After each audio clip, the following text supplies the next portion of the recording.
an earned run average that's lofty of 5.37.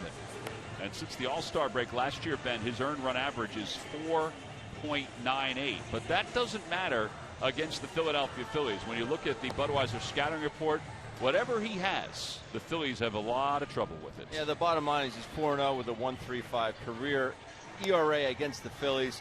Not overpowering, and you'll see tonight a lot of right-handed hitters in the lineup for the Phillies. Left-handers have a tough time with him because he's one of those lefties that can throw that sinker in to lefties and get them out with the breaking ball away. 89 to 92, we'll mix with the change of the curve. And that is your Budweiser scouting report. All right, with that, let's take a look at our Nissan keys to tonight's ballgame. All right, you've had some time to think about this. You've been off for a little bit. Come up with something clever tonight. I tried, Tom. I tried. And the bottom line is they have to unlock the lineups. All right, I like that. Jeff like Locke, that. unlock this lineup. Get them going. And give me 7 Kevin. Well, you rhymed. So Kevin Correa would be great if he could go 7 innings. He's an innings eater. And it'd be good if he could go out there and give them 7 and give the pen a much-needed rest. There's no lasso on his pitch count going into tonight's ballgame, according to Bob McClure. You know, he's hasn't pitched since the end of May, but they feel like he's okay after his bullpen session the other day to try to go deep if his numbers dictate it. All right, so here we go. Ben Revere will lead things off. Revere hitting .270 with no home runs and 16 runs batted in. So far, 5 for 15 on this road trip. And the first pitch is in there. We're underway. It's 0-1. Ben Revere is 1 for 11 against Jeff Locke. Inside, 1 ball and 1 strike to Revere. A much different lineup for the Phillies. Without Chase Utley, without Carlos Ruiz, without Ryan Howard. That one is slapped towards shortstop, taken on a couple of hops by Jordy Mercer, 1 away.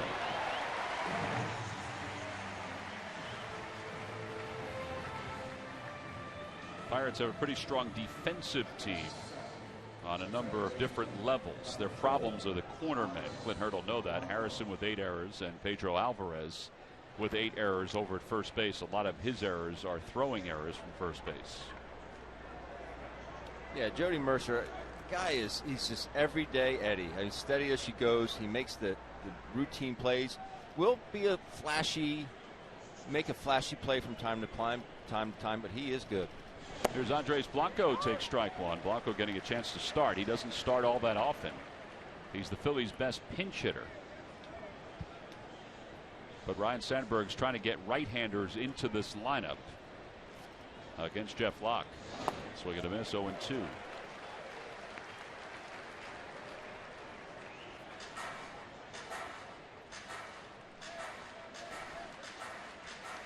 Blanco overall hitting .286 with a home run. It was a pinch hit home run. 3 runs batted in. He has 6 doubles, and all 6 of those doubles have come as a pinch hitter. And he whacks that one foul toward the Pirates on deck circle. The Lucky McDonald's Phillies home run jackpot contestant is Luis Carbo. Phillies hit a home run in today's ball game. Then Luis will win $400. Good luck, Luis. Well, they didn't hit a home run in Cincinnati, which is stardom. Did he go? They'll appeal. No swings. This is Jeff Nelson, 1-2. And that is hard to believe. They did not go up top in Cincy.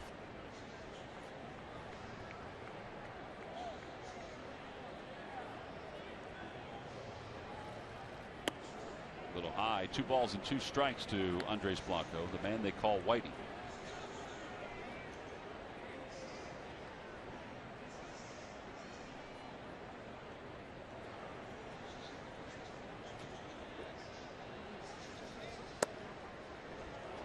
Well, that's the pitch that he's been getting against the Phils. For one reason or another, he's getting it as a called strike, but he's also getting the Phillies to go after it. Mentioned Chris Guccione's behind the plate. Jeff Nelson, the crew chief, is at first. Corey Blazer's at second base. And Laz Diaz is around to third. Out to center field. That's pretty well hit. McCutchen going back toward the wall. Reaches up. Makes the catch just before he bumps into the wall. 2 away here in the first inning. That ball took off, didn't it? It sure did. And 3 99 to dead center field here. Not the deepest park in the league, but Andres really got a hold of that one. When it came off the bat, I just didn't think it was going to carry, and it really, really did. Ball was carrying a lot in batting practice today, Tom, but it was hot, terribly hot. It was humid. The wind was blowing out. But Kutch is one of the best. Yeah, basically, we had the same weather here in Pittsburgh that we had back in Philadelphia today. Here's Franco, takes high. 1 ball, no strikes. Temperatures in the 90s. You and I left Philadelphia this morning. Temperatures were pretty close to 90. Awful. Breaking ball, 1 ball, 1 strike. I was out cleaning my garage this morning, and I was just face just dripping sweat. It's terrible. Did you get it clean? It's clean.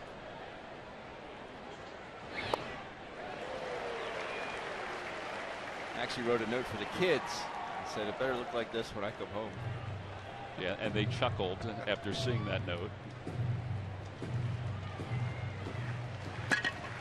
Nuts and bolts all over the floor. 1 ball, 2 strikes to Maikel Franco. He's hit it 9 straight. And that one got a piece of his foot. He fouled a ball off that foot the other day, and it was tender. So a 2-out base runner here in the top of the 1st inning. You never want to get hit, but if it's a good time to get hit, it's when you're down in the count 1 and 2. It's a breaking ball. He sees it well, doesn't really flinch at it, and just hits the back toe, his right toe. Yeah, the foul ball the other day was up a little higher, but it was off his back foot.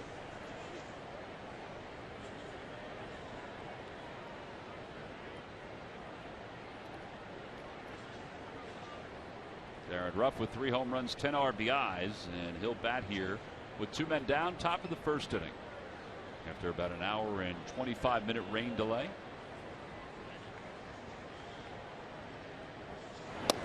First pitch in tight, 1 ball, no strikes.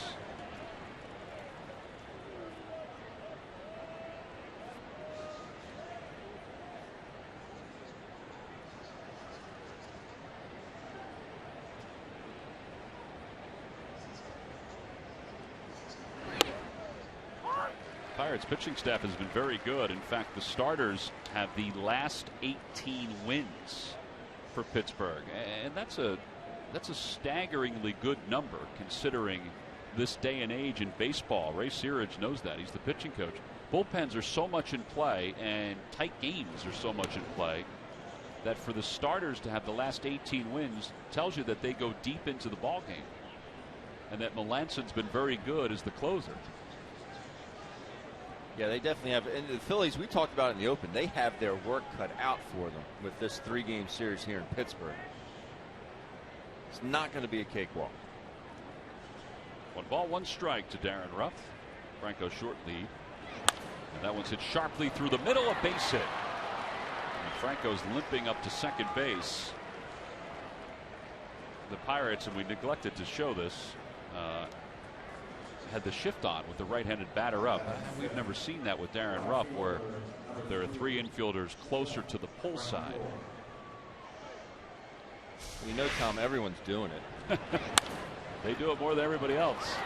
Well, Jeff Locke threw over to first base before that, and I'm watching the grimace on Maikel Franco's face, and he is not very comfortable out there right now. It kind of leads you to believe that if Francoeur gets a base hit, the Phillies may not take the lead in this 1st inning. Francoeur swings at the first pitch, fouls it back. It's 0-1.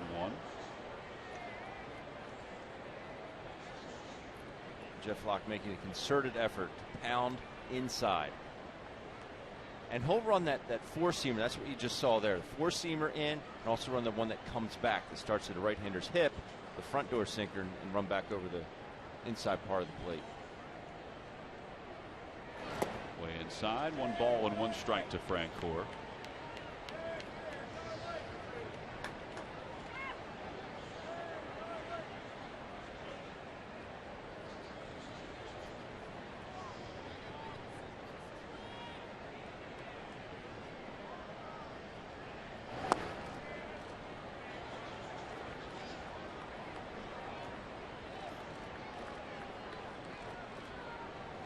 Franco getting hit was whether or not the Phillies get any runs, this is great. They got his pitch count up there a little bit in the first inning.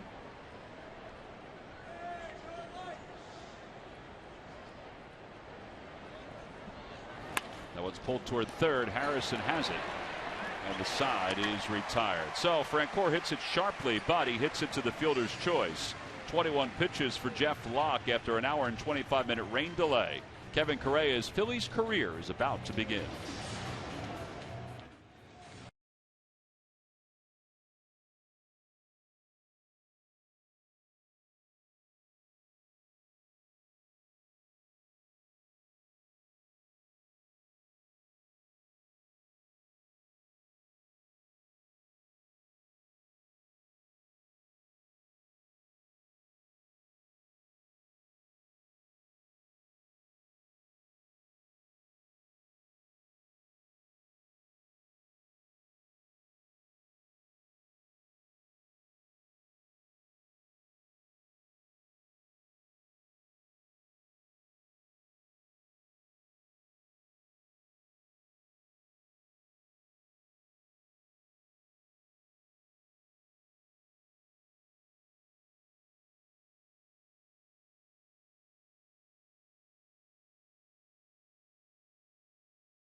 Provider of the Philadelphia Phillies. It's Polanco, Marte, and McCutchen, followed by second baseman Neil Walker. The third baseman Josh Harrison bats fifth. Pedro Alvarez will bat sixth. And the bottom third of Cervelli, who's hit the Phillies hard this year, Jordy Mercer and Jeff Locke. And they will face right-hander Kevin Correa, now 34 years old. And this year at Sacramento in 6 starts, 0-1. With a 3.58 ERA, 25 strikeouts in 37 2/3 innings. He's a veteran, and we kind of know what he brings to the table as we look at our Budweiser scouting report. Yeah, we know what he's going to offer. He's not overpowering, but will reach the mid-90s with a slider and a change. Has been very good against the Pirates, 3-1 with a 3.69, but just look for him to get deep in this ball game. I know they had an off day yesterday, but if they can preserve that pen, that would be great for Kevin. Well, the first batter he'll face is Gregory Polanco, and he takes a strike, and it's 0-1. Polanco's hit in 14 of his last 15 games, but his average is at 255. So far, 1 for 11 in the homestands. Played 2 of the 3 ball games.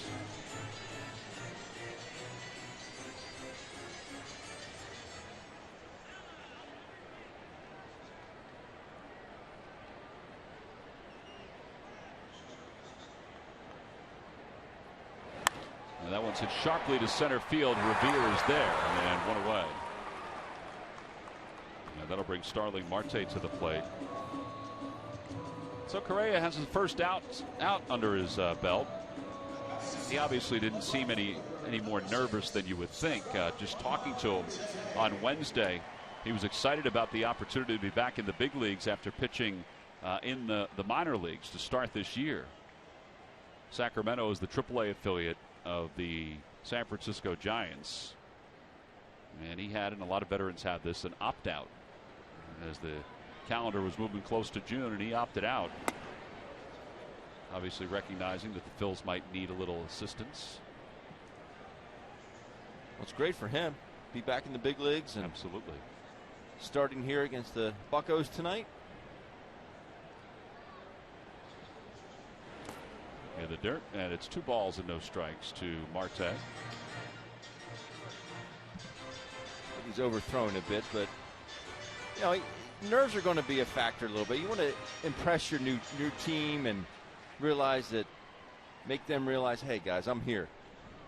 I can go every 5th day and hopefully win some ball games for you. Threw him a cutter, and it's 2 balls and 1 strike. pretty mechanically sound motion for Correa. You know, there's not a whole lot of moving parts.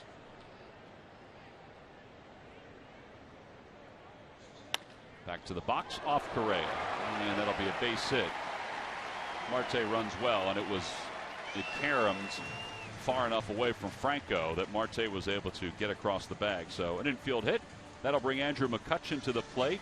Murph, when last we saw Andrew McCutchen, he was starting to churn offensively, and man, is he churning right now. It is hard to keep a guy like Andrew McCutchen down for sure, and it was just a matter of time. You thought that he was going to get things going. Get this, on May 7th, McCutchen was batting .210, and then since then, he has raised that batting average to .292. Take a look at his last 31 games, batting .381, 6 home runs, 24 RBIs in that time. You see the extra base hits there as well, and the on-base percentage, doing a little bit of everything, and it is no surprise that the Pirates' record has improved along with Andrew McCutchen's his record and his batting average, because he is really the engine that drives this team. When he is playing well, this team generally is playing well, and that is both happening right now, guys. Yeah, in fact, McCutchen and Josh Harrison were the two mainstays that were really struggling when the Phillies saw Pittsburgh back at Citizens Bank Park, and in that series both hit the ball well. 1 ball, no strikes to McCutchen. He fouls it away. It's 1-1. Murph was right. You just can't keep this guy down. He's probably my favorite all-around player in the game. I know Mike Trout's out there. Miguel Cabrera is my favorite hitter, but all-around player. I don't get to see Mike Trout play enough. But Kutch, he's my man. I just love watching him play. You know him so well that you call him by his nickname? No, but everyone else in Pittsburgh does. A little high, and it's 2 balls and 1 strike. I always enjoyed guys. That's why Jimmy Rollins was my favorite Philly. I always enjoyed guys that could beat you in a variety of ways.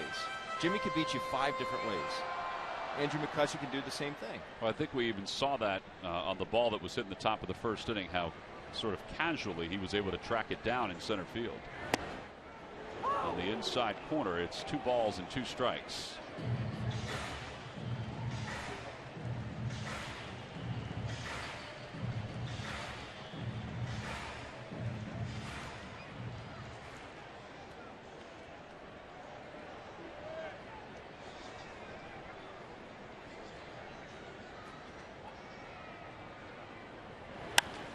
To right center field.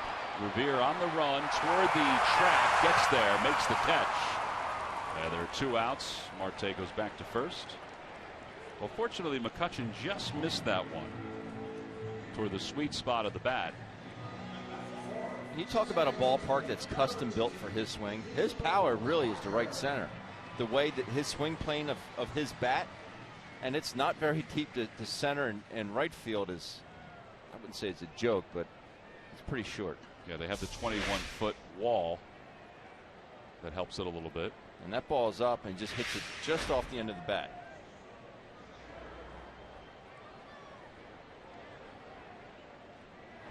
Here's Neil Walker, who takes a strike. It's 0-1.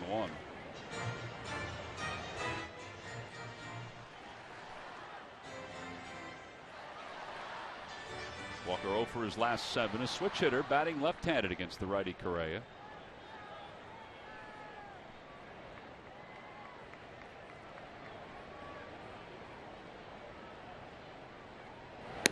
Bit high, and it's 1 ball, 1 strike.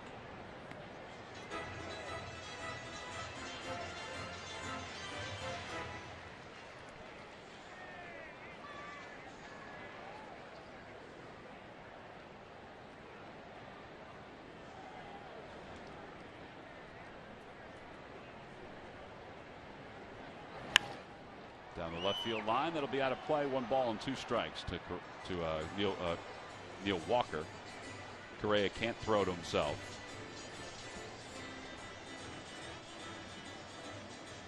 Walker does have 8 at bats against Correa. He's 2 for 8 against him.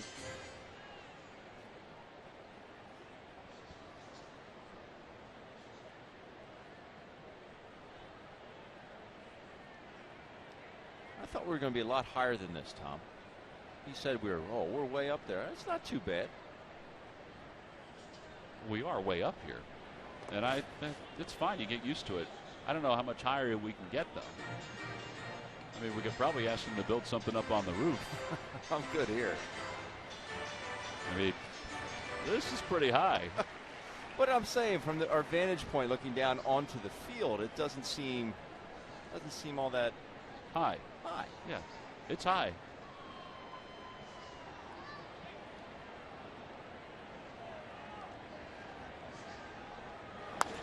To the right side, Blanco to a knee. He's got it, and the side is retired. No runs, one infield hit, and one man left.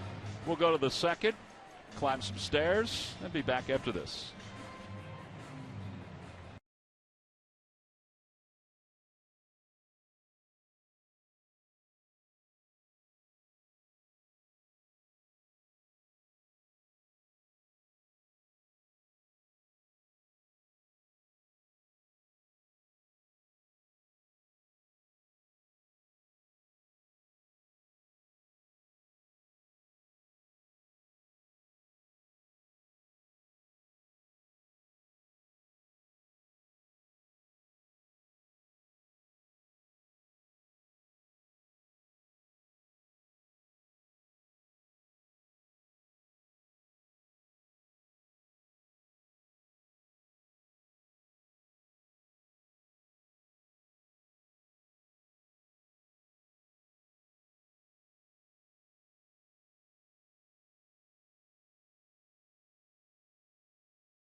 Thursday, July 2nd. It's all part of the Phillies and the Milwaukee Brewers series at Citizens Bank Park. Tickets to both of those fireworks shows can be purchased by going to Phillies.com.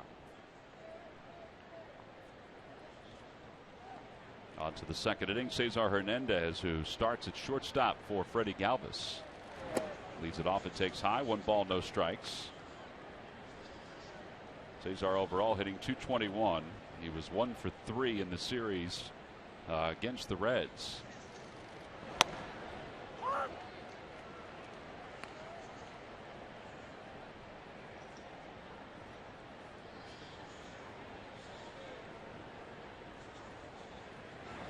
And a line drive base hit to left field for Cesar. So leadoff single.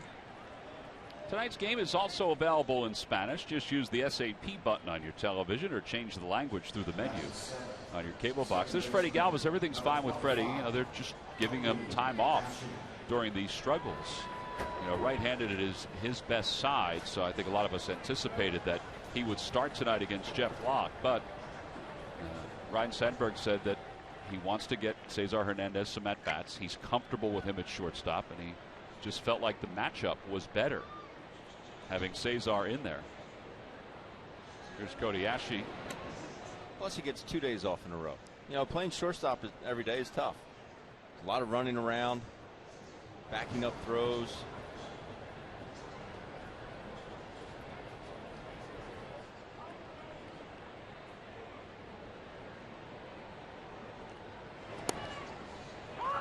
One Kobayashi. Ashley hitting .236, 2 home runs, 6 runs batted in.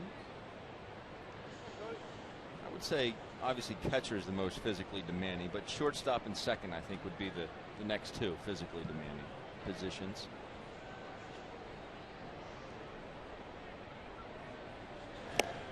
Foul tip, and it's 0-2. Were there days or times of the year where you said, you know what, these legs need a break? I never said that to myself, or, you know, never went into the manager's office. Never. He said, I'm tired. I need a day. Thought never crossed my mind. Plus, Tom, I like to sleep. I'm very good at it. So did you do it during the game from time to time? Is that what you're saying? No, but I'm saying I'll get my sleep at night. I mean, many a day I'd have a very late wake-up call. I always felt 2? 1:32? Never 2, but 1 o'clock sometimes. Runner goes. Pitch is spun foul off the bat of Ashe. I think Caesar had that one stolen. A great jump, great read off of Jeff Locke, and obviously Cody's in defense mode, but I think that would have been an easy stolen base for Cesar. Well, and Cervelli is a guy that you can run against, but the Pirates, sometimes you want to move the runner from first because they do turn some double plays. In fact, the starters, you see 70 overall, but the starters, there have been 60 double plays while the starters have been out there. Maybe 61. There's one. Can they turn it? And they do in time. It's an awkward double play because of the alignment. But give credit to Mercer for getting back to second base and then getting enough on the throw. So a 4-6-3 double play. And the reason this is so hard, like you said, Mercer has to go back to the bag, get his momentum going back towards first base, which shows the arm strength, enough arm strength to get Cody Ashe there at first base. So you're right, that is an awkward turn. So 71 double plays overall, but 61 for the starters. I mean, that's by far tops in the National League and in Major League Baseball. Well, think about the pitchers that they have. Jeff Locke throws a lot of sinkers. A.J. Burnett obviously throws a ton of sinkers. Garrett Cole. Garrett Cole works down the zone. That's the reason he has the success that he does. So that's going to induce a lot of double plays. Cameron Rupp hits it sharply into left field. So Cameron, who had 2 hits the other day, picks up a single here with 2 men down, and Kevin Correa will be the batter. It's huge there by Cameron. Clear the pitcher spot.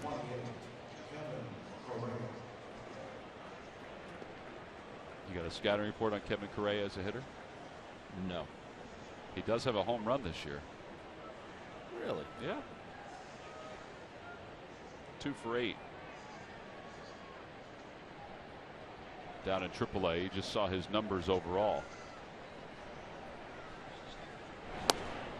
You mentioned that he was in Sacramento. They were always the A's when I was in Pacific Coast League.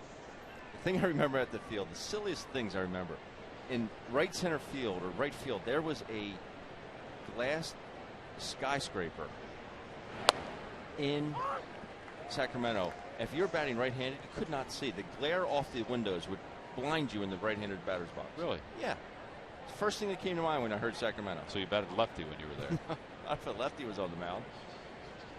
1 ball, 1 strike to Correa.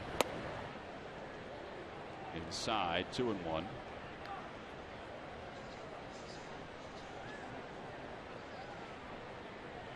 Obviously, you're not going to have that here.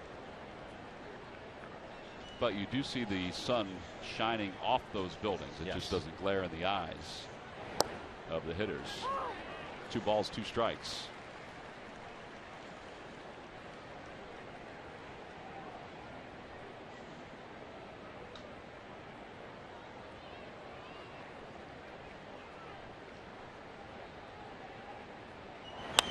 That one is floated out towards center field. It's going to drop for a base hit for Correa. I will say that Kevin Correa likes to spray the ball up the middle. Yeah, let's write that down. Puts bat on ball. Hey, he did. Timing is everything, Tom. Batting 1,000. I don't know how it dropped in front of the outfielders. They're playing so shallow. Didn't really stay connected with his That's backside. a heck of a golf swing right there. It was a knockdown wedge.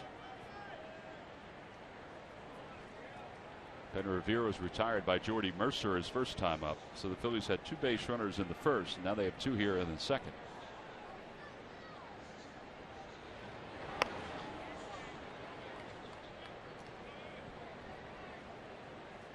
And this is the spot where the Phillies offense has struggled this year. 2 outs, runners in scoring position. You throw 1 run up there. I mean, it just puts pressure back on the Pirates.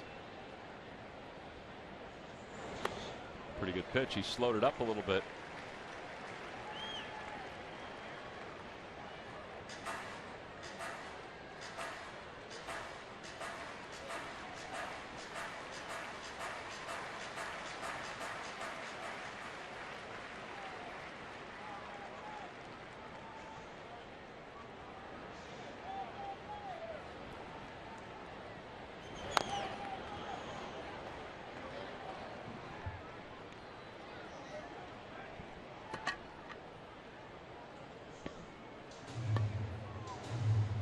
Cameron Rupp had a trot back to second. Kevin Correa wasn't off the first base bag all that much, so he did not have to trot back. 1 ball, 2 strikes.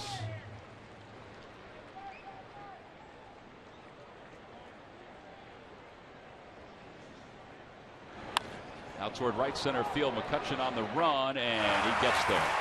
Ball hung up there for him enough to track it down, and the side is retired here in the second. No runs, 3 hits, 2 men left. Middle of the second inning. Phillies nothing and the Pirates nothing.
Ed watches as Philly tough debate escalates on Breakfast on Broad, weekday mornings from 6 until 8 on the Comcast Network. I'm not sure if I want to debate Barrett. He's a big man. Very nice guy. He had a very busy week on Breakfast on Broad. You can see replays on breakfastonbroad.com and check out everybody that was in studio, including Craig Shoemaker, the Love Master, as they call him, who is, I think, still in town. He's been in town for the last several days. And his farewell tour. Farewell tour has been going on for a couple of years. We will see Shu when we go out to Los Angeles later on this season. Be on that trip. Well, for years, when we came out to PNC Park, when the Pirates struggled, this ballpark was always filled, but it wasn't always filled with black and gold. It was filled with a lot of red. And with the weekend upon us, there are a lot of Phillies fans who have made their way out to this great city and this fantastic ballpark. As Josh Harrison leads it off against Kevin Correa.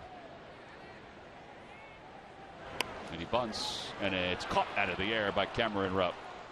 One away. Is that a thing of beauty?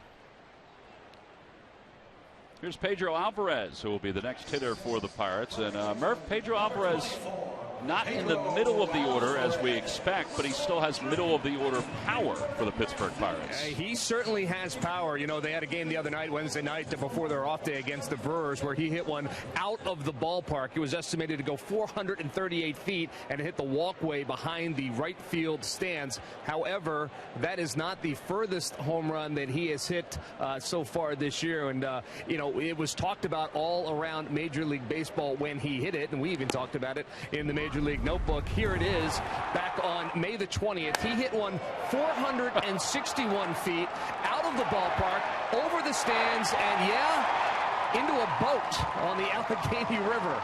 Yeah, that boat right there. It landed. It's only the third one that has ever cleared into the water on the fly. 461 feet, it was estimated.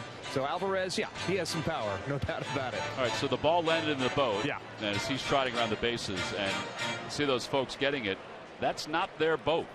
No, it's not. But they got the baseball. Big controversy in Pittsburgh about that. Big controversy. The guy that owns the boat wants the ball back. And according to legal minds in Pittsburgh, it's their ball. It's their property.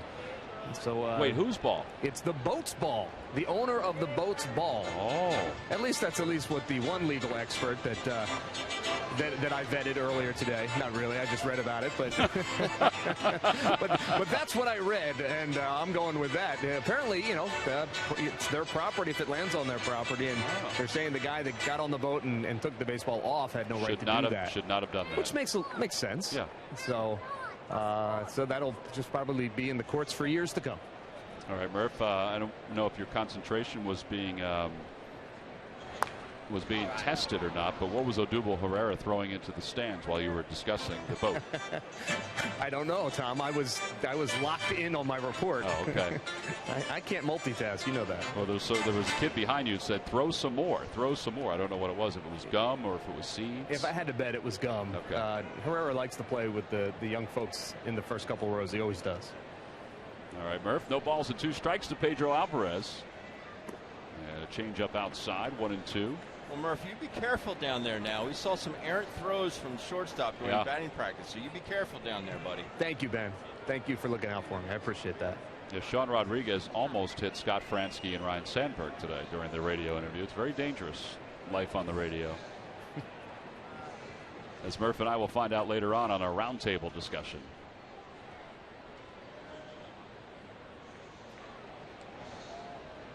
Pedro Alvarez, first-round draft pick out of Vanderbilt. About Vandy having 3 first-round draft picks. And playing in the College World Series. That is something. Outside, 2 balls and 2 strikes. The first overall pick hit a walk-off home run to send them to the World Series. 15 minutes later, gets drafted #1 overall. Confident kid. That's a good day, Tom. Yeah, that's a good day.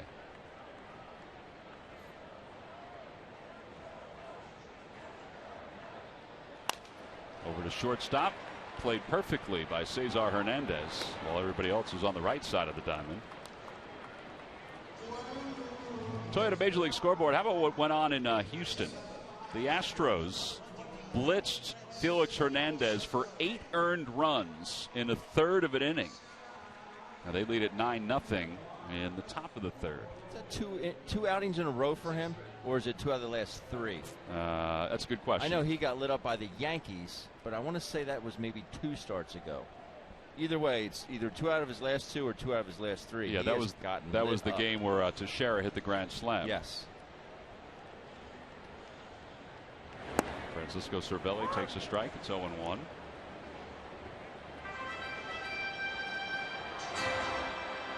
Funny thing is that he got lit up by the Yankees and now today against the Astros, but his earned run average is still in the mid-2s. He did have a game in between against Tampa where he went 7 innings, allowed 1 earned run, and struck out 6. Okay. So his ERA is no longer going to be in the mid-2s.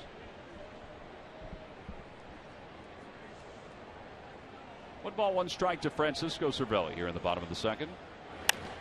Fly ball center field, and Ben Revere goes back a few strides. And a 1-2-3 inning for Correa. So he's retired 5 in a row. We've played 2 innings. See if the top of the order for the Phils, 2, 3, and 4, can get something rolling when we get back.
information, please submit your answer on the subject line. All right, Ben, here we go. Who was the last Pirates player to hit 20 or more home runs before the All-Star break?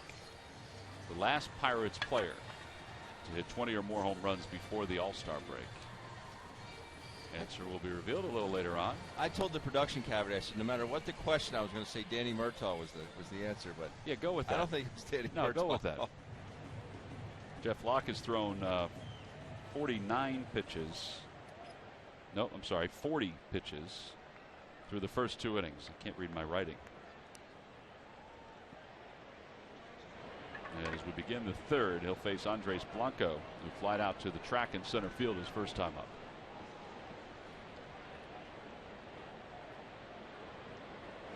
Outside, 1 ball, no strikes.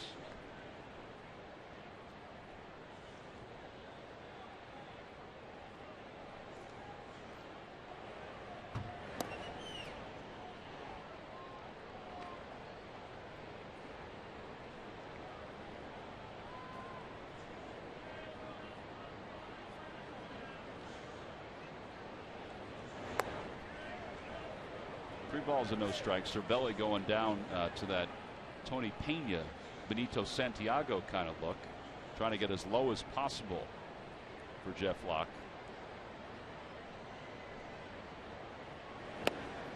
I could never do that. I was very flexible, but I could never get down in that Tony Pena stance. You couldn't get your 6'5" frame down into that? No, I couldn't. Late call from Chris Guccione.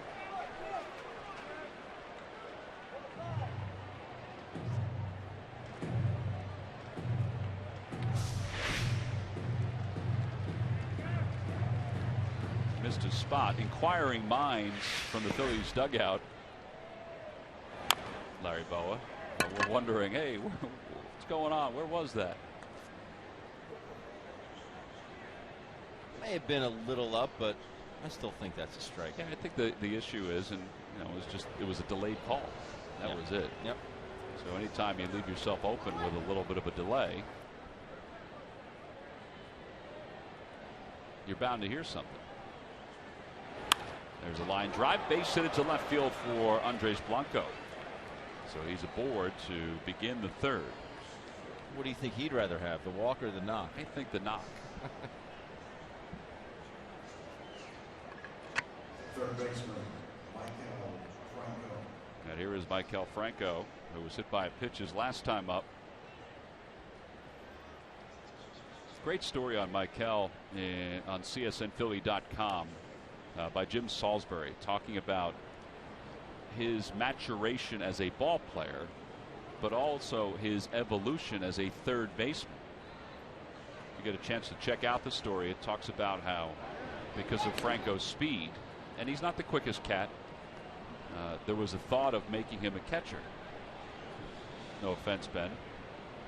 And there was a time where he had the gear on and had a big bag of catcher's equipment and spent about a week or so as a catcher, and then was told, okay, you can give those to somebody else. We're going to put you back over at third base. It's not for everyone, Tom. Well, he definitely has the hands. He definitely has the arm strength. So I can see why that thought may have crossed their mind. Strike one, it's 0-1. I was very lucky to play golf a couple times this week while I was off, and a lot of folks were asking Phillies questions, and what are your takes on Maikel Franco? I said, well, I hope this continues, because I said I'll be the first one to tell you I did not see this last year. I did not see it in spring training. I saw a guy last year, and yes, he was over anxious, wanted to prove that he belonged here, and even spring training trying to win a job, but I saw a bat being blown out of his hands, an over anxious guy. But I think now that pressure, that burden is off of him, because he knows he's going to play every day. And as a young player, that means everything. If you don't get it done today, you'll be in there tomorrow to get it done. 0-2 pitch to him, and he launches that one out toward left center, but McCutchen's there, makes the catch, 1 out. Well, I think everything you said, Ryan Sandberg would echo. The door was kind of open for him in spring training, but he was freewheeling, and he was certainly free swinging. And there were a lot of ground balls to third, a lot of ground balls to shortstop. There weren't line drives to the alleys like we've seen over the last few weeks. And at this level, if pitchers see that you're over anxious, they're going to know how to exploit that.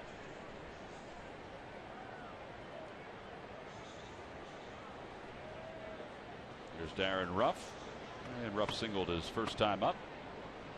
They've kind of changed the alignment.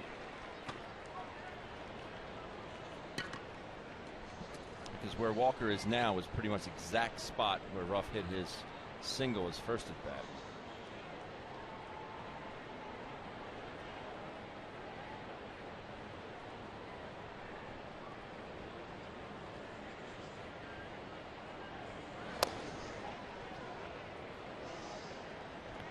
See, he's not getting this pitch, and rightfully so. Chris Guccione with the calls, I don't think it's a strike.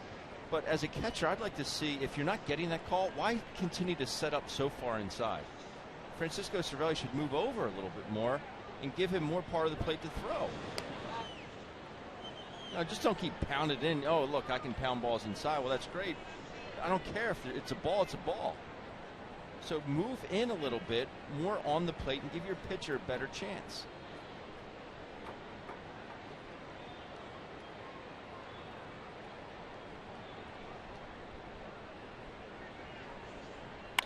That one's through the hole on the left side. A base hit for Darren Ruff. And Ruff now has 2 hits. Now that puts runners on first and second with 1 man down. We talked about the fact that Jeff Locke has struggled this year. Last year, at this point, through 11 starts, ERA was much better. He didn't have a whole lot of wins. He was just 2 and 3, but less walks. Batting average against, it's not drastic. I mean, it is 25 points, but ERA 5.37.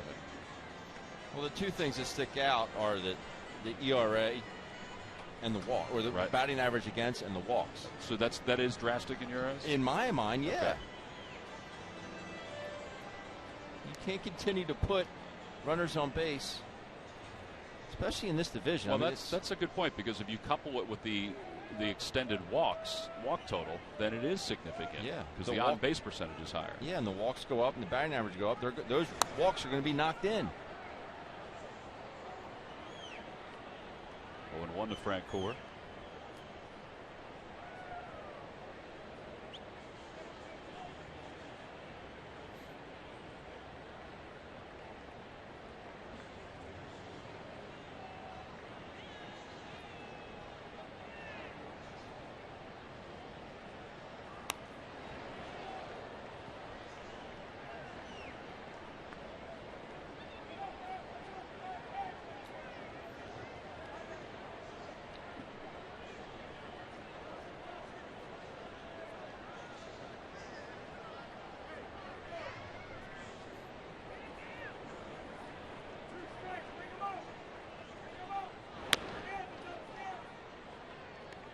The Phillies have had 2 base runners in each of the first 3 innings.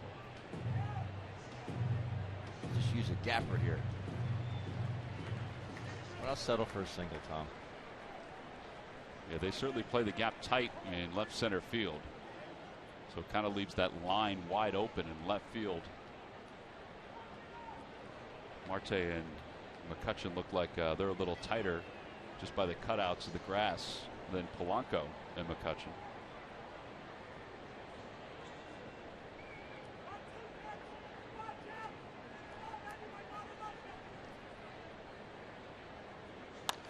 Out to right field, and it's right at Polanco. He'll make the catch, and there are 2 outs.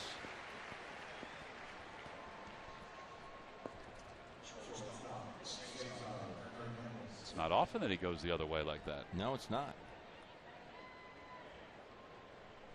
Here's Cesar Hernandez. He singled his first time up. 6 hits overall for the Phillies.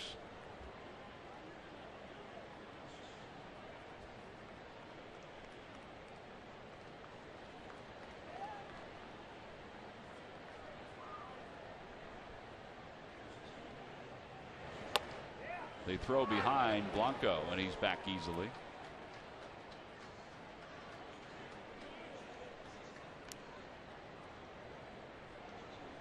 Francisco.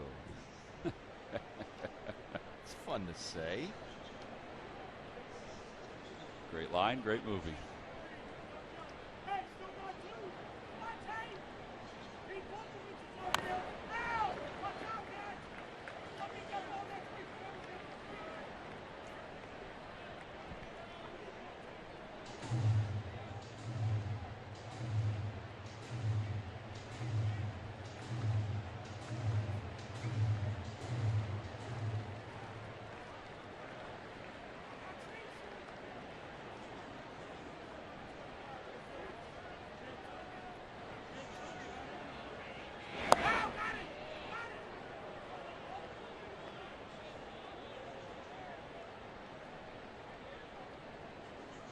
Tough pitch. That is a tough pitch. Yeah, there are nights that pitchers get that, or there are nights that he's a half-inch in, and they get it. Tom Glavine, I mean, for my eyes, the guy that did it more than anybody, trying to get that as much of the outside corner as he possibly can. That whole staff did. 1 ball, 2 strikes to Hernandez. And a ground ball to second base. Walker is up with it. And the Phillies, for the 3rd straight inning, leave 2 base runners. No runs, 2 hits, and 2 men left. 6 hits so far for the Phillies through the first 3. We'll move to the bottom of the 3rd. Jordy Mercer will lead it off when we come back.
Sirloin 3rd pound burgers. Choose from 3 varieties at $4.99 each.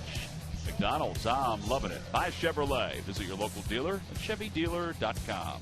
And buy Yellowwood. Yellowwood pressure treated pine. If it doesn't have this yellow tag, you don't want it. Some spectacular views here in Pittsburgh, and probably one of the best is the one that we have right here at our broadcast booth. See across the Allegheny into downtown Pittsburgh.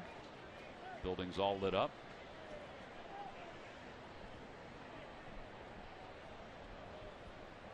Jordy Mercer will lead things off. Mercer 347 in his last 14 starts.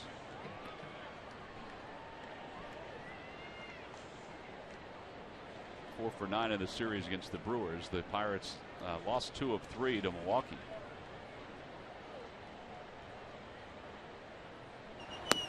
Outside and low, 2-0. Little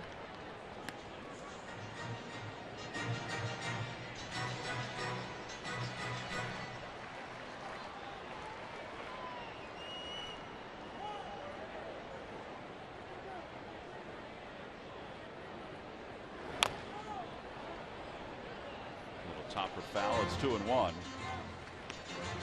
Phillies baseball is brought to you by Budweiser. Budweiser is still brewed the hard way. This Bud's for you.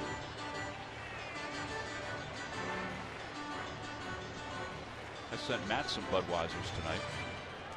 and some other Canadian beer that I don't remember, that the staff at the St. Mary's, at the hotel in St. Mary's, Ontario, did not know what they were sending when we ordered it. We ordered them some champagne as well because of his induction into the Canadian Baseball Hall of Fame. You're a nice man, Tom, I tell you. I asked for Matt's favorite beer, but they never heard of it, which I don't know how that could be. And it's a Canadian beer. It's a Canadian beer. Huh. Yeah. This is the class that's going in with Matt. Matt played golf today. He wasn't going to write a speech, which, I mean, everybody has their styles. But Corey Koski, Carlos Delgado, Bob Elliott, and Philippe Alou were the guys going into the Canadian Baseball Hall of Fame.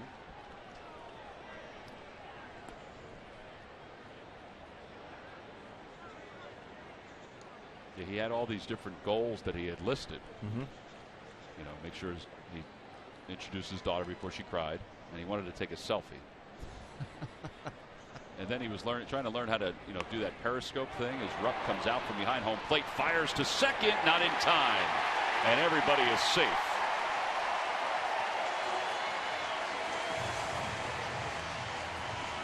Well, that's going to go down as a sacrifice fielder's choice to put runners on first and second.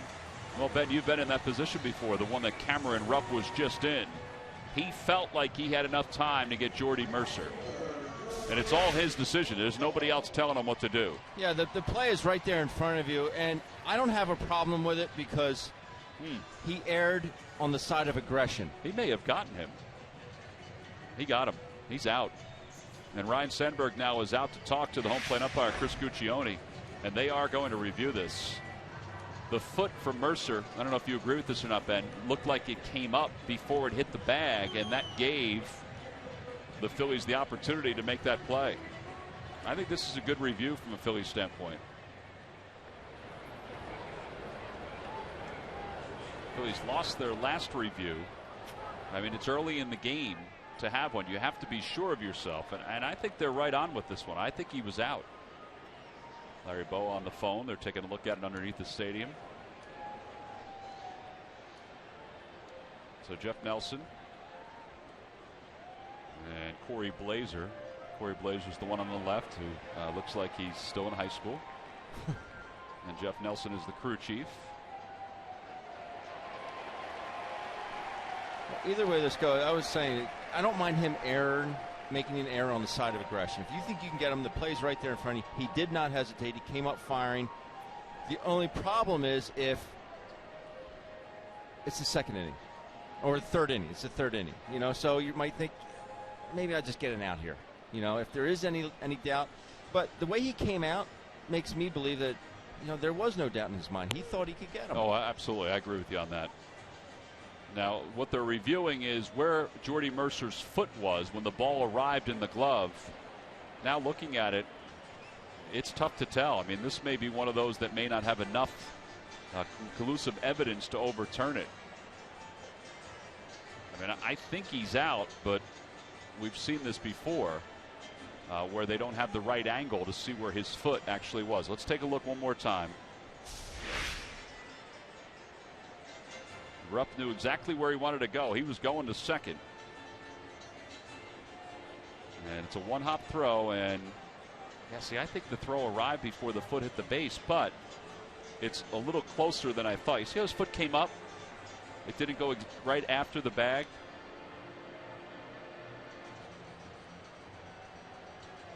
See, that's it. I don't know if his foot's on the base there. It doesn't look like it is. It doesn't look like it is. All right, here we go. The decision has been made in New York, and he is. See, it must not be enough to overturn it. We'll see if it stands or is confirmed. All right, so it stands. So there's no conclusive evidence to overturn it. Here's another look. Yeah, see, now that one looks like his foot is in. Yeah, it's close. It is close. That's why getting that secondary lead is so important. Mercer's not a burner, and he runs okay, but you have to make sure you're bouncing off that bag. It is amazing, though. I mean, at least for me, I'm sitting there looking at the replay, and I'm like, he's out. Yeah. But then you look at it again and say, okay, no, he's safe. and then you say, well, he could be out, he could be safe. Some of these are hard to tell.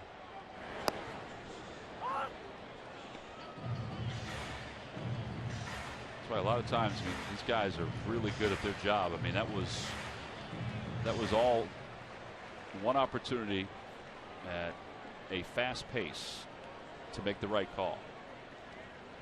0-1 to Polanco. Ground ball to first. This could be 2. There's 1. Can they turn 2? Nope. It's just because of Polanco's speed more than anything else. So 1 away with runners on first and third. Well, you still got the trail runner, kept the double play in order. They can find a way to get Starling Marte out here.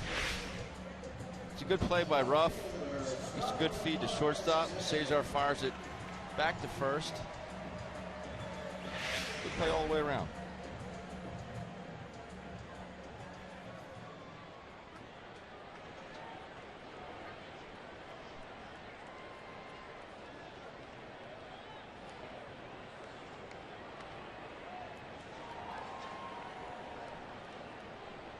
Now Starling Marte reached on an infield hit. He hit one off Correa his first time up. Swing and a miss. And it's no balls and 1 strike. Ball had some good cut to it. It sure did.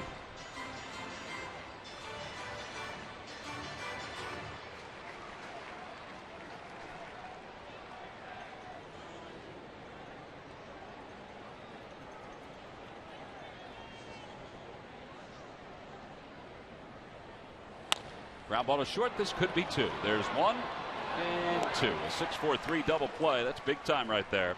And Ben, what you said, getting that middle runner at second base kept the double play in order. And the Phils get out of this jam in the third, so we will move to the fourth.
Shipments. Who but W.B. Mason. 3 in the books. We'll head to the fourth inning.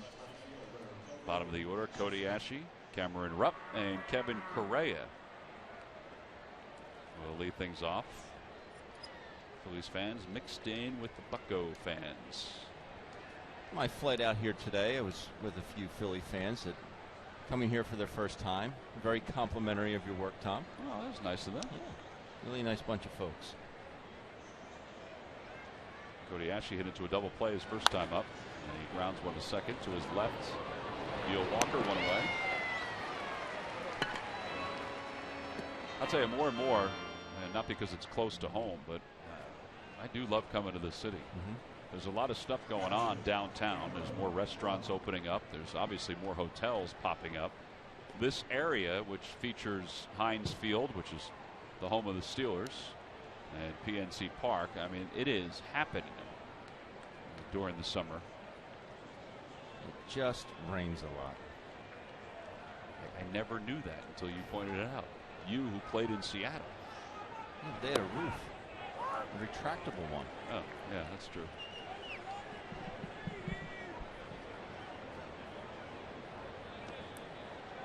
Rupp singled his first time up. 0-2.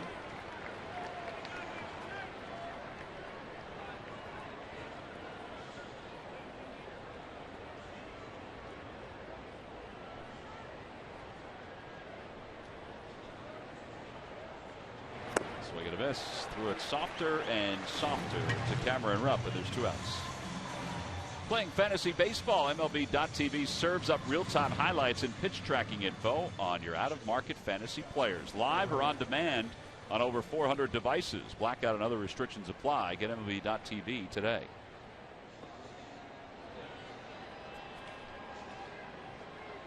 Here's Kevin Correa. He takes a strike. It's 0-1. He singled his first time. Off the hands. Cervelli doesn't have room. I'll take a picture of that one. There's batting average on the scoreboard there. That's right. Batting 1,000. There you see it. Perfect. Doesn't get any better than that.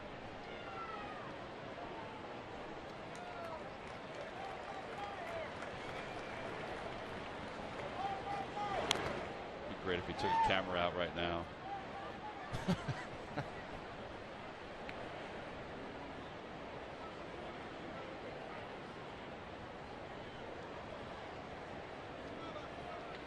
a football player do that? He scored a touchdown. Yeah, that is true. I can't remember which football player it was. It wasn't T.O. No, he took the Sharpie out of his pocket and signed the ball. Joe Horn took a phone out and made a call. Inside, 3-2.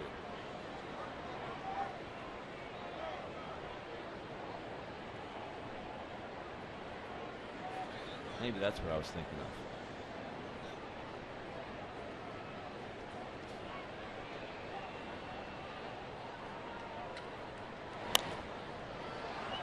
Left side of the infield, Jordy Mercer will wait for it.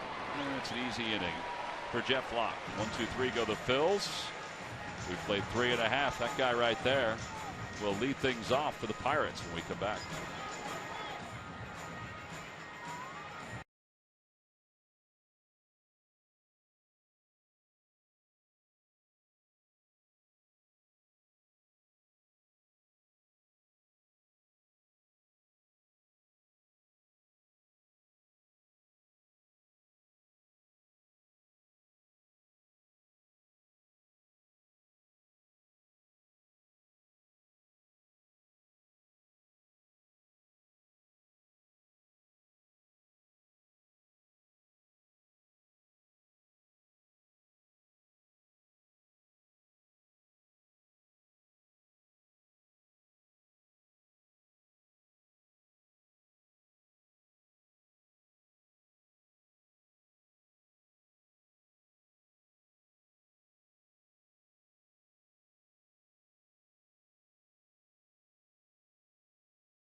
Let's go places. By Xfinity, the official entertainment provider of the Philadelphia Phillies. And by the Quality Plus Sports Stores. Go further. Phillies have 6 hits so far. Pirates have 2. We go to the bottom of the 4th inning. And it's time to take a look at our T-Mobile Game Changer. And career home runs here at PNC Park. Andrew McCutchen is 2 ahead of Jason Bay. Bay will not catch him. You just asked me today, where's Jason Bay? Never happened. He went to New York, signed a contract for a gazillion dollars. Played, what, 2 years, and haven't heard from him. Maybe he's with Matt up in St. Mary's. He's available to go up there as a special guest. McCutchen takes a strike. It's 0-1. He's a Canadian. Last time he played was 2013. So.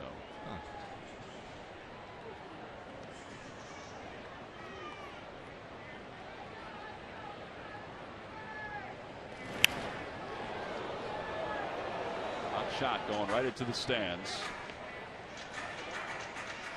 The ball's at 2 strikes. Hey, that lady who was hit by the bat up in Fenway, I heard went home from the hospital today. Good. I think we've all been following that story.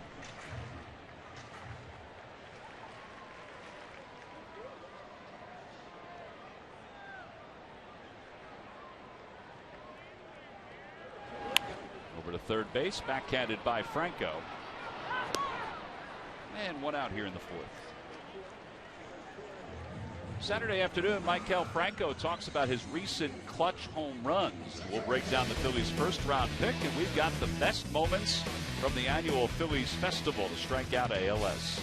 Watch Phillies Clubhouse, presented by Mercedes-Benz, right here on Comcast Sportsnet. 1 out. Neil Walker's the batter. He grounded out to second his first time up.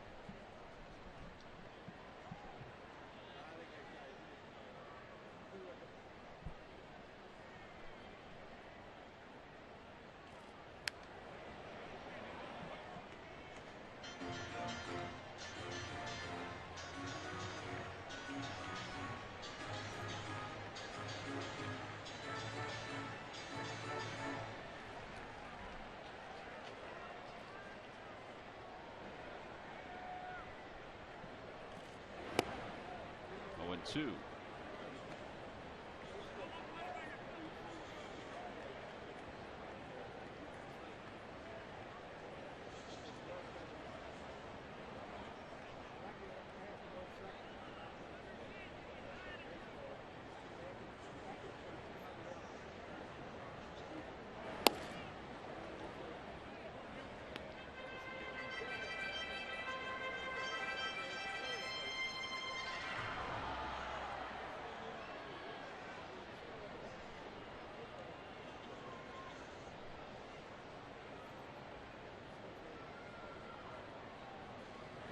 Good pitch. Got him with a slow breaking ball. And that's the first strikeout for Correa. Pitch we haven't seen a whole lot of tonight. That was good downward breaking ball. Yeah, I could be wrong. I think that's only the second curveball he's thrown tonight. Good 12-6 action right here. The best thing about that, it started. I mean, it was tight. You could see that it was tight. It wasn't loopy. Didn't pick up the rotation. Was in the strike zone. Oh, I see it as a strike. Well, Walker not pleased, and here's Josh Harrison. He tried to bunt his way on, popped out to Cameron Rupp, and he's 0 for 1. Outside, 1 ball, no strikes.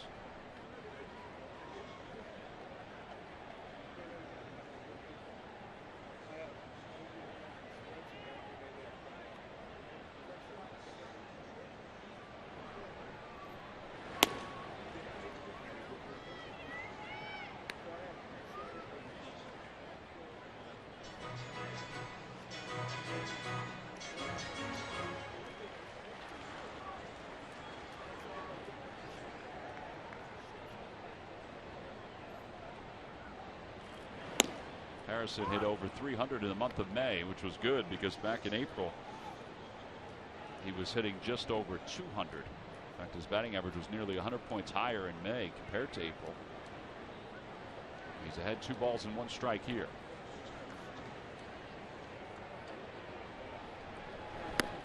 And it's 3 balls and 1 strike. He was really struggling for playing time. I remember that series. He had a 3-run homer, big 3-run homer against the Phillies, and he started to get it going a little bit. Yeah, he was 5 for 10 in that series against the Phils.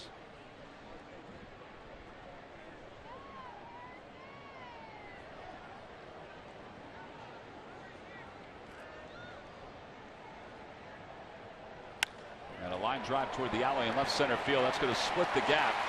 Ashe will cut it off and get it back in, but Harrison's already at second base with a stand-up 2-out double.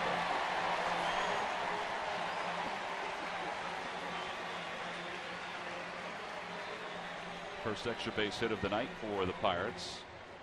It's only their third hit.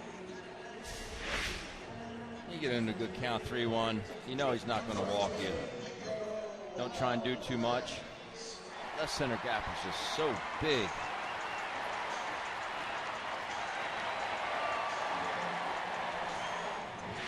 He can pick him up and put him down, though, can't he, Tommy? Yes, he can.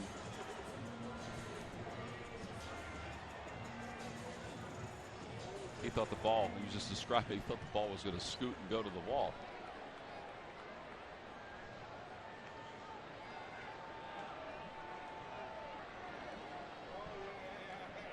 Cesar Hernandez listening to Josh Harrison and trying to figure out where they want him aligned with Pedro Alvarez up.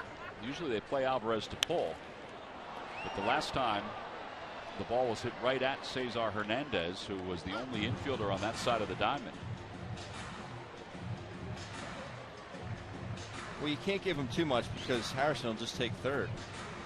You say, well, there's 2 outs, who cares? Well, it could be a wild pitch, ball in the dirt, something that would allow him to score. So Cesar does have to stay behind him, jockey him a little bit.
Popped up third base side. Franco will give it a look, and he runs out of room. 2 balls, 2 strikes.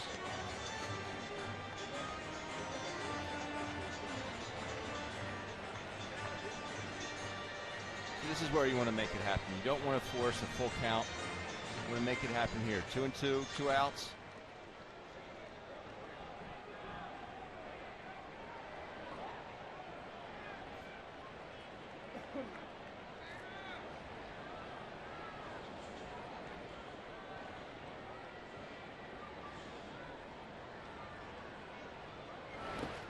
Try to get him to go after a breaking pitch. He nearly did.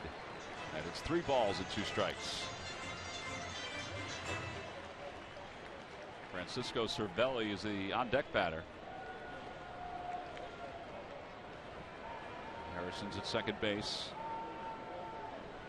Pirates had one other base runner in scoring position. It was in the third. Jordy Mercer got there. You might think, why not just pitch around him here with Cervelli on deck? The problem is Cervelli's hitting .323.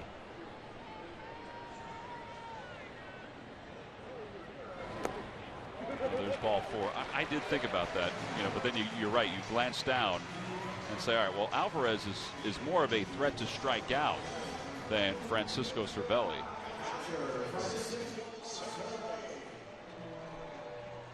I think I could see what Correa and Rupp was trying to do. They were trying to get him to fish and go after something out of the strike zone. And with the change there, I may have gone back to that breaking ball. He's shown he's had some success with that. Got Walker obvious on it earlier in the inning.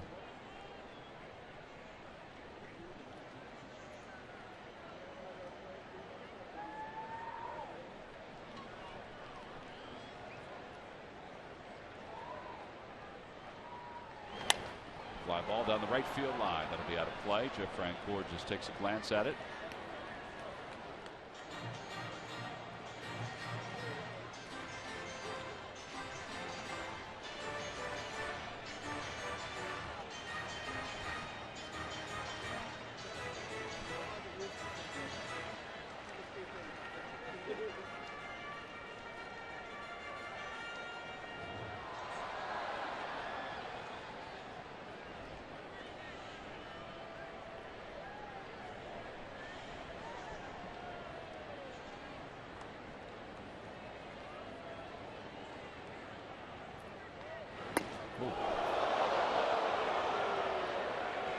Cameron Rupp takes a glance at him. You know, that was up, but that certainly wasn't as close as Cervelli made it seem. We talked about it this week in Cincinnati. It's not a bad idea to do this from time to time. You catchers trying to sell it all. See Cameron right there just shaking his Look at head.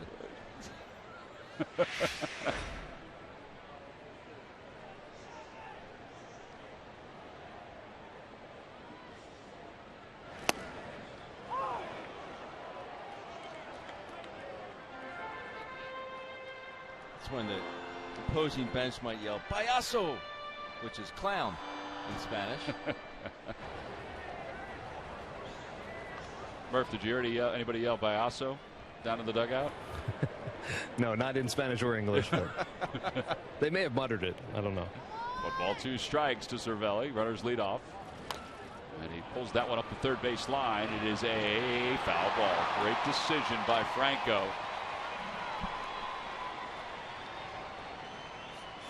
If he had barehanded it, I don't know if he would have gotten Cervelli at first, so he just decided to let it roll. And Cervelli runs really well for a catcher, Tom. But this is where the baseball instincts come in. Okay? Are you an athlete? Are you a baseball player? Some guys are both. That's just baseball instincts right there. Yes, you want to be the hero, reach in, barehand that ball, throw him out of first base. But you probably wouldn't have, so why not let it go? And Cesar Hernandez did a great job of backing up. If that ball did stay fair, he just wasn't at shortstop watching the grass grow.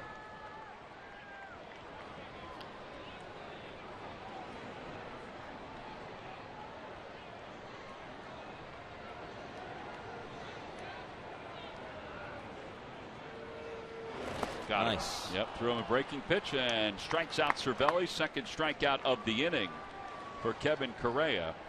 No runs, 1 hit, and 2 men left for the Astros. Well, both teams have left base runners here tonight. This is a pretty good pitching right here by Correa. Cameron Rupp makes sure he keeps it in front, and we'll go to the 5th.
Ben's trivia quiz answer. All right, Ben, we'll refresh your memory. Who was the last Pirates player to hit 20 or more home runs before the All-Star break? Before the All-Star break, I'm going to go with Pedro Alvarez. Well, you are correct. They were quick on the draw. They were. I was going to make you linger a little bit on that one. Here's Ben Revere to lead things off. And he takes inside 1-0. Alvarez that year wound up hitting 36. He made the All-Star team. Had 36 home runs, 100 RBIs. Has not come close to those numbers in the last 2 years. That's a tough one. It's not one you're going to think of. You know, the normal ones are going to come to mind. Barry Bonds, Bobby Bonilla, Willie Stargell, the Cobra, Dave Parker. But 24 and a half. Woo. 1 ball, 1 strike to Revere. He's 0 for 2. And a ground ball. Pass Juan Samuel. And it's 1-2. It'll be Ben Revere, Andres Blanco, and Maikel Franco here in the top of the 5th inning. We had an hour and 25-minute rain delay. Started raining. I guess you did your news hit at 6:30, so that's when it was raining cats and dogs, or as Larry likes to say, Larry Anderson, alpacas, and I don't think it's elk. It's alpacas and something else.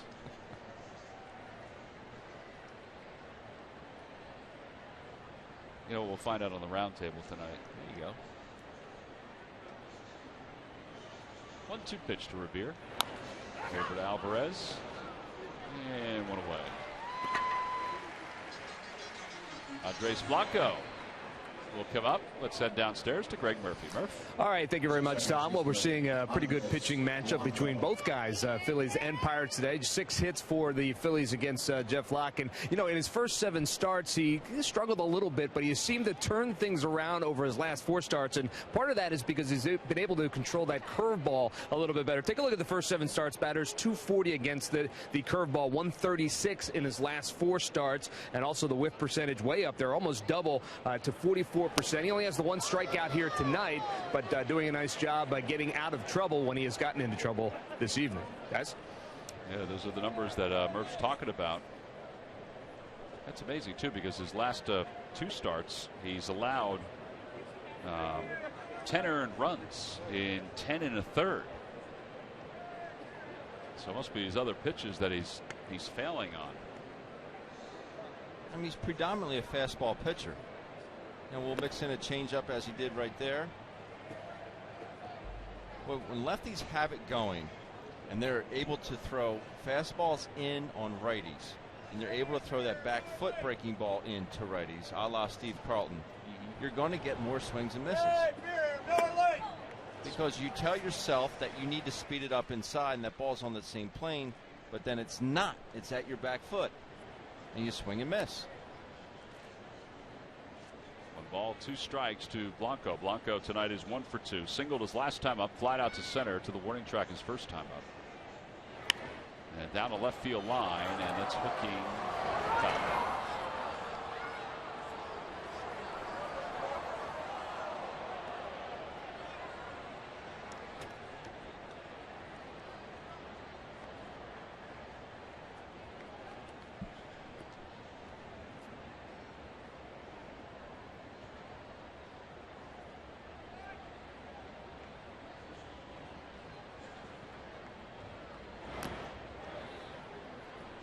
Like you got a piece of that one, and it remains 1 ball, 2 strikes. 81 pitches now for Locke.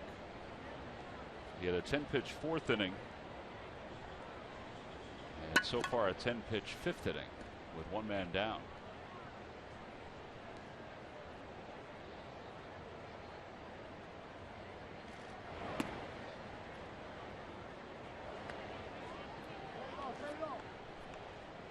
Toyota Major League Scoreboard. Rockies and the Marlins are facing off in Miami, and the Marlins win it 5-1.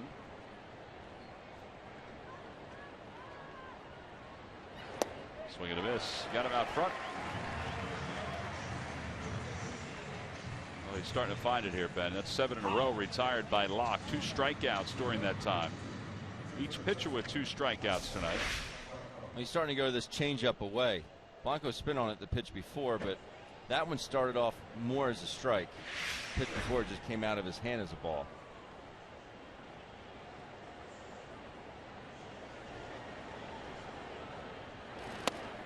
Locke seems to be very comfortable here at PNC Park. His last 30 starts here. The Pirates are 20-10 during that time.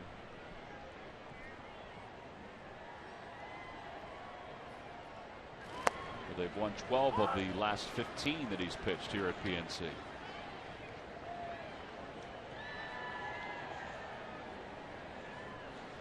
Glenn Hurdle loves the home field advantage here. Popped him up right side of the infield. And Neil Walker says he has it. Maikel Franco and the Phillies go down in order for a second straight inning. 8 in a row retired by Jeff Locke. So a pitcher's duel between Locke and Correa.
It's an action program recognizes nonprofit organizations that are making a difference in our communities. Congratulations to our latest champion, Philadelphia Academies. To learn more, visit citizensbank.com/community.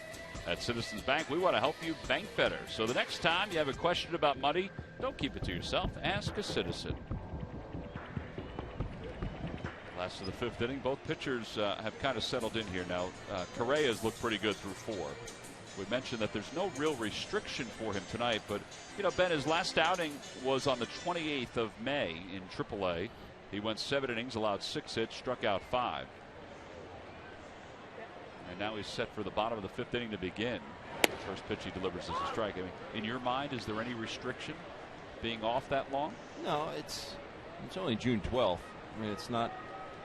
Probably would have only made 2 starts in that time. He started to elevate a couple balls last inning. You hope fatigue doesn't become a factor in this game. Inside 1-1. Through a bullpen session the other day in Cincinnati.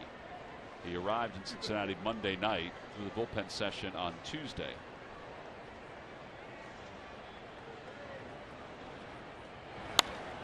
Down the right field line. And that'll slice foul. Boy, he throws a lot of cutters. A hard power slider almost.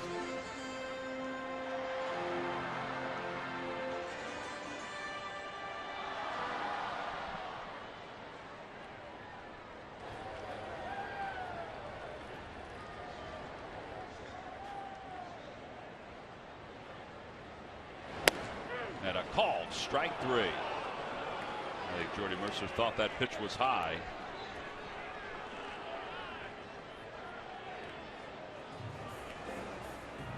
Not many times do we see a catcher calling for an elevated fastball up on his haunches and it gets called a strike, not even swinging.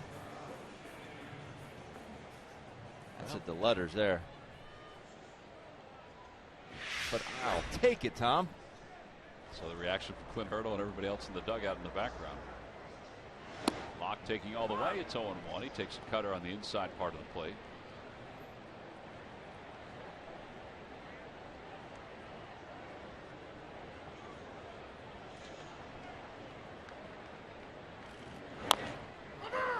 Over to Darren Ruff, who will casually run it to the bank for the second out. Sunday, June 21st, when the Phillies take on the St. Louis Cardinals. It's 1960s Phillies cap. Compliments of Chevrolet for men 15 and older. It's all part of Father's Appreciation Day. You can order your tickets by going to Phillies.com. There's the cap. It's a great cap. I actually was looking at it today. I got a chance to see them the other day. And talk about how, these giveaways the Phillies have. Some of them are better than others for kids. And that one right there for adults, I guess some kids, 15 and older. That is a sharp giveaway. That's my favorite P. Oh, really? The old school one? It is.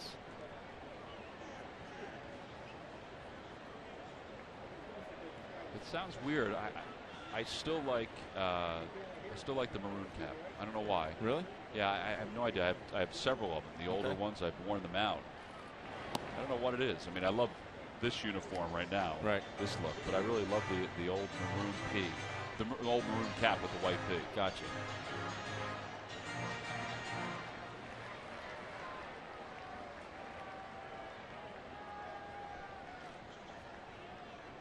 The other one I like too is the old Philadelphia A's hat.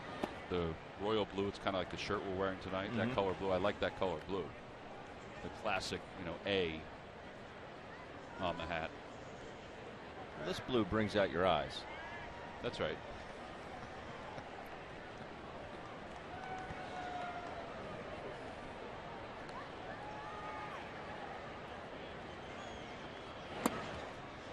The inside corner, 2-1 to Polanco, who is 0 for 2. He's lined out, and he has hit it to a fielder's choice.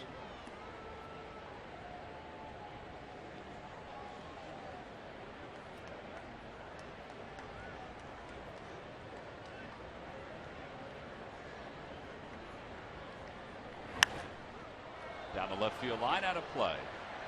2-2.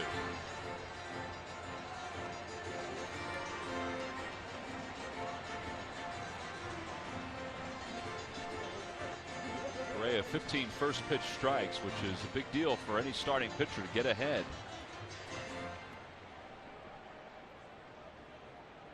Anytime you can put a hitter on the defensive right away, right off the bat, man, this guy's ahead of me again. Then they're always going to be on the defensive.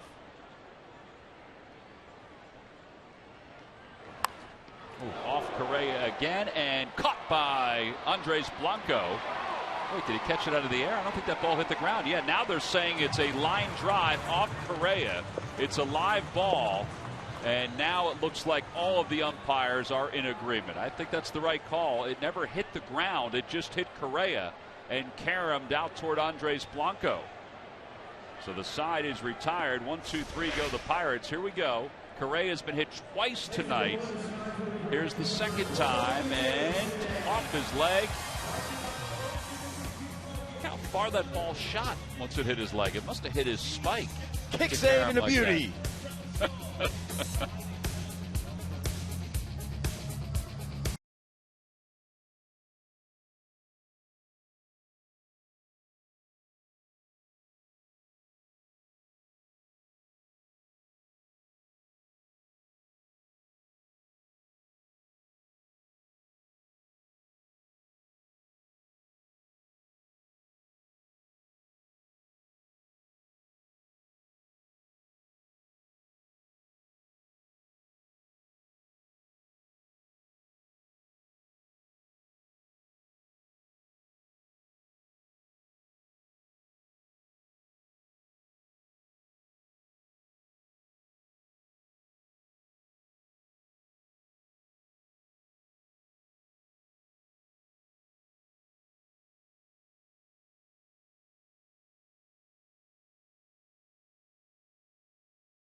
back with the big club and make it a case for why he belongs.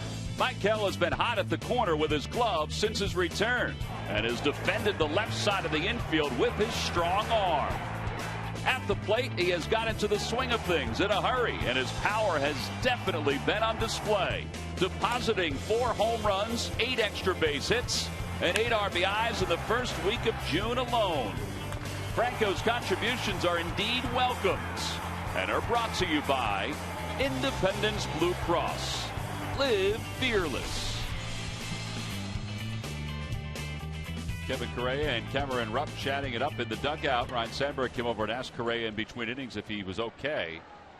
And he said he was fine, just because the ball hit him. It almost looked like he was grabbing his calf. I don't know. It was tough to tell where the ball hit him. It did shoot out to shallow center field. I thought it went off his heel. He was holding onto his calf. I don't know if he was just cramping up. But I would think it had to hit his cleat to shoot that far, right? Something a little solid. Yeah, because usually the back of those spikes are they're firm. Provide some stability to the foot.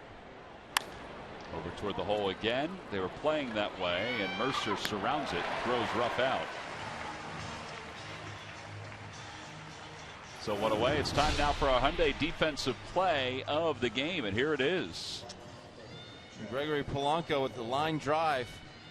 And it's weird that we didn't see that, but Polanco didn't even know that it went off Kevin's foot.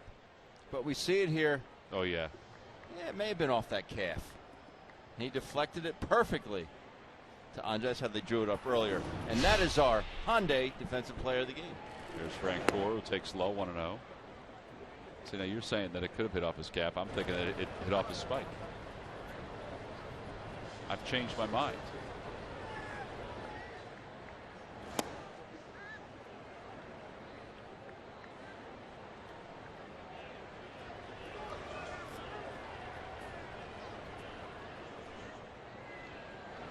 In the dirt, 3 balls and no strikes to Frank Gore. Hitless in 2 at bats. Percy was excited. His dad was coming to town to see him play here in Pittsburgh. There's Dave to the left. A couple of his buds. Looks just like him. Well, he draws a walk. One thing we've noticed tonight is that Correa kind of finishes with his back to the hitter. He does, and pitchers they don't realize sometimes after they get done throwing the baseball, they're an infielder, and that is not the best position to be in. You release the pitch. That's Greg Maddux. We're always getting the best positions. We had 19 Gold Gloves in a row, whatever he had. But after you release the baseball, you are an infielder. Well, they'll get the lead runner, and that's all. Hernandez too quick. That is 4-6 on the putout. Yeah, I used to talk to Jim Cott about that when Maddux was surpassing Cott's record for Gold Gloves. And Jim Cott said the same thing. He said, the reason I won all those Gold Gloves, and he said this is the reason that Greg Maddux won them all, is because you finish in a perfect position to field the ball. Mm-hmm. Well, I think it also provides balance as a pitcher. When you release the baseball, you're not spinning off to one side, you're not landing on your heel, but that provides some stability, some balance for you. You don't see hitters doing that unless they get terribly fooled. Cody Ashley lines one to deep right field. Polanco going back toward the scoreboard, reaches up and makes the catch. He knocks Cincinnati right off the board, but makes a wonderful play to finish up the 6th inning. And he just showed the umpire the baseball to make sure that he still had it. He went into that fence. You heard it. He went into it pretty hard, but his concentration was perfect. Well, this may have saved a run. It didn't save the scoreboard and Cincinnati, but it may have saved the top of the 6th.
Jeff now or visit jefferson.edu.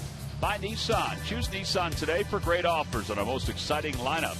Shop Nissan.com. And by Budweiser. Still brewed the hard way. This Bud's for you. Bottom of the 6th inning, scoreless game. Phillies and the Pirates. A heck of a play by Polanco. Let's watch that one more time. Takes great concentration to reel this in. And also knowing that you're going to go up against a chain link fence.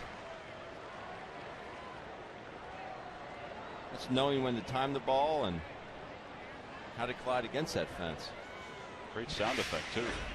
I thought that ball had a little more jump on it. I did, too. It really did. Here's Marte, who takes high.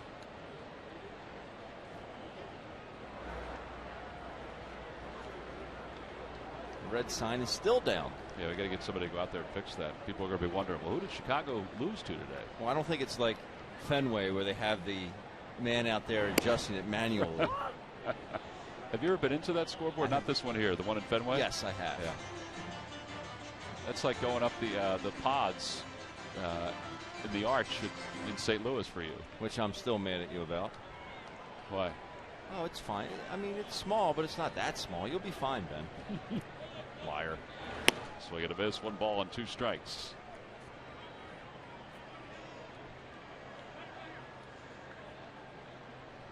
Just one of those things you have to do. If you have the opportunity to do it, do it.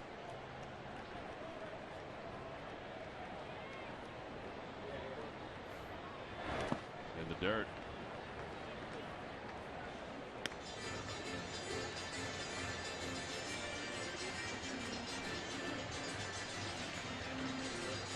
Both bullpens are moving around a little bit.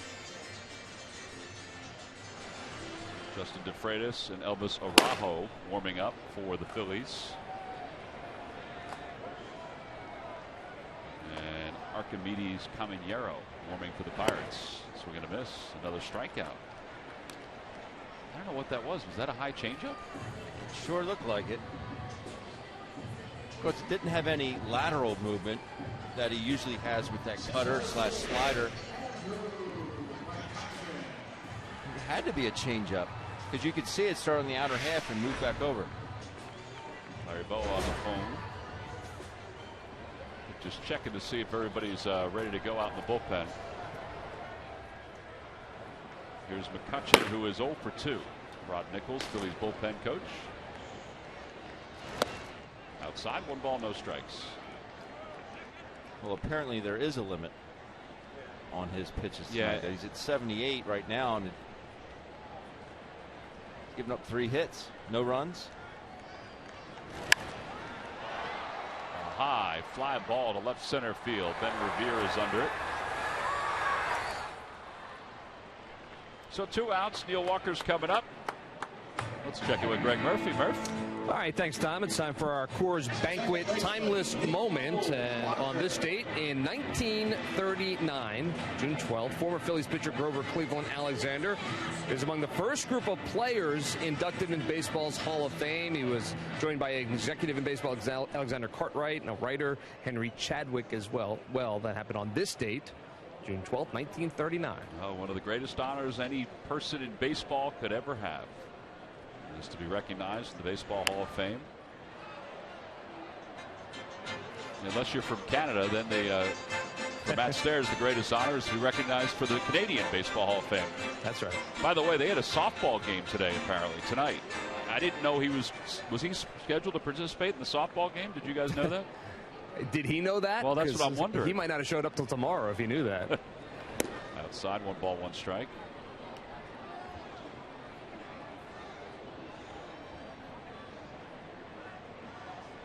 I don't know what he would do for a glove. He doesn't own a glove.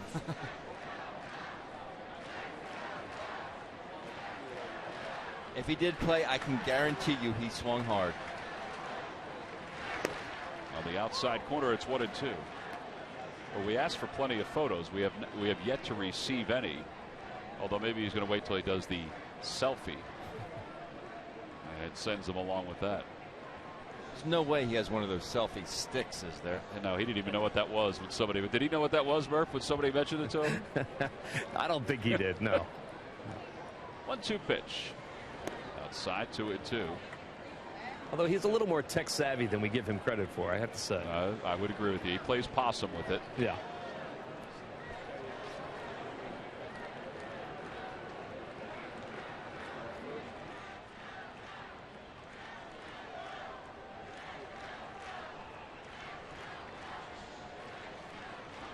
But now the 2-2 pitch. And a ground ball foul.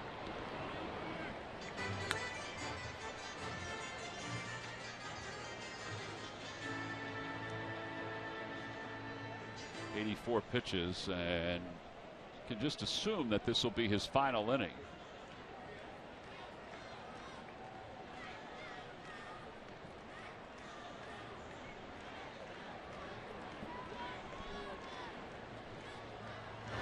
And a line drive back into center field for Neil Walker.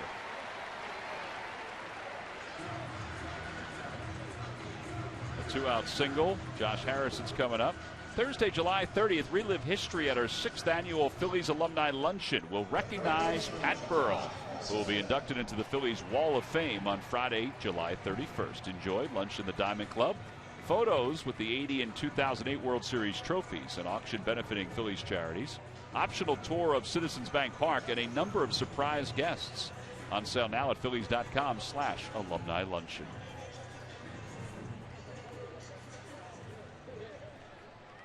Here's Josh Harrison. He doubled his last time up, popped out on a bunt attempt his first time. And that one's lined toward left center field, another base hit. Walker's going to stop at second. And Pedro Alvarez is coming up, and that may be it for Correa. We'll wait and see. He's got Araujo warming up in the bullpen. It's the only lefty. And Ryan Sandberg is coming up the stairs. Now he stops. And here he comes.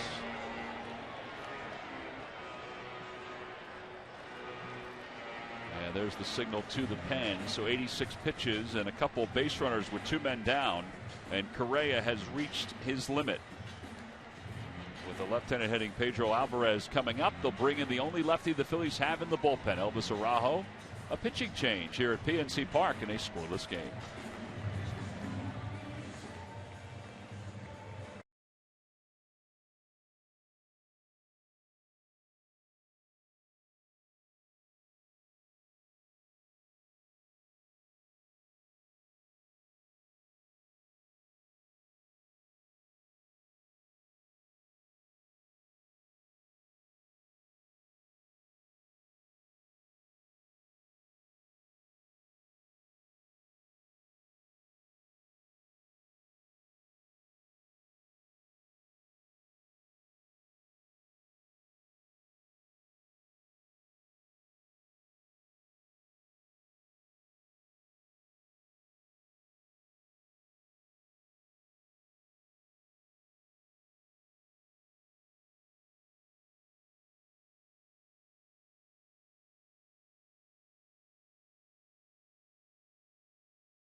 Eligible for fundraising opportunities that benefit their designated cause. It's a great way to raise funds and awareness. Learn more at phillies.com/group tickets.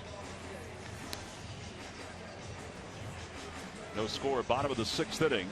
2 men down. Kevin Correa's night is done. He is responsible for the 2 base runners.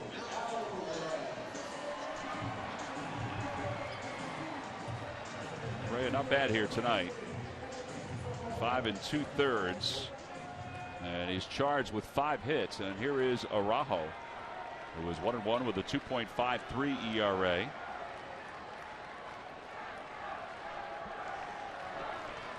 Facing Pedro Alvarez. Alvarez with 10 home runs, 28 runs batted in. And he takes low. It's 1 ball and no strikes.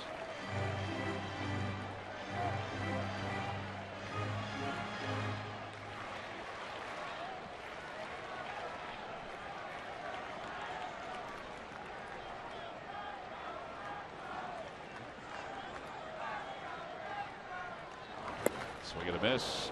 Challenged him with a 95-mile-an-hour fastball. This is a good situation for him to be in, realizing he's the only lefty in the bullpen. This is his time. This is his time to shine.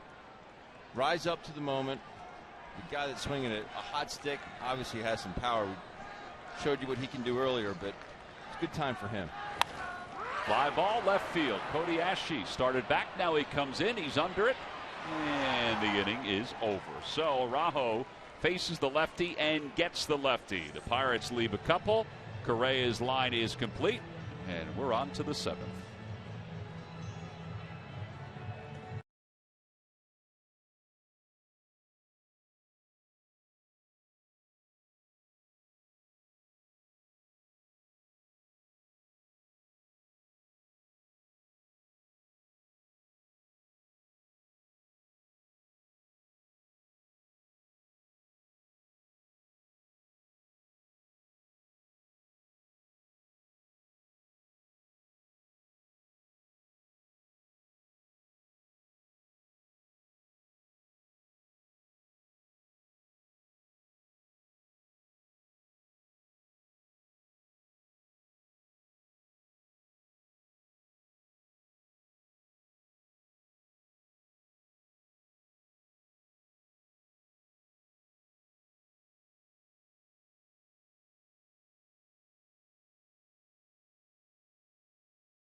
He wanted him to be. He's held the Pirates scoreless through 5 2/3, and he was around the strike zone the whole time, Ben. He was around the strike zone, and the 1 walk stands out in my mind. The 4 strikeouts.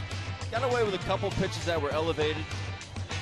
The one in particular that really stood out was that one to McCutchen last inning. But hey, you know what? More power to him. 5 2/3, 5 hits, no earned runs, 1 walk, 4 Ks. It's a big outing for him, and save the bullpen a little bit. Well, it's time now, as you see, the Delaware Valley Honda Dealers game summary. Rupp has 2 hits. Harrison has 2 hits for the Pirates. All right, so both starting pitchers are now done. Jeff Locke is complete after 6 innings. Archimedes Caminero will be the new pitcher for the Pirates. And he will face Cameron Rupp. And Odubel Herrera has come out as a pinch hitter. Caminero, 31 strikeouts, 26 1/3 so far. What name is easier to say? I guess Caminero. Than Archimedes? I think Archimedes. Really? Yeah. I'll be honest with you. When I saw the first name in spring training for the first time, I said, well, Archimedes. When I saw the last name, I said, I need some help.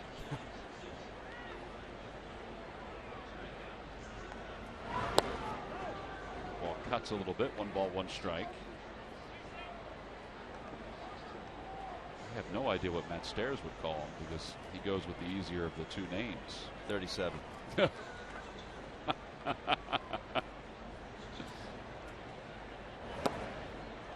98 on that fastball, 1 and 2. He does have a good arm, though, I'll tell you. By the way, I have received a report from Canada, okay, from St. Mary's, Quebec, or St. Mary's, Ontario, that Matt did hit a couple of balls out during the Derby before the game tonight.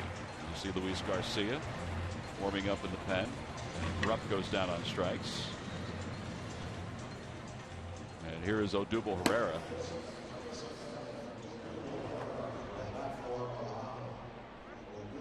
You know, I assumed that it was a softball game, but maybe there was a home run derby of the baseball variety beforehand. Maybe it was softball. I don't know. We'll find out. Whatever it was, softball or baseball, Matt hit a couple out.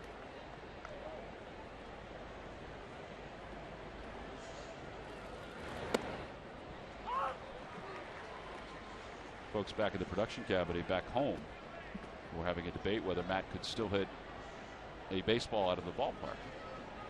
And he has that torn biceps tendon, which I thought left him without any kind of pop. But apparently he still can pop it out. No balls and 2 strikes to Herrera. Can you hit one out now? I mean, you're a man in great shape. I would hope I could, yeah. Oh, really? Yeah. Says with confidence. Murph, could you hit one out? No, probably not. I'd sure like to try, though. It would be great, wouldn't it? 0-2 pitch to Herrera. Swing and a miss, and he's struck out. Back-to-back Ks for Caminero. Now there are 2 outs. And that'll bring Ben Revere to the plate. Center fielder, Ben Revere. Ben is 0 for 3. He's grounded out twice, and he's flied out to center.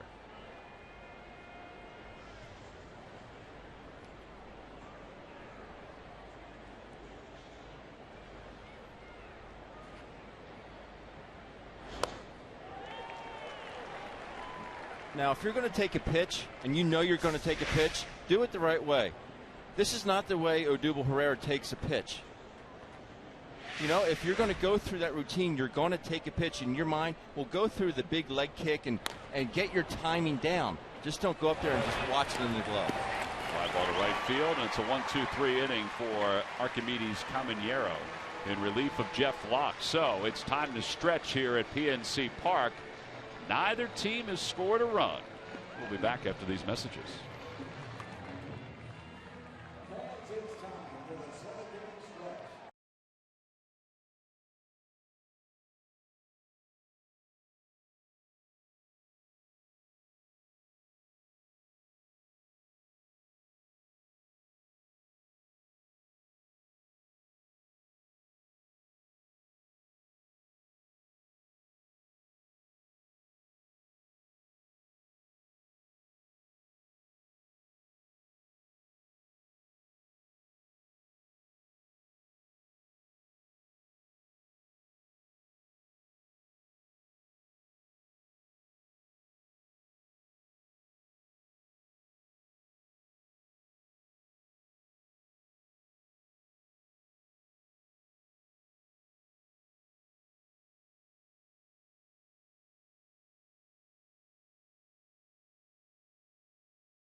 Back in for Luis Garcia as we begin the bottom of the 7th inning.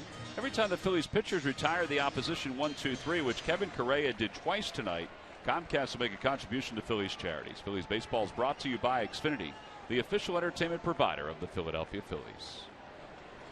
So Luis Garcia will take over. It's been a few days since Garcia last worked.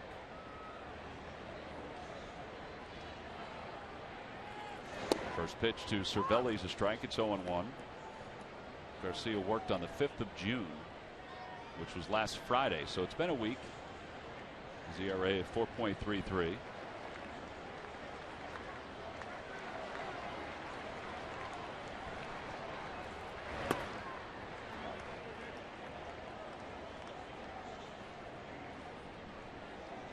Last time these two teams faced each other in that 4-game series, the Pirates scored 15 runs combined.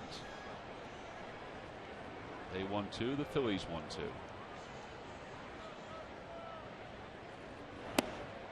Just a bit outside, maybe a little low, 2-1. Tony Watson's been exceptional for the Pirates recently. And he's in the pen.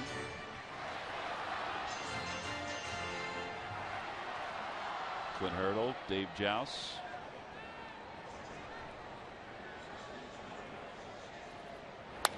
And a liner to right field, and that'll drop in front of Frank Gore.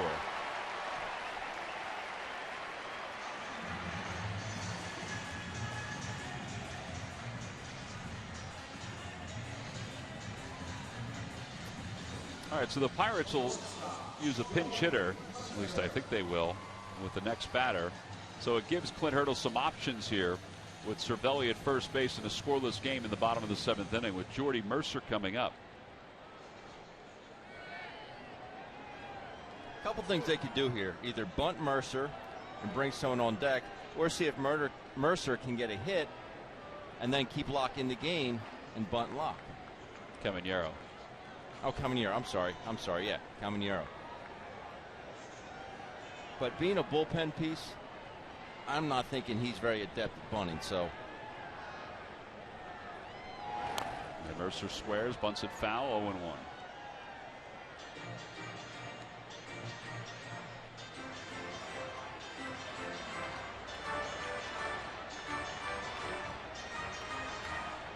Do you ever give signs in the mirror? I can't say that I have. No, I can't say that I have. It's not as easy as it looks. I tried to do it before. It's about as smooth as stucco. I've done that. I've done stucco. 0-1 pitch. Mercer bunts toward first, and sacrifice is successful. 1-3 on the putout. Now Mercer did a better job of getting his bat out in front that time. I think on the first attempt he was late getting squared around, and he had to rush it, and he jammed it in the ground. That one he got set a little sooner, so it would make a good bunt towards first base.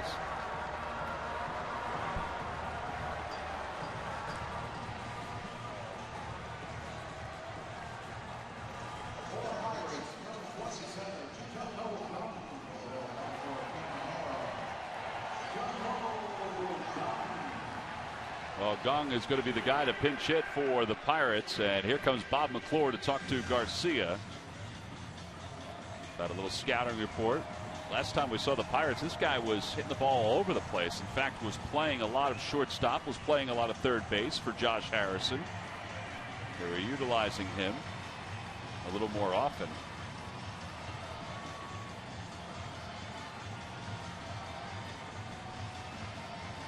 The go-ahead run, the only run, is at second base for the Pirates.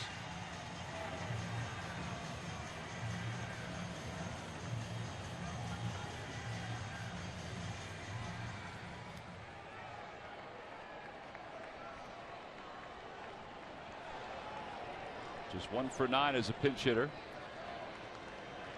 out of Korea. Signed by the Pirates this past offseason. He's got Cervelli at second base here in the bottom of the 7th. Takes inside, 1 ball, no strikes. He's had a good year. He's hitting .280. 3 home runs, 20 runs batted in. Another hitter we see with a big leg kick. Drawn out leg kick. When we got to 2 strikes, he shortened that leg kick. I was going to say the Phillies neutralized it somewhat in that series.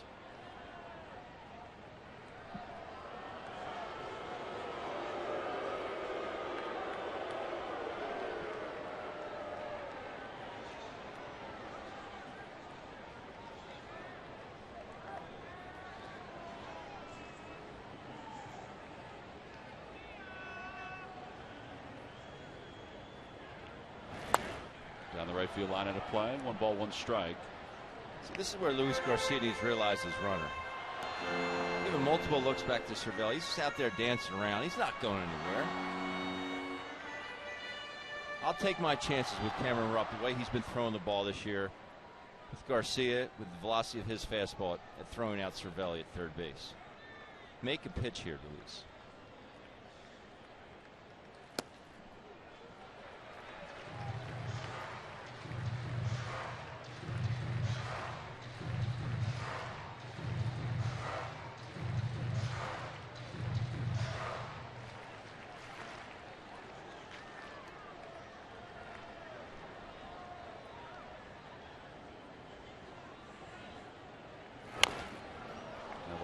Hit foul right at home plate.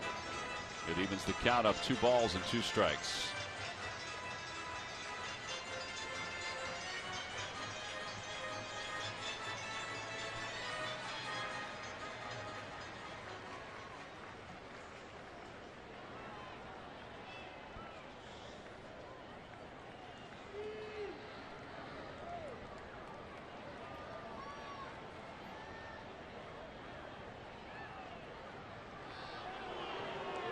Like this right here. Yeah, it's just, you lose track of what your goal is. That's to get the hitter out. And again, Cervelli's not going anywhere.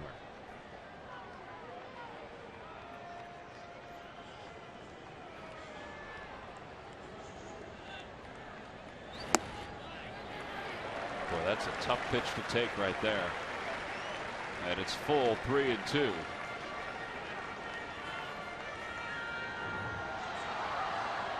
I don't know how you lay off that one, Tom. Seriously. Maybe it was lower than we think from up here. Or he just got completely fooled and couldn't swing at it. Good numbers with runners in scoring position. 3 balls, 2 strikes. Runner at second. Inside, ball 4. That'll put 2 runners on, and Polanco will come up. Now again, no lefty available. They use their only lefty, Araujo.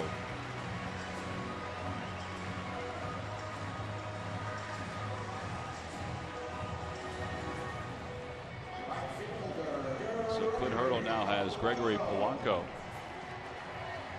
Polanco won for his last 15.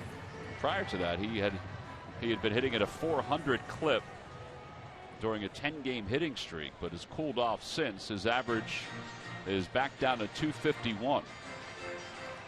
It's such an unforgiving game. I mean, up and down, up and down. Pretty much the Pirates as a team this year. They're very streaky.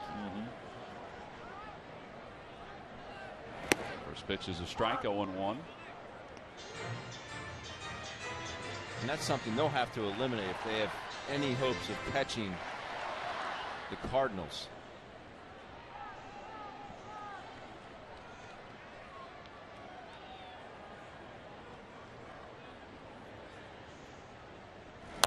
Off the plate. Ruff cuts it off, flips to Garcia. They get the out at first. Runners on second and third with 2 men down.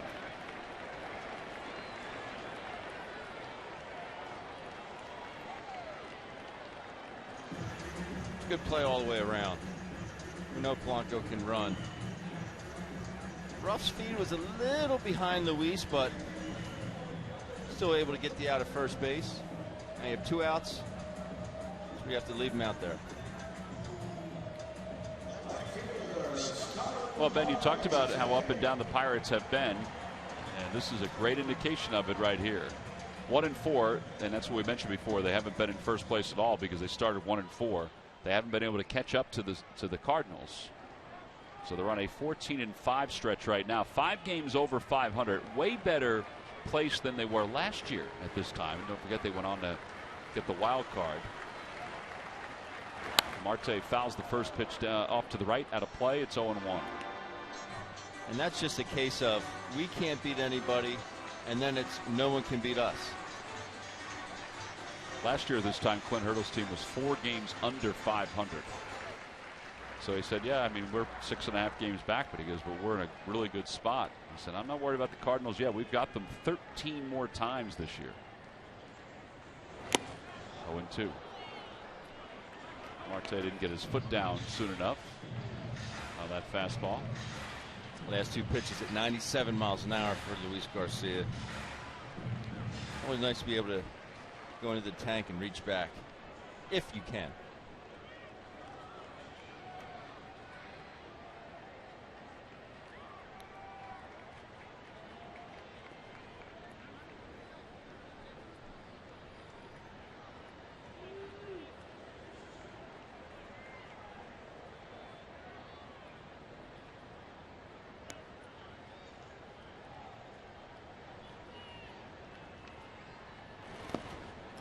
Job by Rupp to block that one.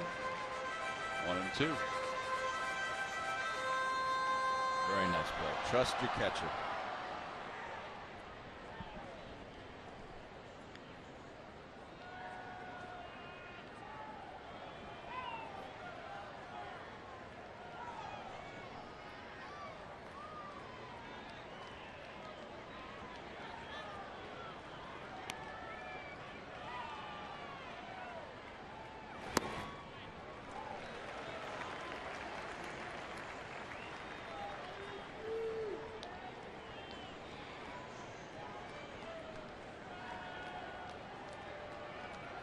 Sandberg hoping for a little magic again. 2 runners in the 6th. They got out of it. Now 2 runners here in the 7th. A little different though because they're both in scoring position. Swing and a miss. He got him with a slider. Well, that's some good pitching from Luis Garcia to get out of trouble here in the 7th inning. So 2 more left by the Pirates. Each team has left some base runners here tonight. Each team with 6 base hits.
Well, the new pitcher for the Pirates is left-hander Tony Watson as we go to the top of the 8th inning. Watson's been excellent, as we mentioned, for the Pirates. And he'll take over for Caminero. Watson, 0.79 earned run average in his last 21 games to bring his ERA to 1.72.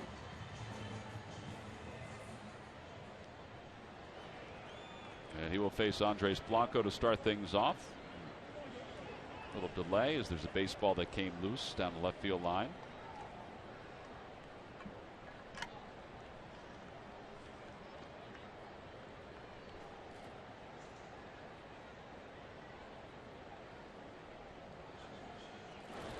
Blanco takes outside. 1 ball, no strikes. Blanco tonight is 1 for 3. He has flied to center out to the track. He is singled. And he struck out swinging his last time against Jeff Locke. Inside.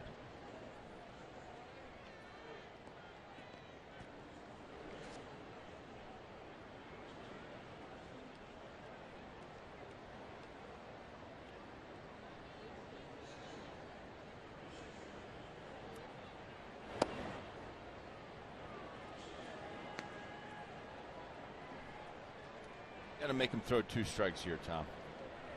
I know Watson's good, but your main objective here for Andres Blanco is get on base. There's a strike, and it's 3-1. All the pressure's on him. He has to do that now 2 more times.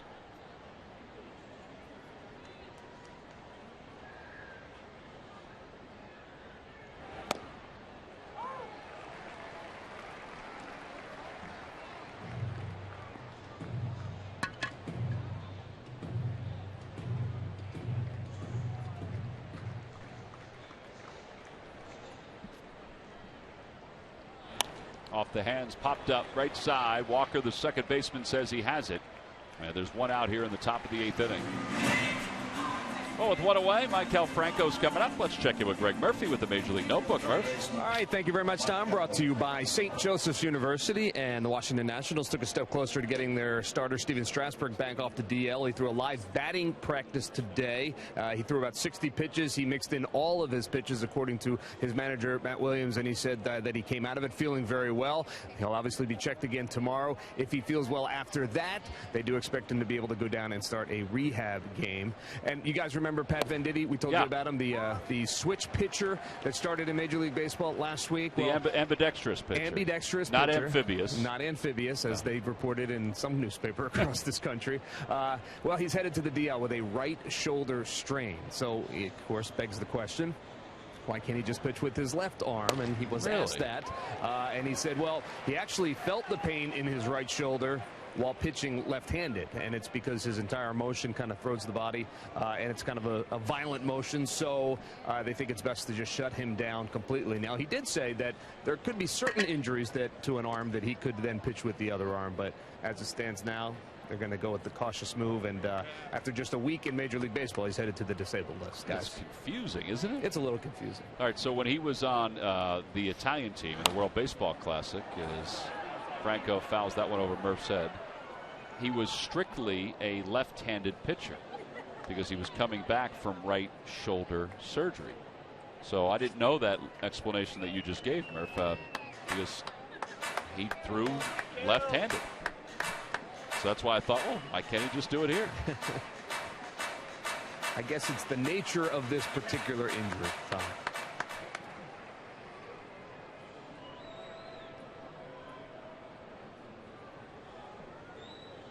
No balls, 2 strikes to Franco. Outside, 1-2. I guess if you were to call for him from the bullpen, whatever arm that you signal, he'd have to start with that arm. He does not have to declare it until he gets out to the mound. He has to declare it and then can't switch it.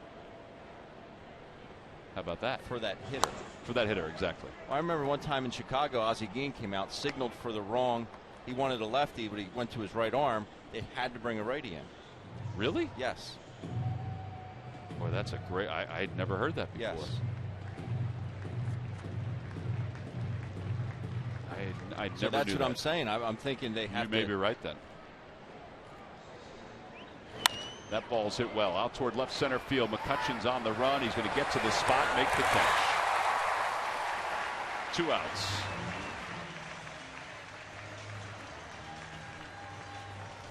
Ball is well hit. Just didn't get enough of it.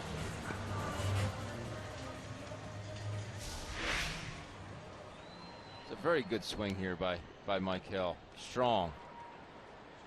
Up through the ball. That was a good one to hit. I think he just kind of clipped it. Mm-hmm. Kind of like a slice and Goff, where he just hit the ball kind of sideways. Yeah, he hit it okay, but I think if he would have hit that ball a little more flush, may have carried out of here.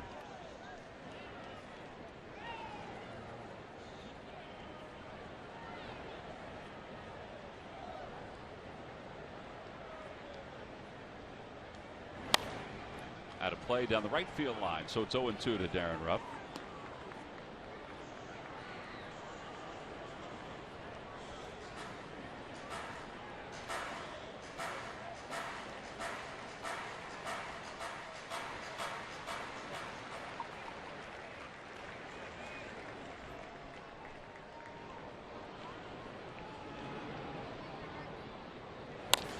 toward the middle and right at Walker playing on that side of the diamond. 4-3 on the putout. And the Phillies go down 1-2-3 here in the top of the 8th inning. To the bottom of the 8th we go. Tough part of the order coming up.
Beat Mason, you can't go wrong when you buy right. Buy your Delaware Valley Honda dealers. Hurry to your local Del Val Honda dealer or visit DelValHondaDealers.com today. And buy the Pennsylvania Lottery. Benefits older Pennsylvanians every day. Well, that is the Roberto Clemente Bridge. Folks are heading over it. It is a little late because we had an hour and 25-minute rain delay at the start of the game. And we are scoreless moving into the bottom of the 8th inning. Ken Giles 2-1 with a 2.16 earned run average is the new pitcher for the Phillies.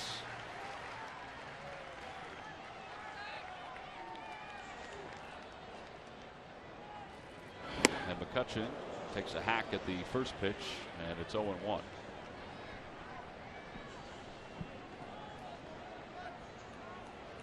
I think he was trying to get a point all by himself right there, Tom. I would agree with you on that one. Up third base line, it is a foul ball.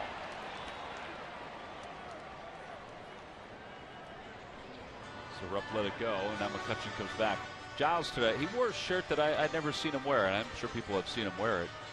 It had flames all over the front of it. And on the back of it, it had flames, and inside the flames said 100 miles, Giles. On the front it said, "I'm all fired up." Oh yeah, that's what it was. I'm all fired up. It's a cool shirt. It was cool. I can see you pulling that off, Tom. That shirt, the sleeveless. Yeah. I don't know. They need air, Tom. Got to let them breathe. 0-2 to McCutchen. He went after that slider, and Rupp gets a little separation. So the putout goes 2-3, and with one man down, here comes Neil Walker.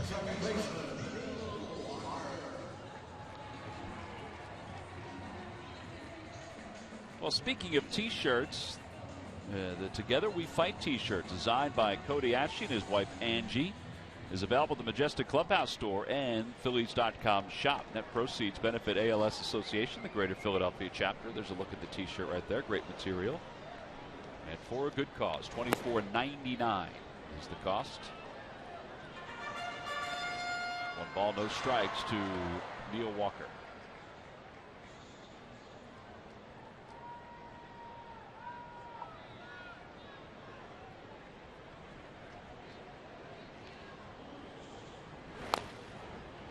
and evens the count up at 1-1.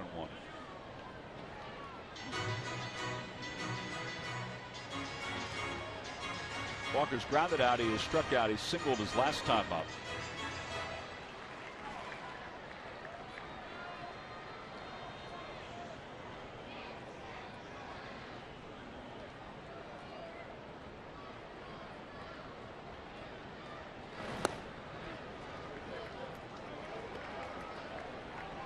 He's a guy you have to be more concerned with from the left side than you do the right side. So earlier in the year, Clint Hurdle moved him down the lineup. Cole Hamels on the mound.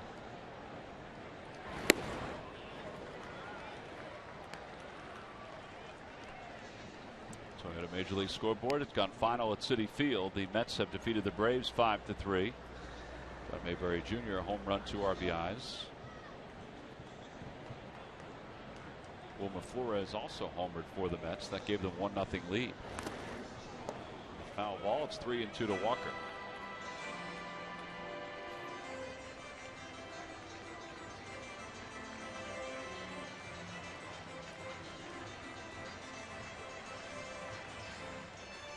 Those helmets are a little different, aren't they? Would you consider that a matte? I think, yeah. I was going to say matte. A couple teams that have that.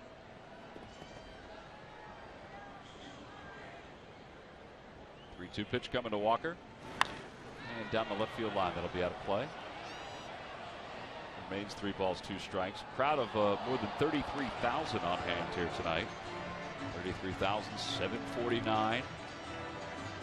After the rain left, turned out to be a pretty nice night. Yeah, it really cooled off because it was scorcher.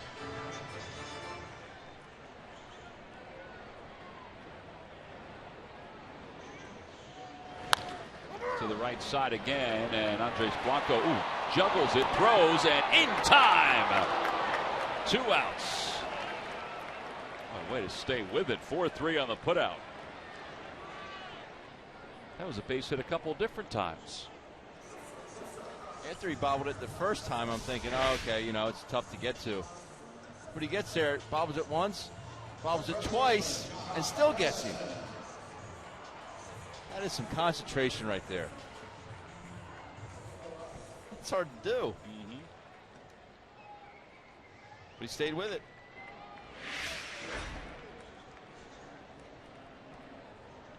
So after that play, Harrison's up. He takes low. 1 ball, no strikes.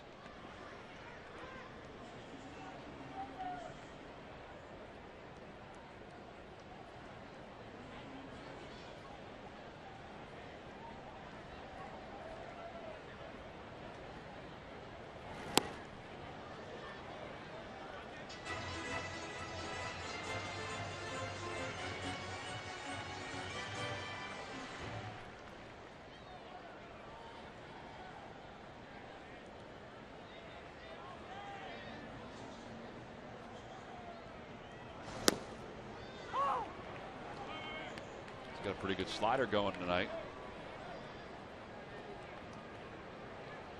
A good effort level, too. A little more fluid. Here's the 1-2 pitch. Back toward the middle. Knocked down by Giles. Slides, throws off the glove of Rupp into the crowd. And Harrison will get second base. So the go-ahead run is in scoring position here at the bottom of the 8th inning, and Pedro Alvarez will be the batter. So this is just another case of a pitcher not getting in fielding position. It seems like a lot of these pitchers are more content to just kick the ball than to field it. And I know a lot has to do with the power pitchers never, you know, the ball's not even hit hard. But if you're not in a good fielding position, Harrison gets a hit out of it and an error. But if you're not in a good fielding position, I know that their power arms, a lot goes into it. You want to grab the most velocity you can.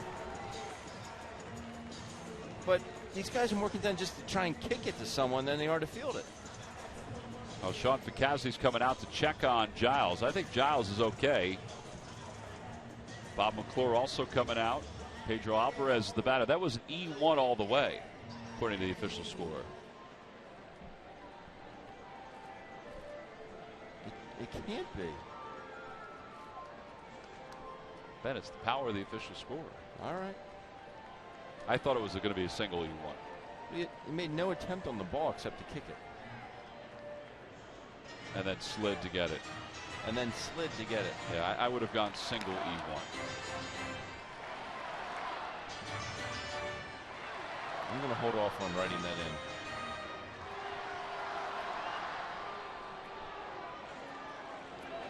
All right, so they're going to walk Pedro Alvarez and face Francisco Cervelli. Didn't they just discuss this? Yeah, I think they did, but now a conversation between Rupp and Giles. I don't think Giles wants to walk him. He's not happy at all. Too enthralled about it, doesn't he? Oh.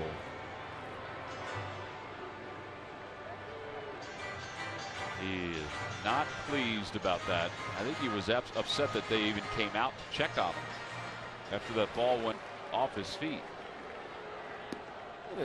Bob McClure would have told him to walk him. I would think you're right. Unless they decided it when Bob went back to the dugout.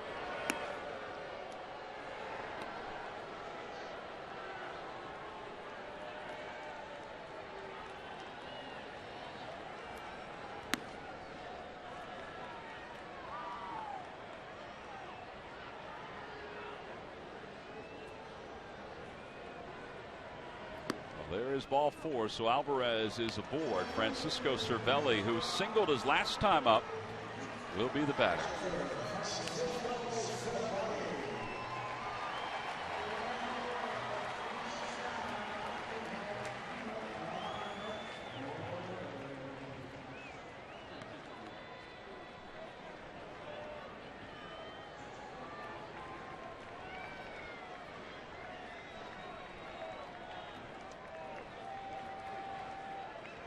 Bottom of the 8th inning, no score, runners on first and second. Pirates have left 8, the Phillies have left 7. And the first pitch slips out of the hand of Giles way upstairs. It's 1 ball and no strikes. On my MLB.com site, it says Josh Harrison singles on a ground ball to pitcher Ken Giles. And then advances on error. 1 ball, 1 strike. I still wouldn't write it in there yet.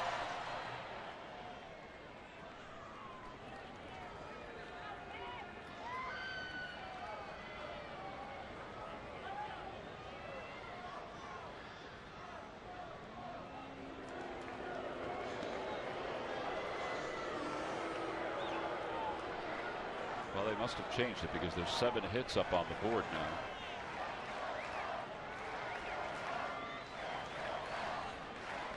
One ball, 1 strike. Slider outside, 2-1.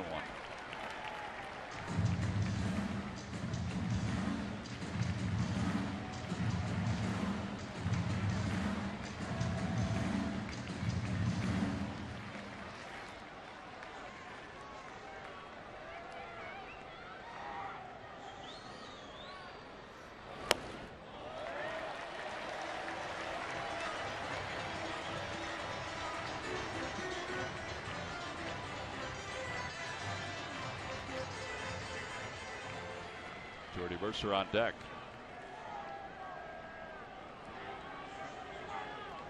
Three balls, 1 strike to Cervelli. Up high, ball 4, and the bases are now loaded.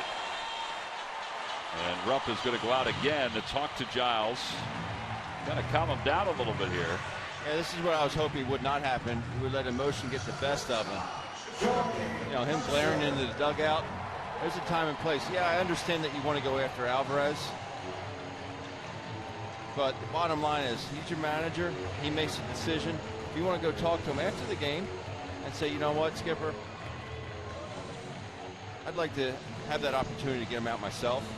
That's a discussion you can have, but you just can't let emotion get the best of you. All right, so Bob McClure is allowed to go back out and talk to him because the first trip was a trip by the trainer that he accompanied. He went over and asked the home plate umpire.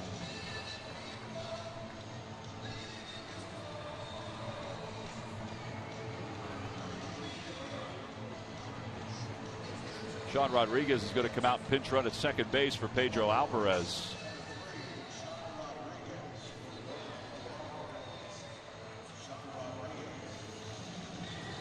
So Alvarez's night is done.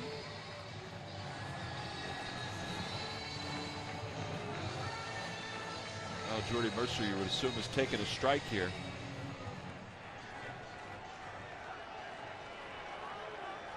Not necessarily. He gets something that he likes. I think he'll see a first pitch slider, honestly.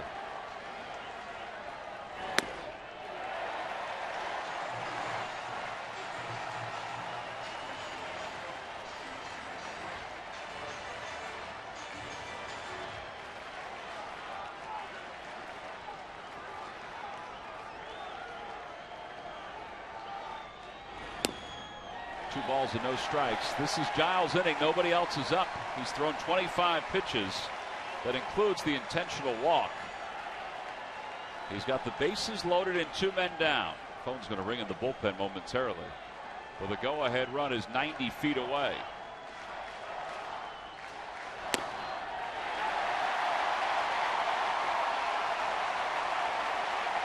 That was the closest of the 3 pitches, but it was inside. And now this crowd of 33,000 plus on their feet.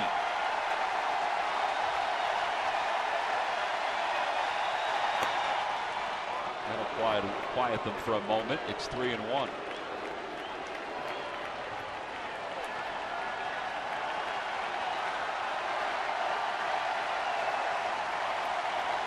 Runners lead off. Here comes the 3-1 pitch. Inside corner. 3-2. That was a really close pitch. Very similar to ball 3.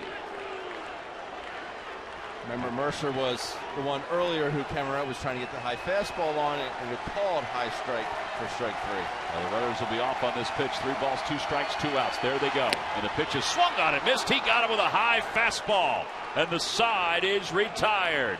It took a bunch of pitches, but Kenny Giles gets through the bottom of the 8th inning. No runs, 1 hit.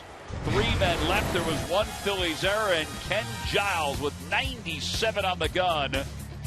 And Giles at the end says, get on out of here. We'll go to the top of the 9th inning.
Jam in the bottom of the 8th inning. He wasn't happy during the inning when he was told to intentionally walk Pedro Alvarez. He didn't seem too happy when Bob McClure came out and talked to him a second time.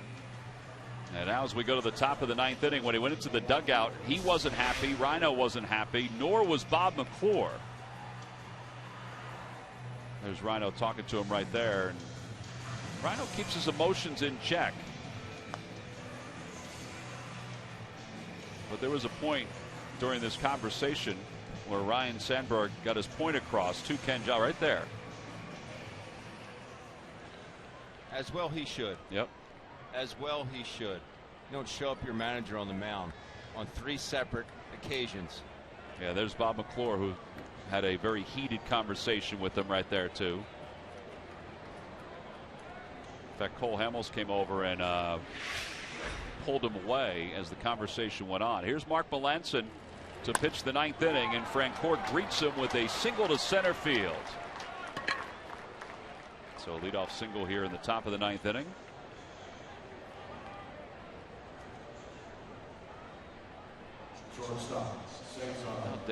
Dad Dave, happy about that.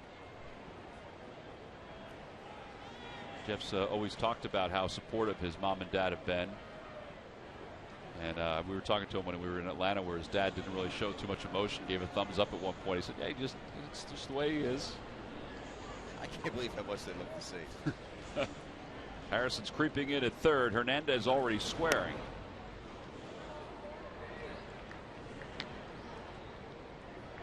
It's just a good learning experience for Ken Giles to go through. Doesn't seem so at the time, but he'll learn a lot from it.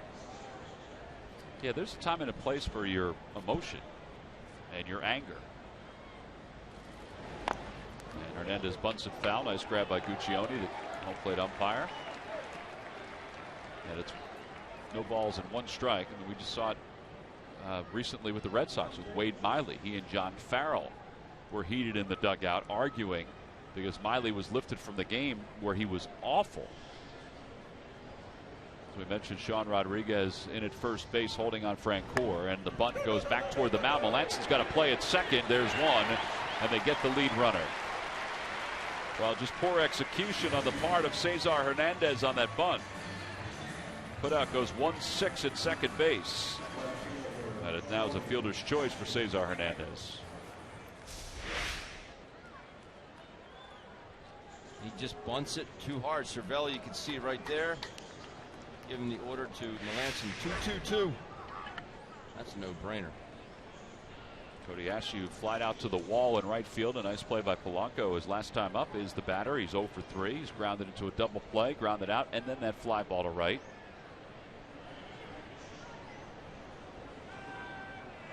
Outside, 1-0.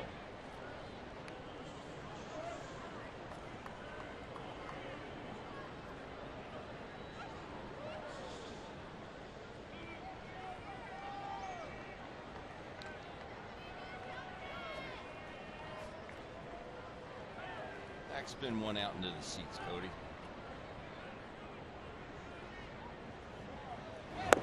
Hernandez started, then stops.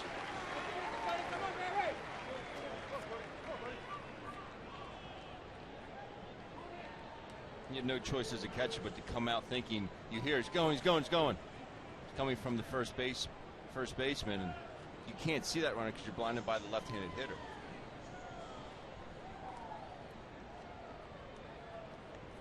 This time Hernandez does go. The pitch is taken for a strike. The throw to second base is in time. Phillies used their replay challenge earlier.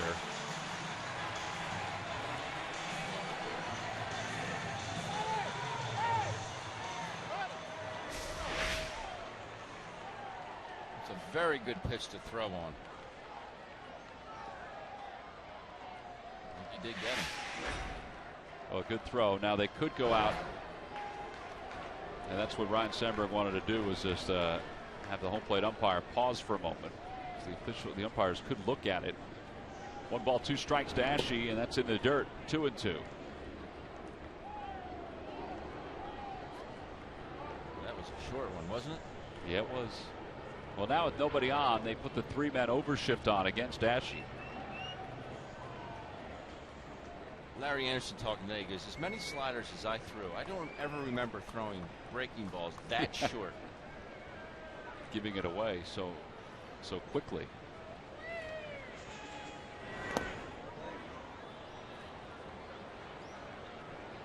There's DeFreitas in the bullpen.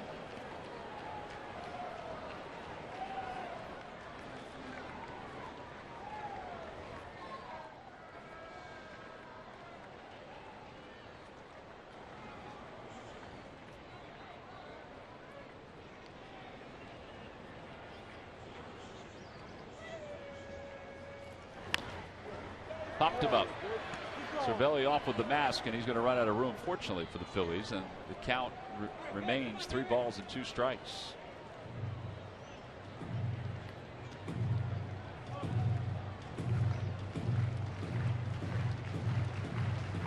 pitchers are not afraid to throw inside, despite it being a 0-0 ball game. You miss inside. You always thought never get beat to your pull field in tied or close ball games. They're not afraid. Leave one out over the plate, do some damage. And there's ball 4. Ashe's aboard. It gives Cameron Rupp an opportunity.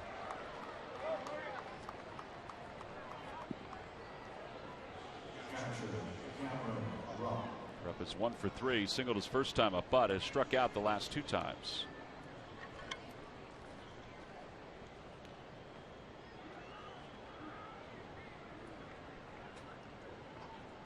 Surprised not a pinch hitter here, Tom? You know, he was swinging the bat okay in Cincinnati. If you look at the bench, the only one I would think about using here is Howard.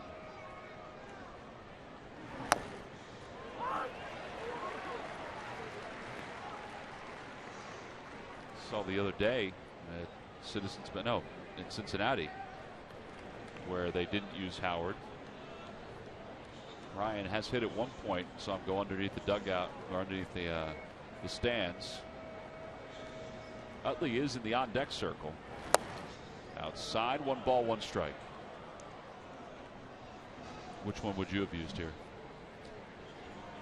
I would have used Howard for the simple fact that he's such a good pinch hitter. His numbers pinch hitting are phenomenal.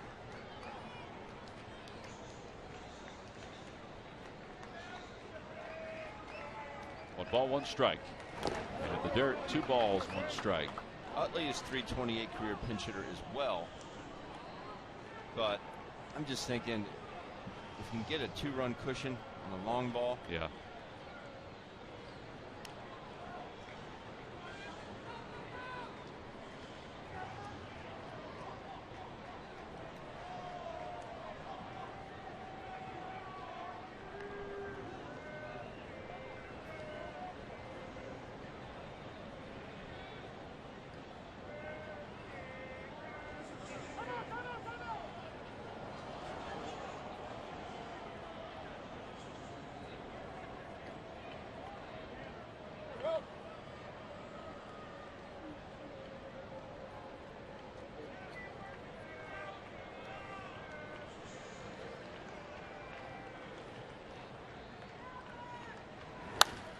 Into right field. That'll drop for a base hit. And Ashe will stop at second. So Rupp's aboard, his second hit of the night. Well, that ball was almost all the way past Harrison. It went past 2 cutoff men. So here's Chase Utley with a chance to give the Phillies a lead. Papelbon is throwing in the bullpen. He and DeFreitas.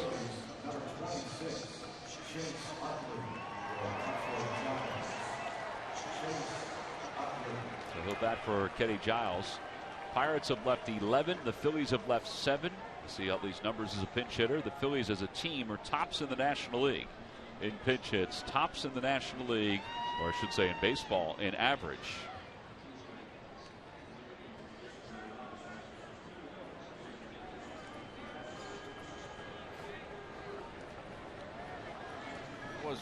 I was thinking about having one of the keys of the game be get Paps into the game.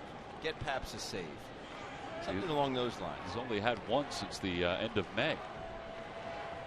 Utley stands in. Here's the pitch to him. Inside, 1 ball and no strikes. Revere's on deck.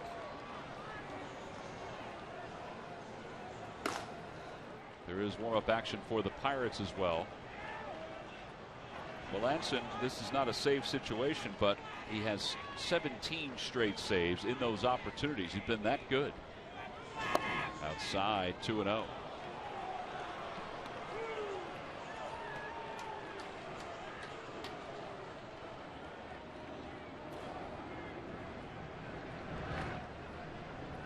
Jared Hughes loosening up in the pen.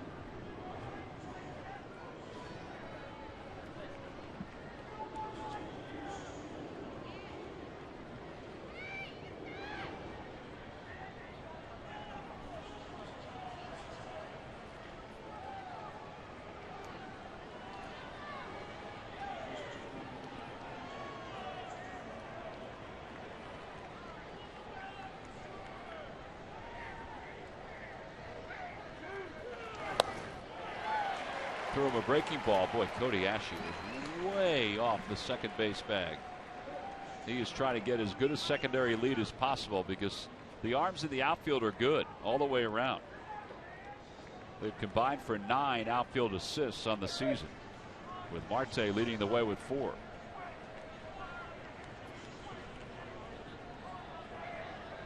Two balls, 1 strike. Ellie dribbles a foul. It's 2-2. That 2-0 pitch to Chase really ate him up. Sort of a cutter inside. I think he may get it here. Yeah, I think Chase is looking for something out over the plate. He's had some late life on it and ate him up. Melanson going outside on that 2-1 pitch. So he's got some options. You go with a big breaking ball, or you can see if you can get that Chase inside again.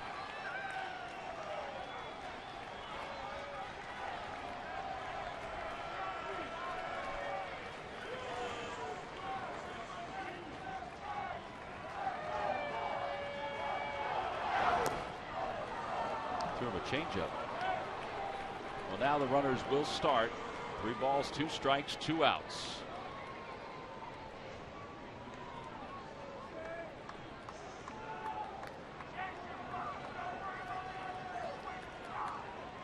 I mentioned Revere waits on deck.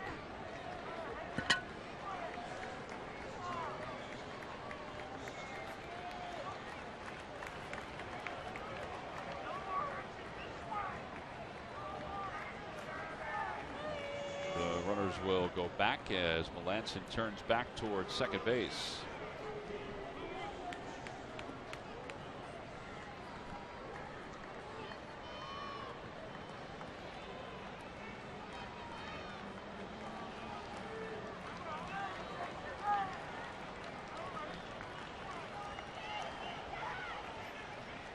Runners go.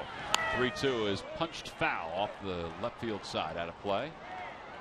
And we'll do it again. Cervelli wants a conversation with Melanson. Chase did not play, or did play in Wednesday's game. He was 0 for 3. So he's 0 for his last 21. Trying to end that right here. He has 5 0-fers that have reached double digits this year.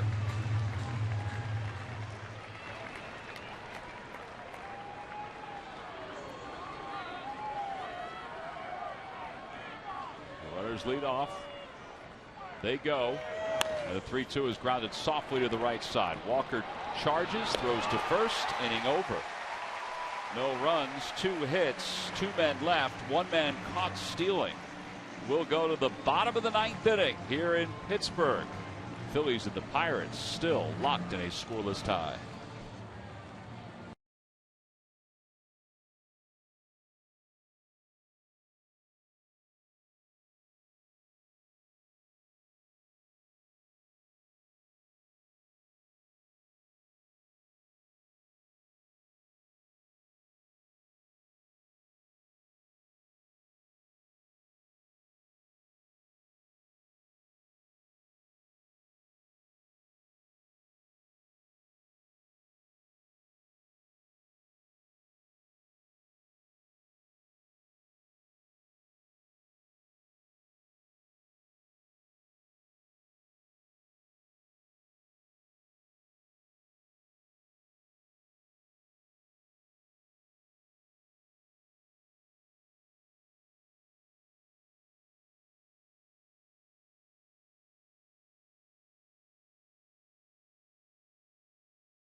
Today's Phillies Pirates series opener here at PHI Park, only on Pure Auto Insurance presents Phillies post-game live. There was an hour and 25-minute rain delay, and now we go to the bottom of the 9th inning. No runs. The 2 teams have combined to have left 20 base runners so far. We'll go to the bottom of the 9th inning, and Justin DeFreitas, his 29th ball game.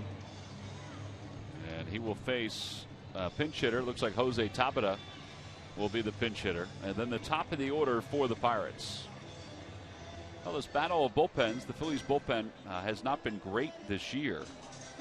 They were outstanding last year. In fact, they had the best bullpen in baseball from the All-Star break on. But tonight, they've done their job.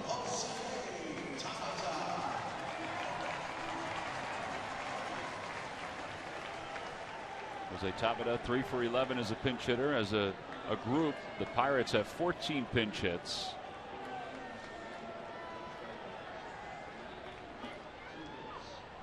First pitch is in there. It's 0-1 to Freitas at 92 with that fastball.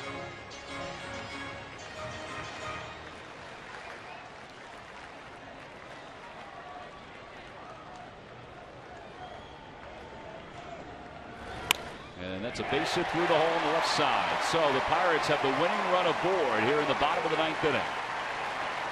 Man, we've seen some nightmare finishes in this ballpark. Phillies have not played well in this ballpark, as everyone knows.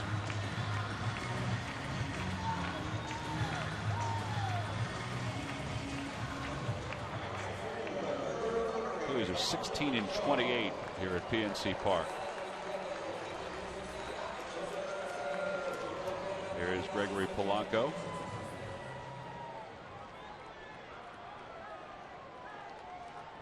For 4. 1 for his last 16.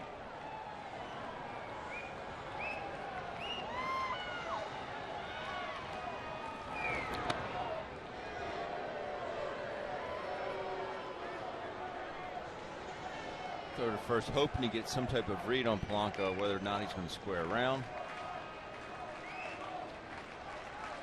Put hit and run on first pitch. Well, I was thinking that because the hole is wide open on the right side. He's a good fastball hitter. They're not thinking bunt, at least not right now, and it's 1 ball and no strikes. Some guys just cannot bunt.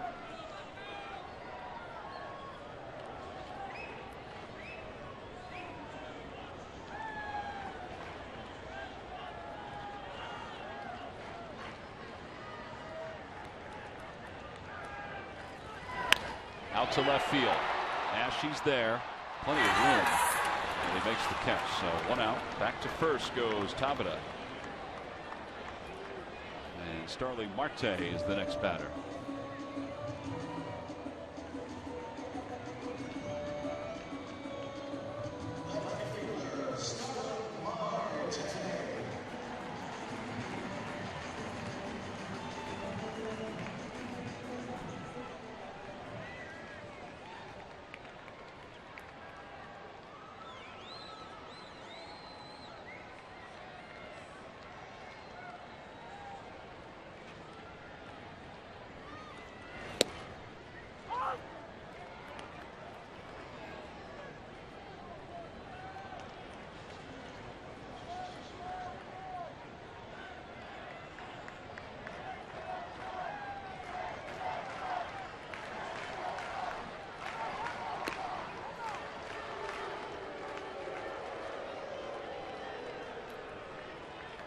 Pirates have played a lot of extra inning games this year. They're winless in extra inning games.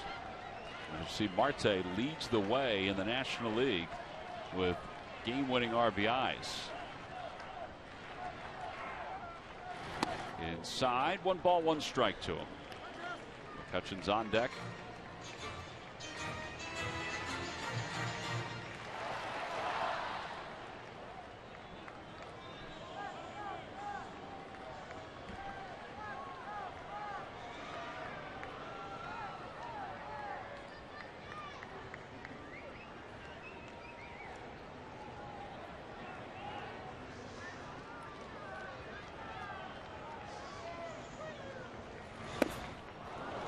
Pretty good slider right there by DeFreitas.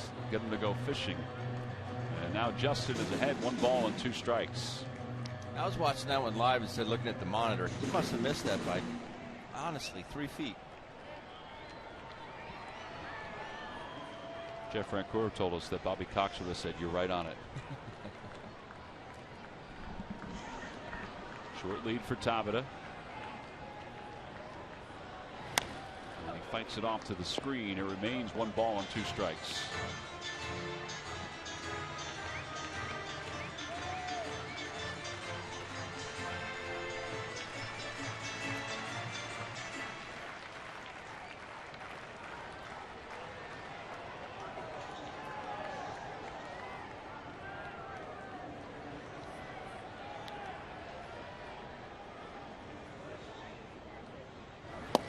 And a call, strike 3, right on the outside part of the plate. 2 outs here in the 9th inning. That's what you call, I guessed wrong. Marte definitely looking for that slider.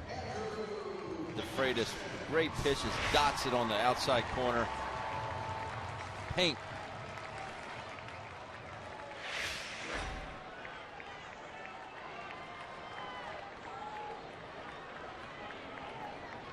Well, now with 2 men down, here's Andrew McCutchen, hitless tonight in 4 at-bats. Tampa again a small lead over at first. And a toss over, he's back very easily. Phillies pitchers tonight have combined for 8 strikeouts, 4 by Correa, who went 5 2/3 in his Phillies debut.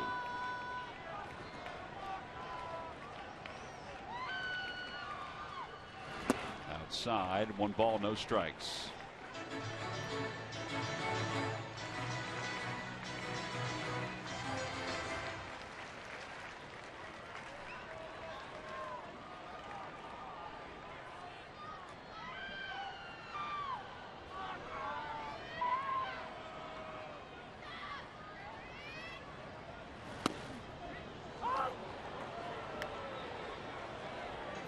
Seems like Justin has very good command here tonight.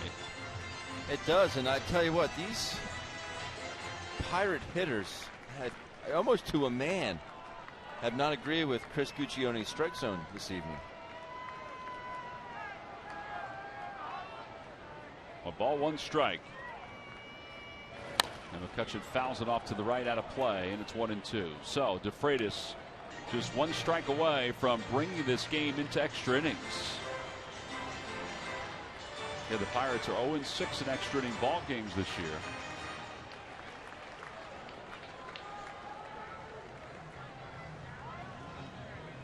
Jared Hughes, he's going to be the next one out of the pen.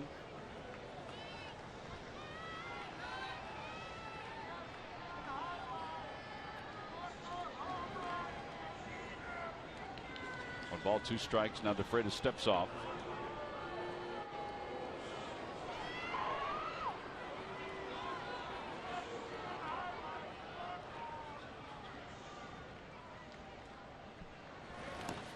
Nice play by Rupp, making sure that the winning run stays at first base.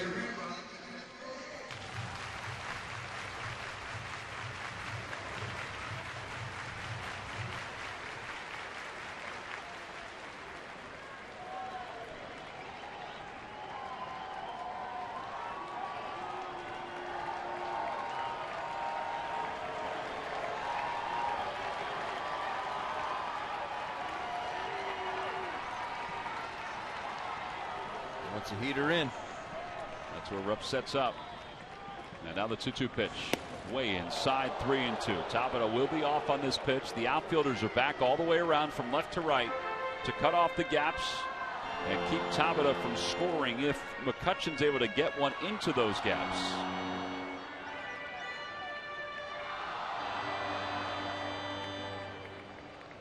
Neil Walker's on deck.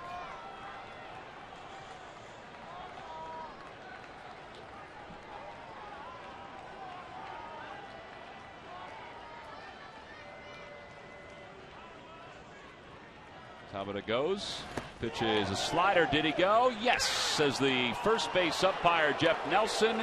And we're going to extra innings. McCutchen down on strikes for the 2nd straight at bat. No runs, 1 hit, and 1 man left. 12 left on tonight for the Pirates. On to the top of the 10th inning.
That gets us to the top of the 10th in a scoreless game.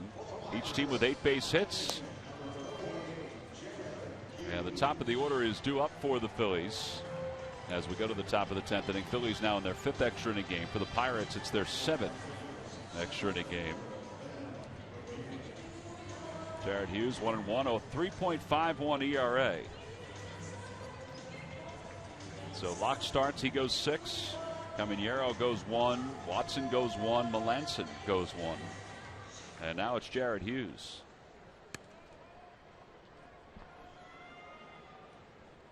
Ben Revere is 0 for 4 in this ball game. Takes on the outside corner. No balls, 1 strike.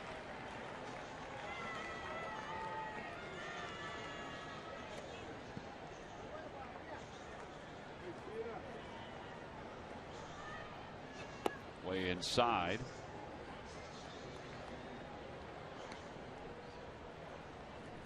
They drop a 3 spot on them. Get Paps in and go home. Hey, listen, all around baseball today, we've had these big innings. You know, the Blue Jays, they were down 8-1 at one point. They won 13-10 with a big inning.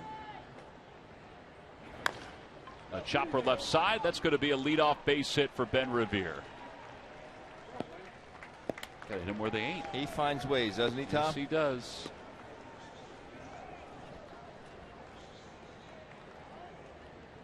All right, so Ben Revere is told to look out for Pete McCann. Andres Blanco is coming up.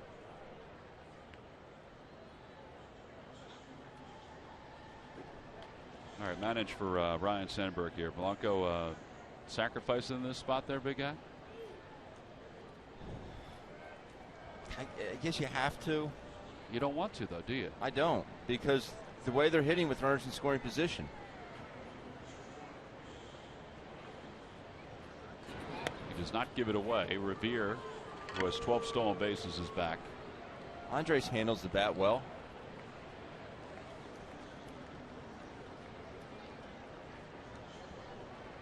Remember back in 2012, Cliff Lee, 10 scoreless innings on the mound.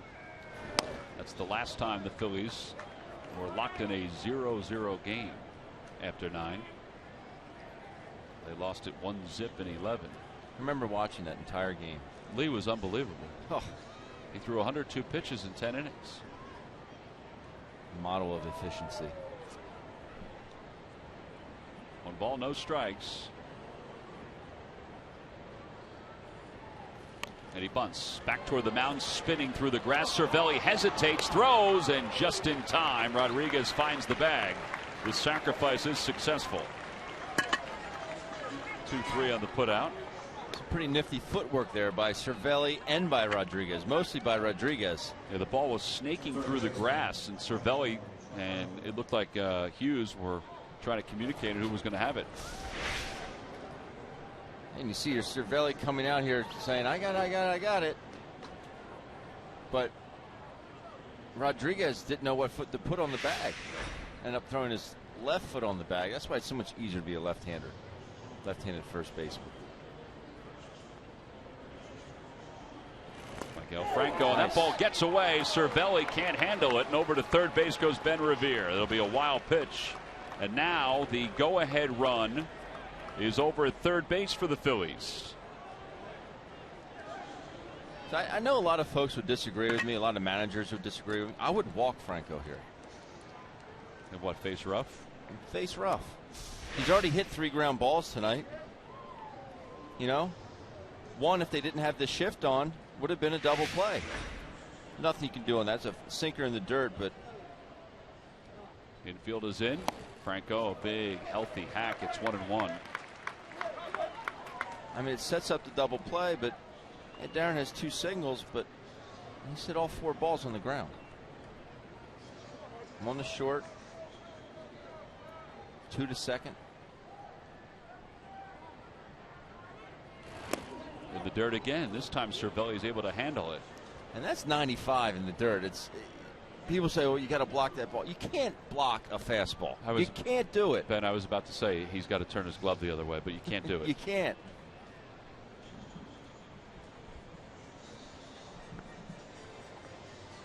First of all, you never expect a fastball in the dirt. You just have to rely on your good hands.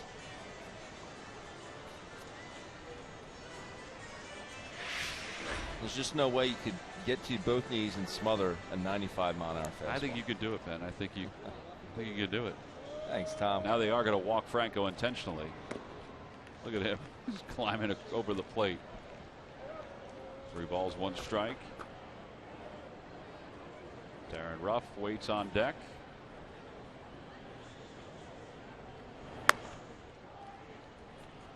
And first and third. And Ruff, who is 2 for 4, will get some hacks here against Jared Hughes.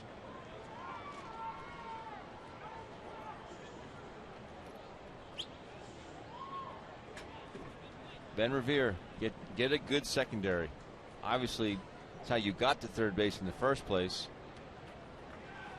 But then Cervelli makes a good play to save that run. Just be ready.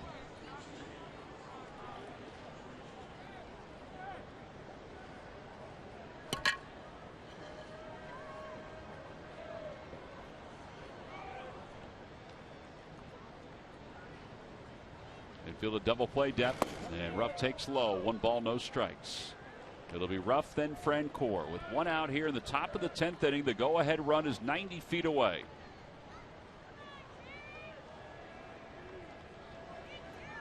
This is the first time tonight the Phillies have had a runner over at third.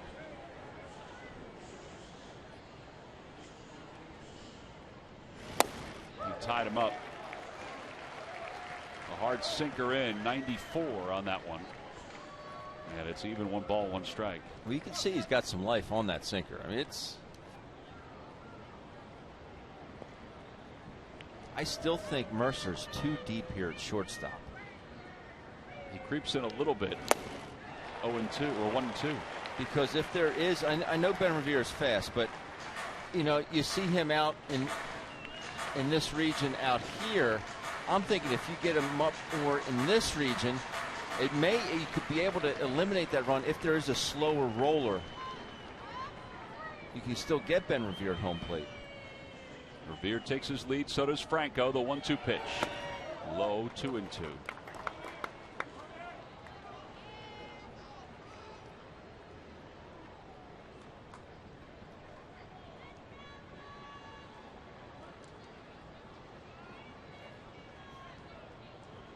Another sinker. Got him.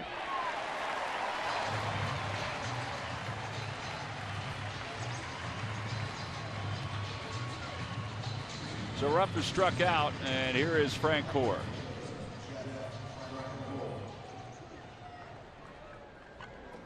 Don't forget, you still have Ryan Howard on deck or on the bench. Thought maybe they would think about using him with Ruff's at bat, with the righty out there. Francoeur standing in, base hit his last time, or walk his last time. Grounds one softly to left side. This is going to be a tough play. Harrison's got it, throws just in time. What a play by Josh Harrison. He may have just saved the Pittsburgh Pirates. He at least saved the 10th inning. That was a dribbler up the third base line, and all he could do was barehand it and then throw on the run and get Jeff Francoeur by about a step and a half. Well, this is a Gold Glove play right here by Josh Harrison. We'll go to the bottom of the 10th inning. The Phillies and the Pirates still scoreless.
In tonight's ball game, the Phillies go back to their pen. And Jenmar Gomez will take over. 25th game, no wins, 1 loss, 2.36 ERA. He's allowed 28 hits in 26 2/3 innings. And as Gomez checks in, former Pirate, Freddie Galvis comes in to play shortstop. Moving from shortstop to second base is Cesar Hernandez.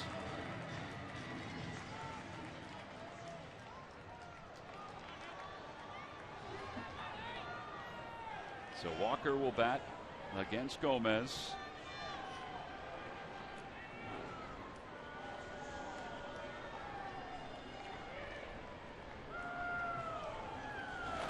First pitch is in there. It's 0-1. Gomez, 27 years old. We mentioned he's pitched for the Pirates. Last year he was 2-2 with a 3.19 ERA. In 2013 he was 3-0 with a 3.35 earned run average. Here's the 0-1 pitch. Low. 1 ball, 1 strike.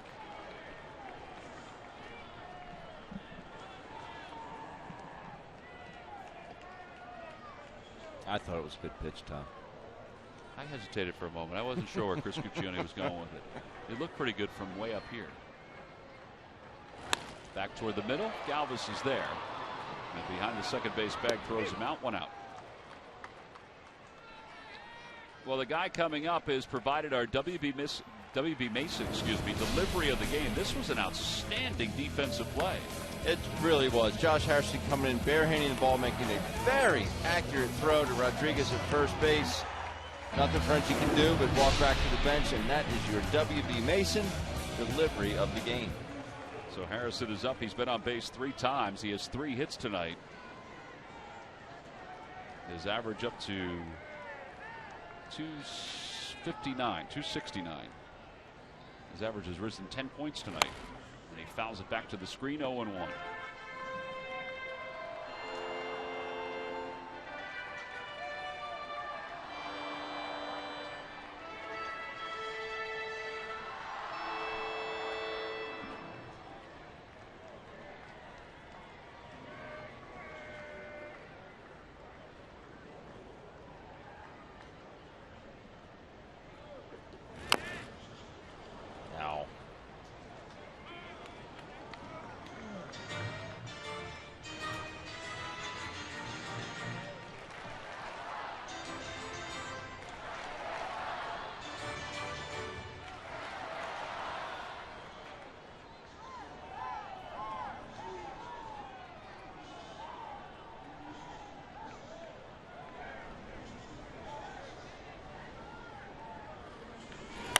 Opposite way, base hit for Harrison. A 4-hit night for Josh Harrison. A 1-out single, and Sean Rodriguez will hit for the first time.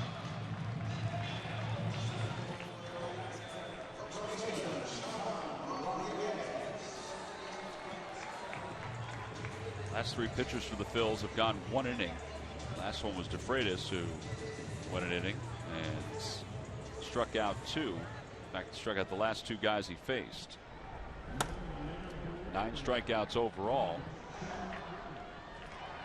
Rob Scahill warming up in the pen for the Pirates.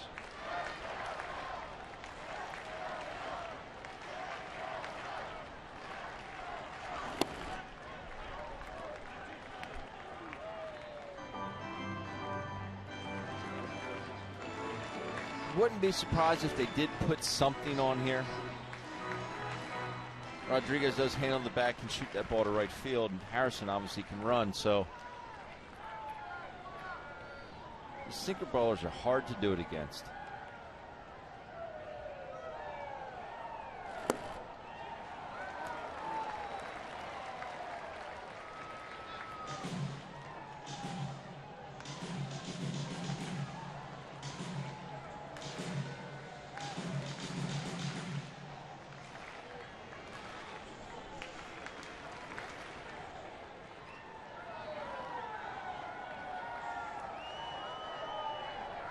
Two balls, no strikes. And a line drive base hit to center field. Harrison's thinking about 3, but he'll stop at second base.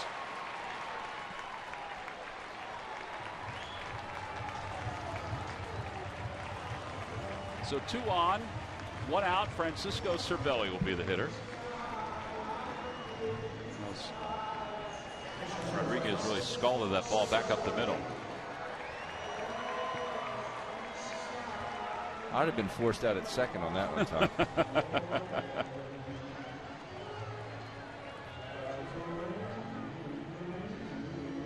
See what Cervelli's done tonight. He's 1 for 3. Walked his last time up.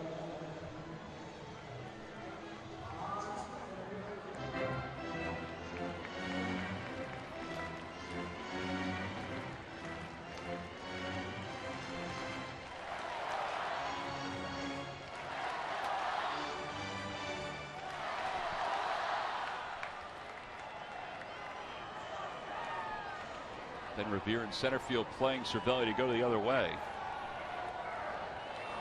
As the runners lead off. Fastball in there, 0-1.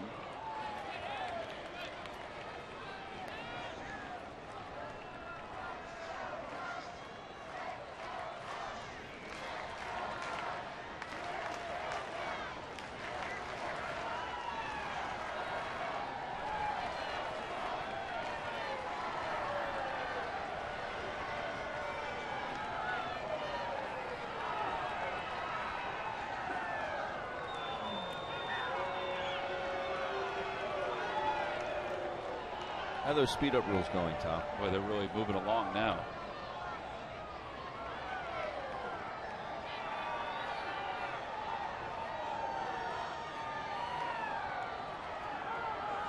Now time is called. Rupp goes out to chat with Jenmar Gomez.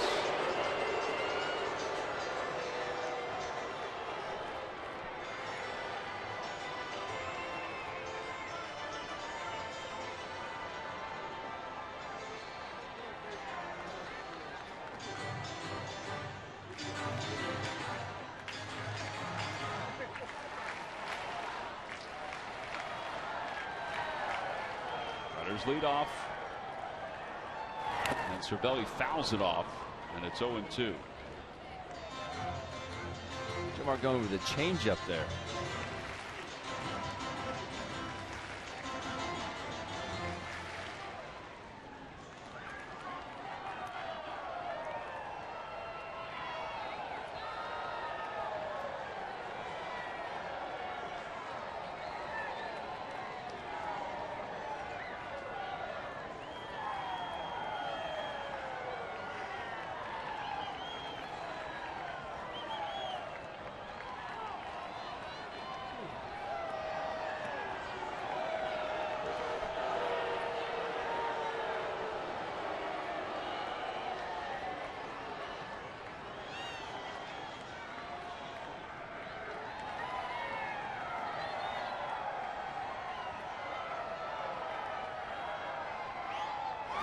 In the dirt, Rupp keeps it in front, and it's 1-2 to Cervelli.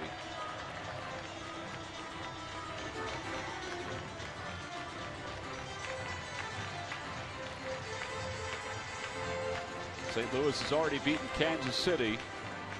The Cubs lost 5-4. Pirates interested in that St. Louis game, obviously, because they're 6.5 games back. And the National League Central, Phillies are 10 games back in the National League East. The runners lead off. Cervelli grounds it softly toward third. Franco charges, bare hands, and throws in time to get Cervelli. So what Josh Harrison could do, Maikel Franco can do. And now runners on second and third with 2 gone. Thought for a quick second that ball's going to hop up his arm, but sure-handed Maikel Franco. Excellent play. Still limping somewhat from that ball earlier in the game. Such a good, and still hits Darren Ruff in the chest. He just attacks the ball very well, but once he gets the ball, he gets his feet set into that throwing motion to deliver a strike to first. Well, Jordy Mercer now the batter with runners on second and third. Corey Hart's come on into the on-deck circle to pinch hit. And they're going to walk Jordy Mercer intentionally to face Hart. Boy, if you're Genmar Gomez, you got to get that ball off the plate a little bit more.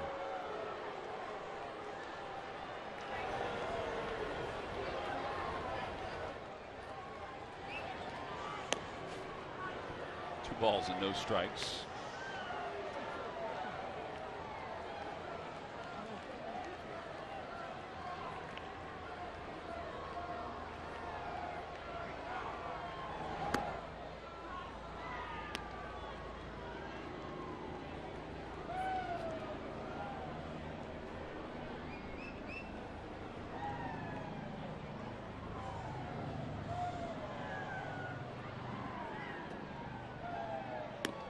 Ball 4, that loads him up. Here in the 10th inning, Corey Hart will come up. It's a pinch hit.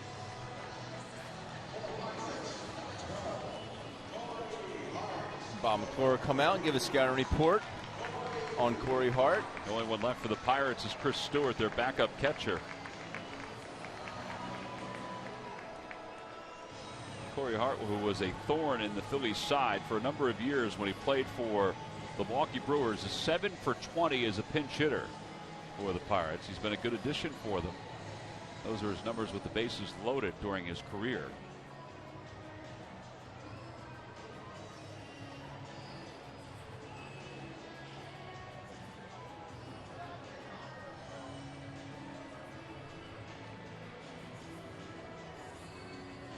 Chris Guccione, the home plate umpire, coming out to break up the conversation. It's a long one.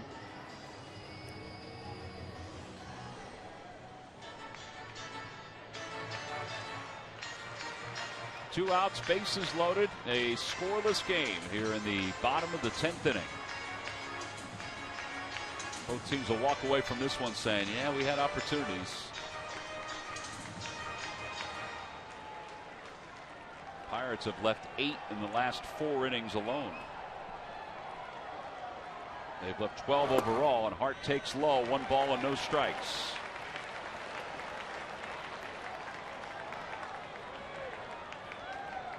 Ninth inning was pretty easy for DeFreitas. The 8th inning was some heavy lifting for Giles. He got himself into a bind. 1 ball and no strikes. Gomez in a little bit of trouble here. And the pitch. Swing and a miss, 1-1. 92 on that sinker.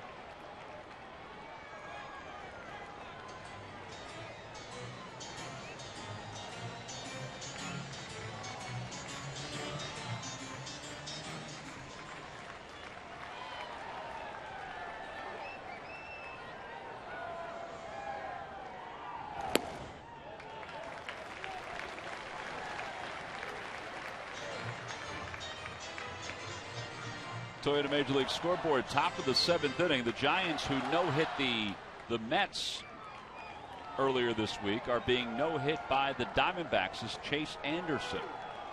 2 balls, 1 strike to Corey Hart. Swing and a miss. He went after a high sinker. And it's 2-2.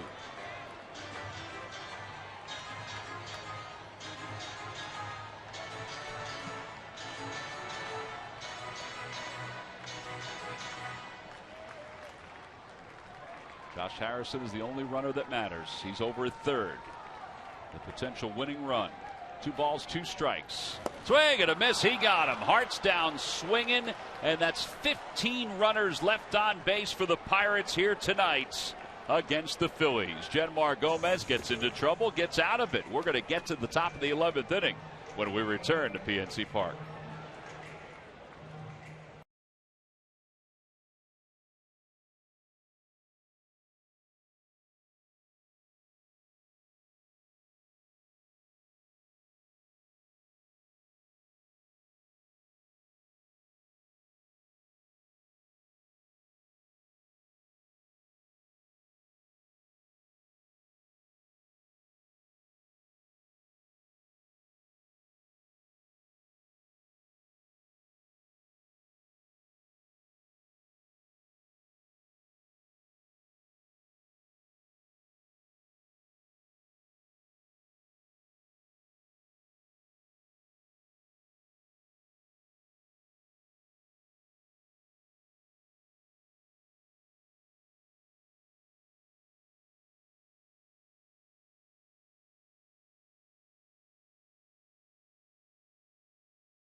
The base runners that have been left on, 15 have been left by the Pittsburgh Pirates through 10 innings of work. Now we go to the top of the 11th inning.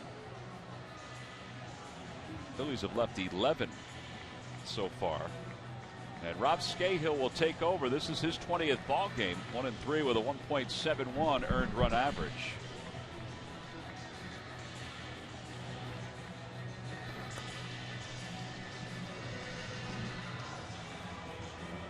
Scahill's had a good year for Pittsburgh. He's out of Bradley University, former 8th round pick of the Colorado Rockies. Last year with the Rockies was 1-0 with an ERA of 4.80. His first time or first year over with Pittsburgh. He's acquired by the Pirates for Shane Carl.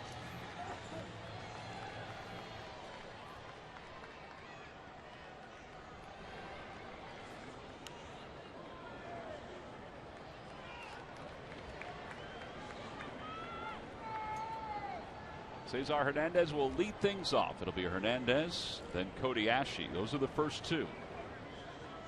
And Cameron Rupp for the Phils. First pitch is way inside. 1 ball, no strikes. Hernandez tonight has singled in 4 official plate appearances. This is number 5. On the outside corner.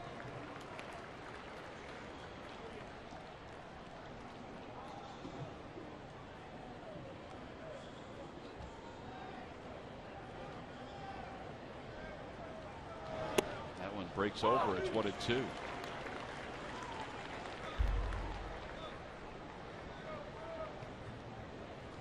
One of the big differences for Scahill since coming over from the Rockies, and the Rockies probably wanted him to do this during his time in the big leagues, his ground ball percentage is way up. Inside, 2-2. For the Rockies, his ground ball percentage was 46.5% of the time. And with the Pirates, it's nearly 70% of the time. I mean, that's the kind of pitching you want to do out Coors Field, is keep it on the ground. Some guys just, it's in their head they cannot pitch there. Inside, 3 balls and 2 strikes. Caesar continues to impress me with his at bats. I mean, he never gets into a panic mode. He just works the count. Makes the pitcher throw.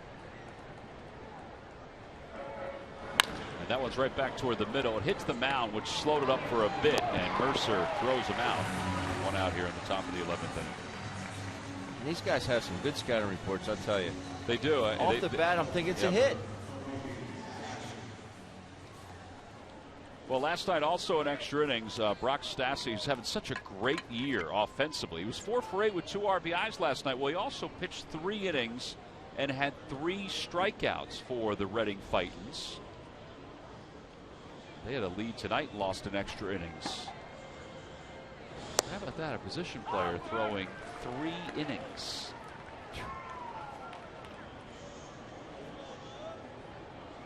Backup catcher for the Mariners threw an inning tonight against the Astros. Astros were winning that one. I think it was it 9-0 at the time, or was it 10-0? It was 9-0 at the time. The finals 10-0. Ashe asked for time.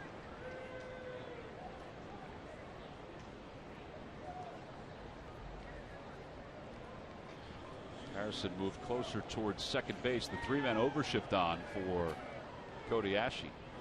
Breaking ball, it's in there. Stassi, by the way, just to recap that story, pitched 3 innings last night. He's a kid who was also a pitcher when he was in college at the University of Nevada.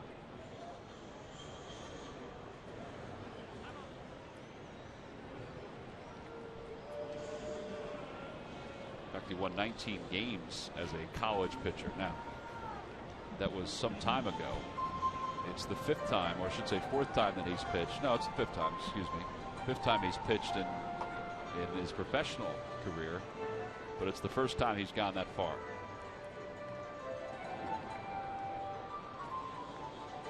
I thought he was hitting .347 this year. No balls, 2 strikes. Outside, 1-2.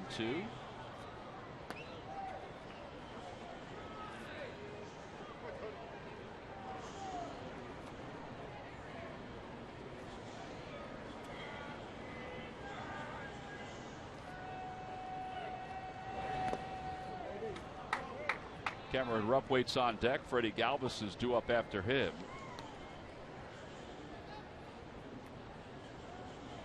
There's Cam.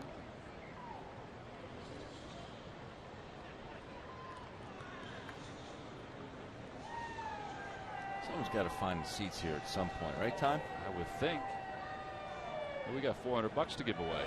There's a line drive base hit it to right field. Polanco is going to cut it off before it gets to the wall. Ashley's going to challenge his arm. Here's the throw to second. He is out at second base. He dropped the ball. Safe at second base.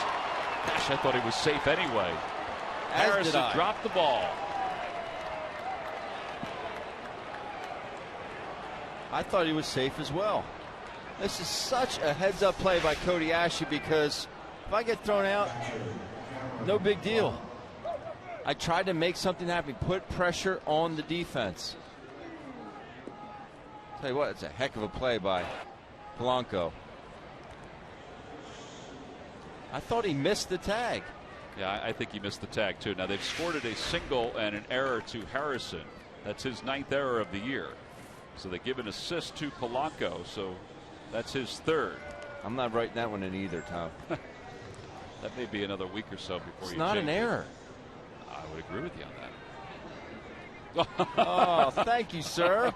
Fine, sir. They do score a double. So a runner at second base. Here's Cameron Rupp. Ground ball left side. Ashley's going to go to third. Mercer has it. He's got to play it first, obviously. And the putout is made 6-3. So the Phillies, for the 2nd straight inning, have a runner over at third. And 2 outs. And Freddie Galvis will bat. Shortstop, Freddie Galvis.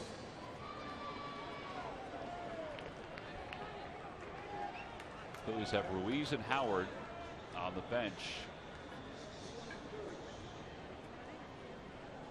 Josh Harrison's asking Clint Hurdle where he wants him to line up. He's on the grass. He's over a bit. 0-1.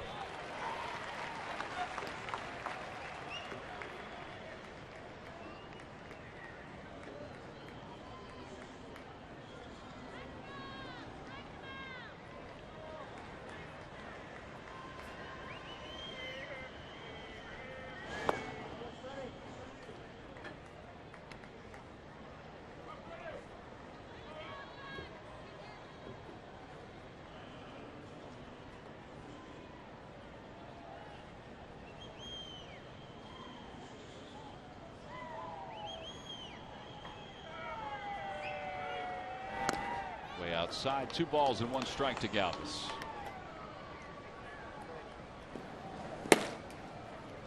Dustin McGowan to the right and Papelbon in case the Phils take the lead here at the top of the 11th inning.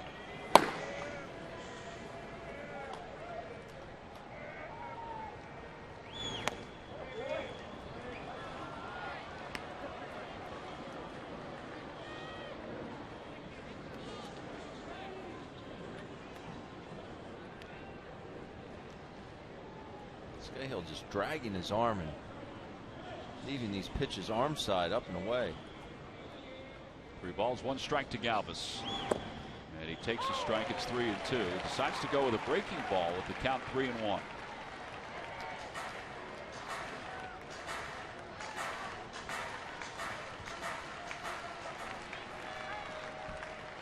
No score, top of the 11th inning.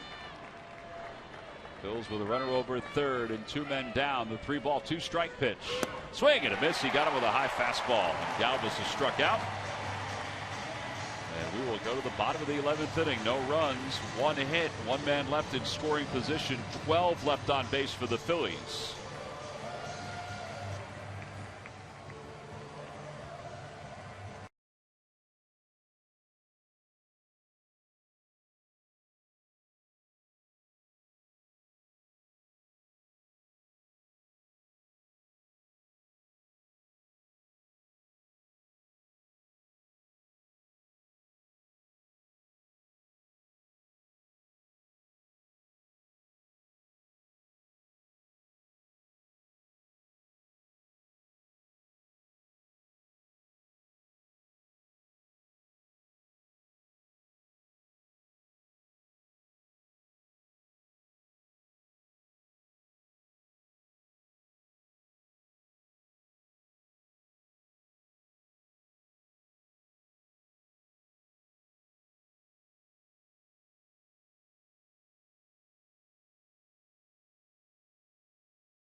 15-2. 15 for the Pirates and 12 for the Phils. And now as we move to the bottom of the 11th inning, Gregory Polanco will lead things off. It's not a school night. You guys can stay up a little longer.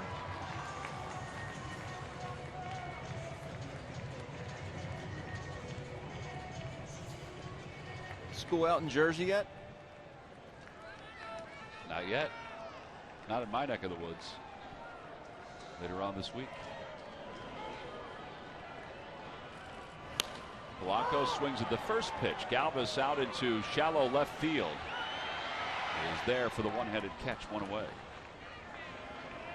How about in your neck of the woods? School out? They have 1 half day left on Monday. Oh, they don't have to go.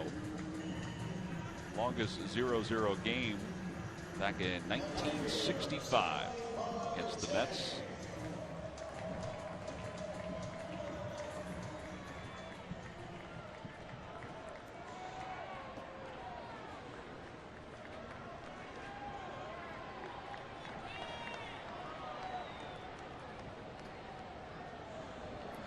Marte the batter. Marte takes inside corner and it's 0-1.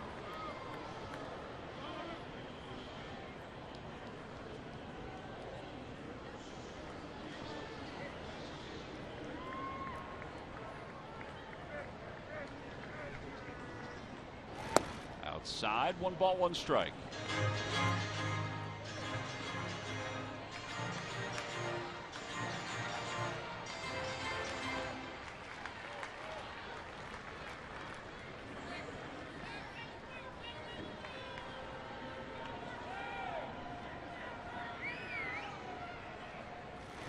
Breaks his bat. I mean, that thing shattered all over the place. Galvis won't throw him out, though.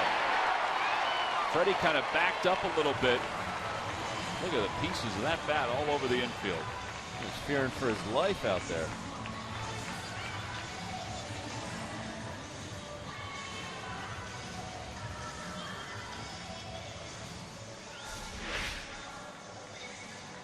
Even if he would have charged it right away, I don't know what else Freddie could have done.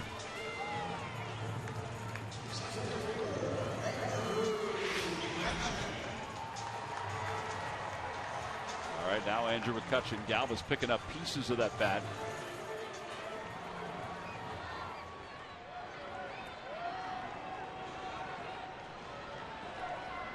And Andrew McCutchen, who is hitless in 5 at-bats.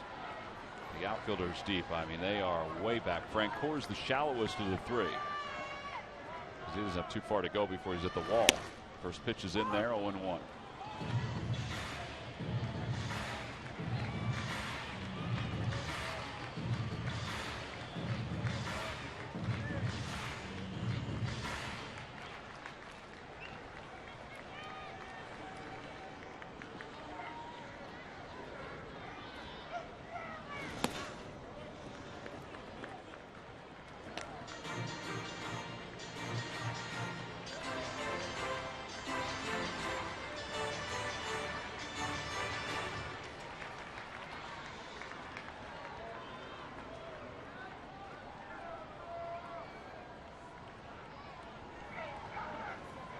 Ball, 1 strike to McCutchen.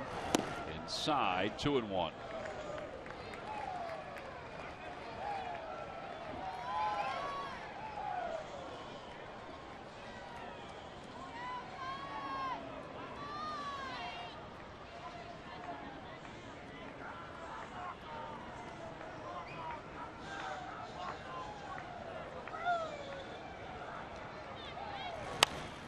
Fly ball right field. It's not deep. And Cesar Hernandez on the outfield grass makes the catch, and there are 2 outs. Well, they certainly have neutralized Andrew McCutchen tonight. He's 0 for 6. And Neil Walker will now be the batter.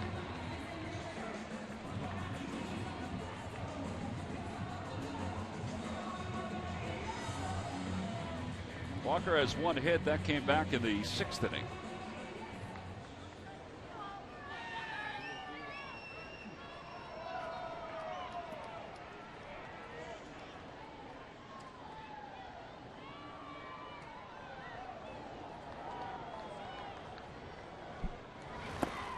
A change-up, and it's 0-1. Pitching-wise, the Phillies, of course, have McGowan left, and they have Papelbon. On the flip side, for the Pirates, they do have Vance Worley and Antonio Bastardo.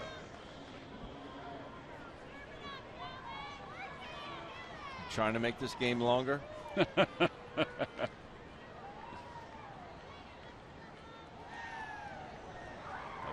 count to Walker. Throw over to first. Marte is back. He kind of flinched there, Tom.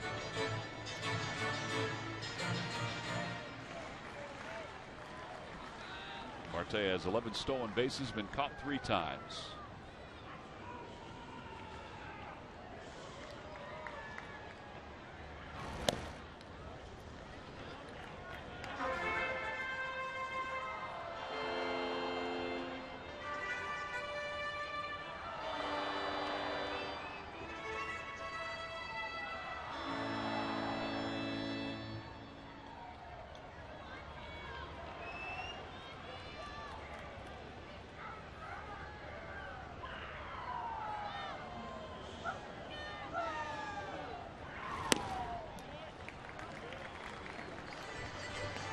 Gomez was so quick that time, he didn't give his arm a chance to catch up. If you're so quick with that stride foot, the leg that you lift, you still have to make sure you gather yourself and get up over top of the baseball, or you're going to miss arm side like you did there.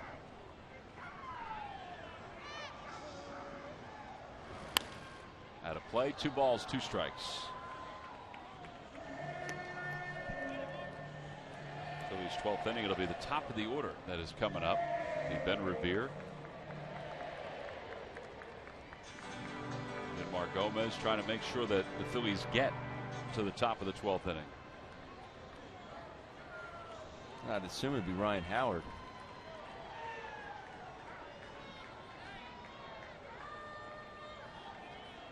Gomez is in the 2-hole. Yep.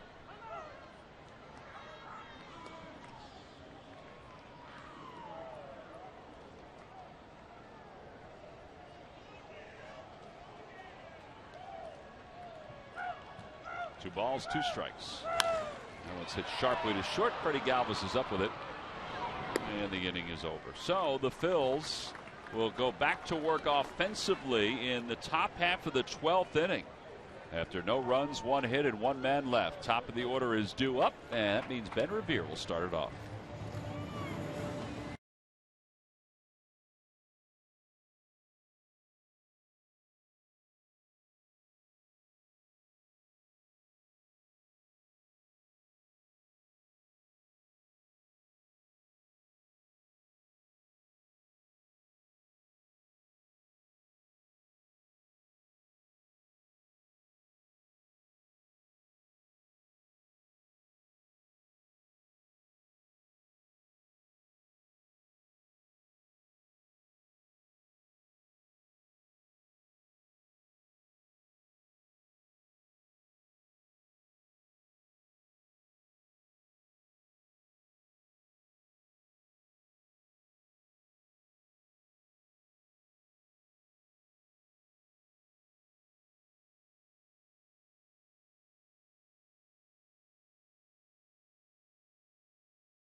Ball game with Cure Auto Insurance presents Phillies post-game live. Phillies and the Pirates still tied as we go to the top of the 12th inning. Along with Ben Davis and Greg Murphy. I'm Tom McCarthy. We are way past Murph's bedtime, as Ben Revere will lead things off.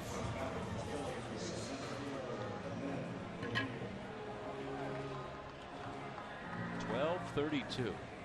Hour and 25-minute rain delay at the outset, and really no offense.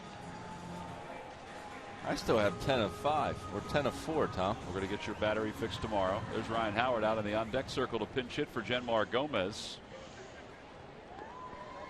We're going to get your battery fixed later on today. There's Dustin McGowan. He's been throwing a bunch of times. So Revere leads it off against Scahill, and the first pitch down low, 1 ball, no strikes. And trying to get on.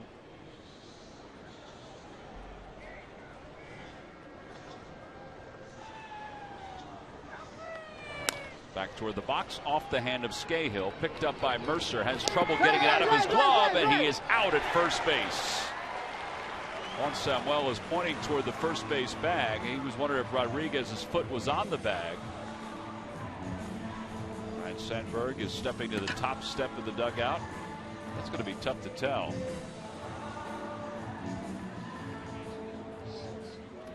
Yeah, they're content that he did get him. Well, when he double clutched like that, I really thought Revere was going to be able to beat it. But it does look like Rodriguez held the bag. Yeah, I think he was out. Good stretch. Really good stretch. I don't know how his right groin is feeling right now, but it was a good stretch. It's either loose or it's sore. I don't know. Or it's in half. All right, so here is Howard. Howard, a career pinch hitting average of .340, 6 home runs. Checks his swing in the first breaking ball, and it's 1 ball, no strikes. They do appeal whether he went or not.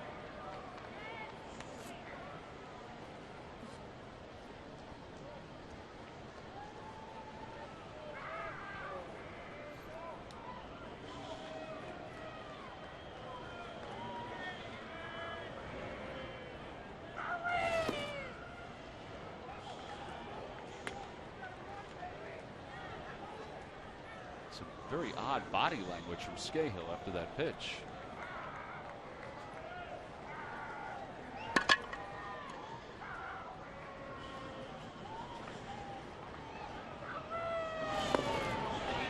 That's the first pitch that he threw right there. It's the same one. Howard checked on the first one. He didn't check there, and it's 2-1. I think Ryan was expecting a breaking ball in that spot.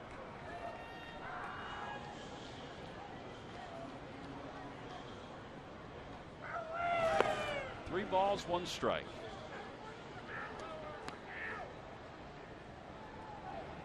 Michael Franco is on deck.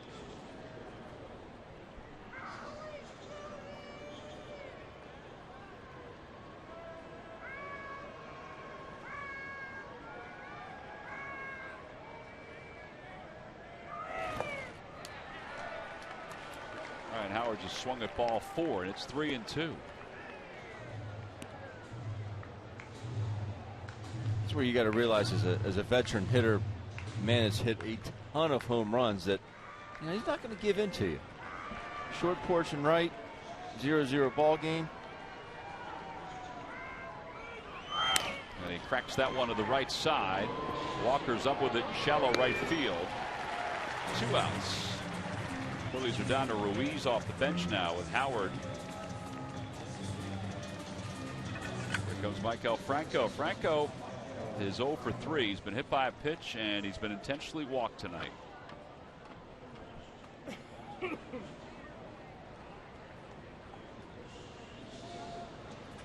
Just 2 West Coast games, or should I say 3 left on the scoreboard.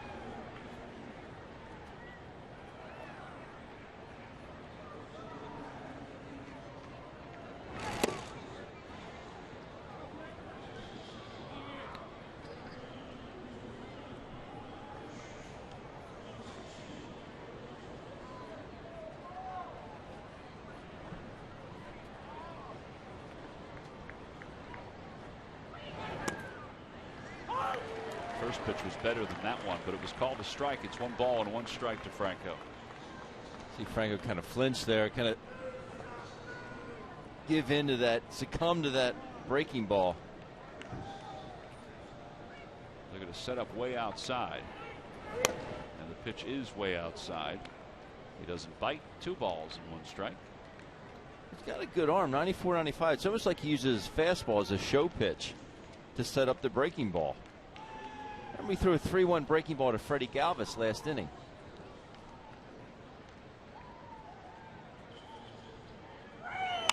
There's a line drive, base hit to left center field for Franco. So the Phils have a base runner here in the 12th inning. And Darren Ruff is coming up. That's a 10-game hitting streak for Maikel Franco. First baseman, Darren Ruff.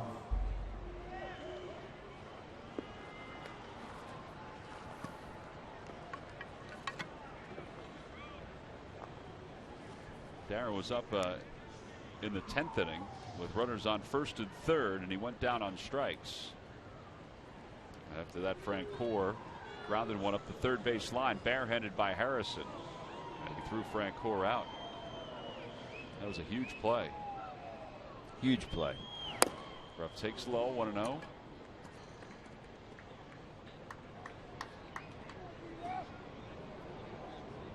Just get something. I know it's going to be hard to get something into a gap here. Yeah, because they have speed to cut off those gaps.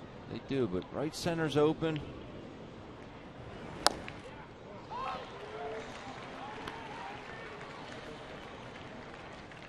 Left field line is open also, but if you hit it there, I don't think you can score Franco the way he's hobbled.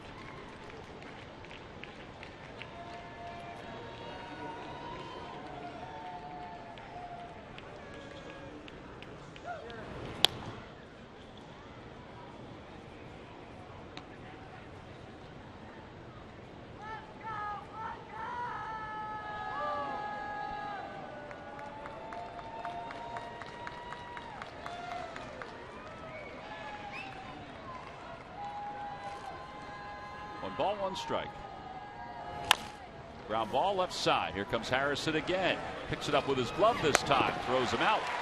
That one was a little easier. And the side is retired. 5-3 on the putout. No runs. One hit and one man left. Middle of the 12th. Harrison will lead it off when we come back.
See it. Nobody able to put a run up on the board as of yet. Phillies have seen a good deal of their pitching staff. There you see it. Tonight's pitchers, already 6 guys on the hill. Kevin Correa started this game 5 2/3, allowed the 5 hits, had 4 strikeouts. Arahu came in and got 1/3 of an inning. Then Luis Garcia pitched an inning. And you see 1 walk, 1 hit, 1 strikeout for him. Kenny Giles did his job after getting into a little bit of trouble. Then Justin DeFreitas got through his 1 inning. Jamar Gomez with 2 innings. He allowed 3 hits and the 1 walk and 1 strikeout. And now, guys, Dustin McGowan out on the hill for the Phils. Facing Josh Harrison, Murph, as we start the bottom of the 12th. He delivers a fastball for a strike. It's 0-1.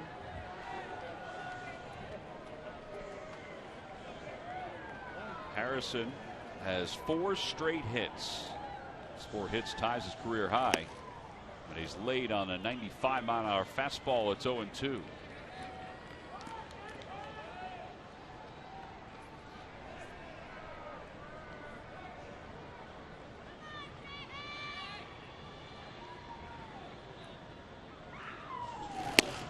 outside and high, and it's 1-2.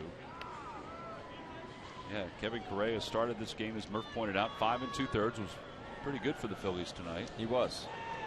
Got a little tired in that 6th inning. Elvis Araujo with the easiest workload all night. Was able to get Pedro Alvarez in a big spot. Everything's a big spot at this point, thinking about the fact that the teams have combined to leave 29 base runners.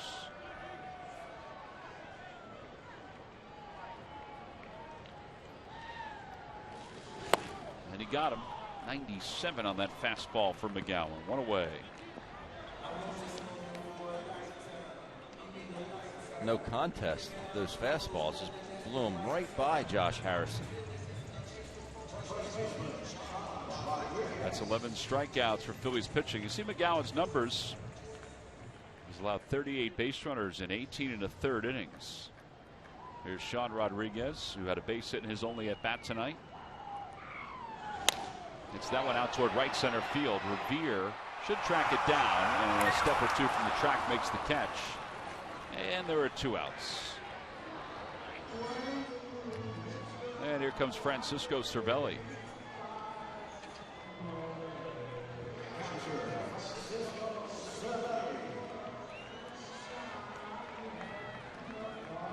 Anytime a ball goes up in the air, a ball game like this, you kind of hold your breath for a quick second. That one didn't sound as good as, let's say, Blanco's earlier in the game. Yeah.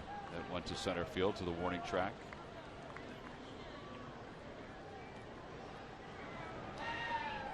Two outs, the pitch to Cervelli, and he fouls it back. It's 0-1. They're aggressive against Dustin McGowan.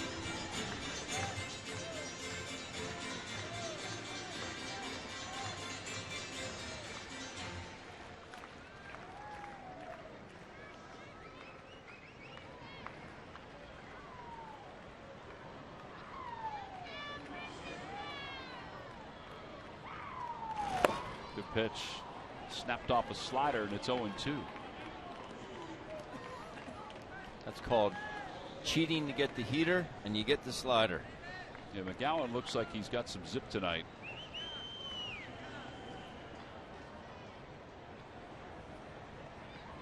Bury it.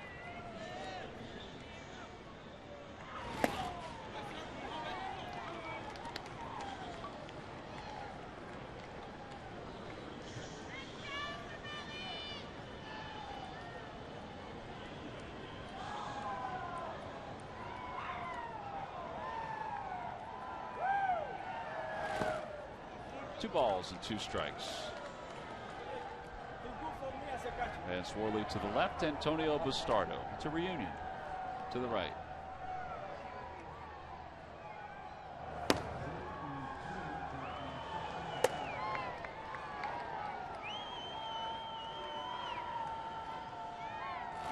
Got him. Blew it by him at 97. 2 strikeouts in the inning for Dustin McGowan.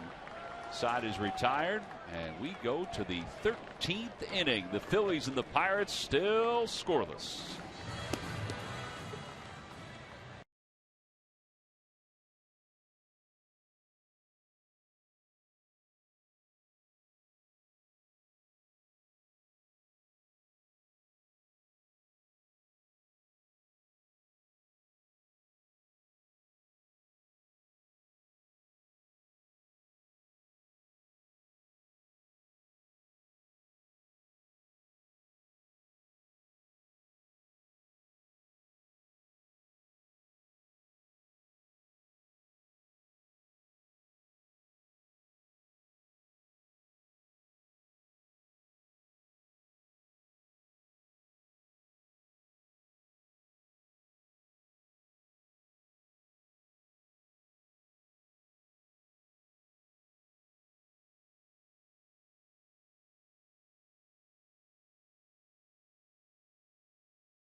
for the Pirates. And guys, take a look at what the Pirates pitchers have done. Equally impressive. The Phils, Locke started the game, 6 innings, allowed the 6 hits, 1 walk and the 2 strikeouts. Cameron came in and did the 1 inning. Then Watson, 1 inning of uneventful ball. Mark Melanson came in, another inning, 2 hits he allowed, just 1 walk as well.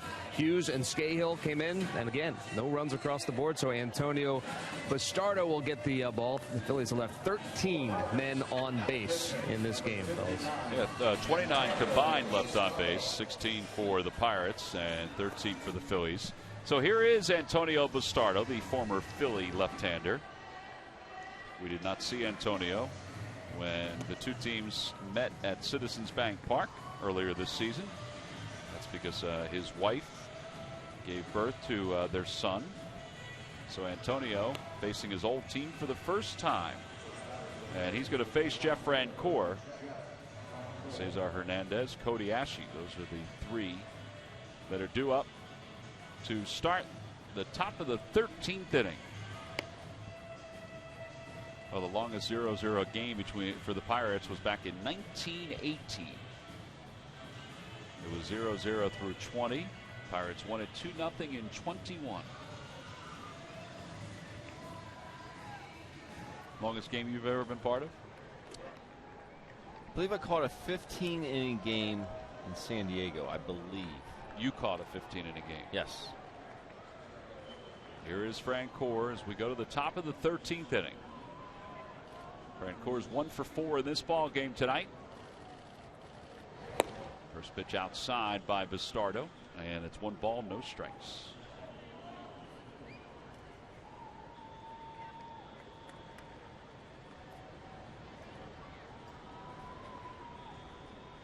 And it's fouled back. Francoeur was a little early on that one, it seems. His average of 263.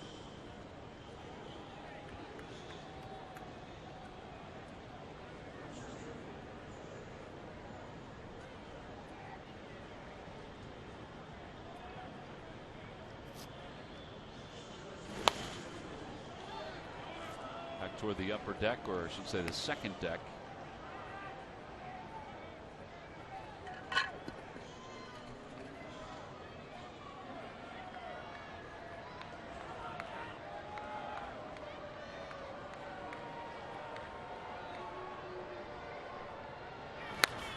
Francoeur fouls it off to the right.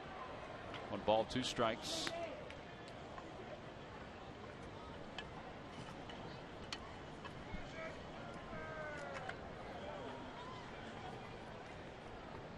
Knock yourself in here, Jeff.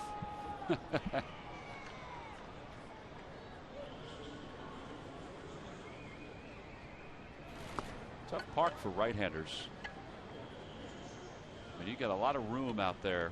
410 toward the bullpens, toward that crevice near the bullpens. 383 as it goes past the W.B. Mason side. You see right field is a little different. It's got the 21-foot wall in right field, but it's only 320 from home plate. And now the 2-2 pitch coming to Francoeur. And he pops it up. Foul territory. Harrison, the third baseman, comes running down. 1 out. And Cesar Hernandez is coming up.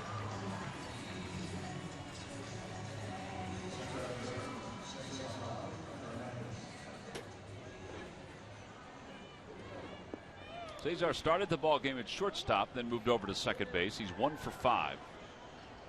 His average sits at 220.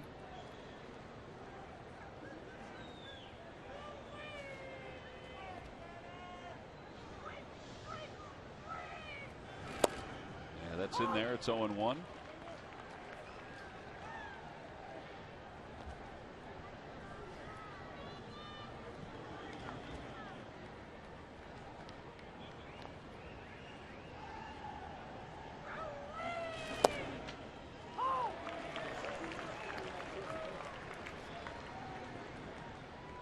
We've run down the date, Ben.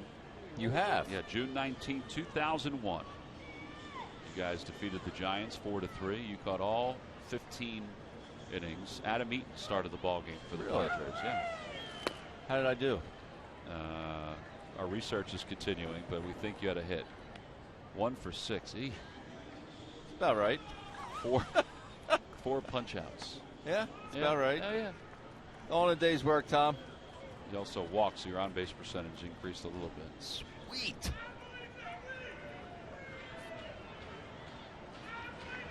A ball and 2 strikes to Cesar. And Cesar fouls it over the Phillies dugout.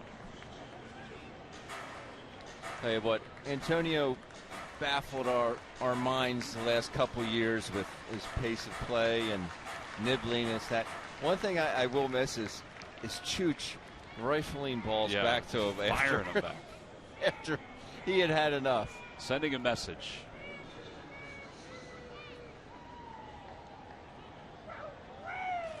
Swing and a miss. He got him. Threw him looked like almost a changeup. Maybe a slider. It's 2 outs here in the top of the 13th inning, and Cody Ashley's coming to the plate. Well, take a look.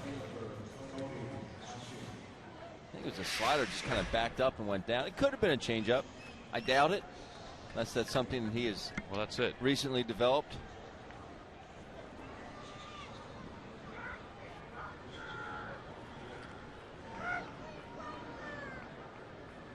She's been on base a couple times today. He doubled his last time up.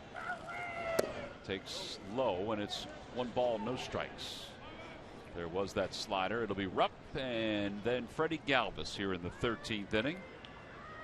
If Cody Ashley can keep the line moving here.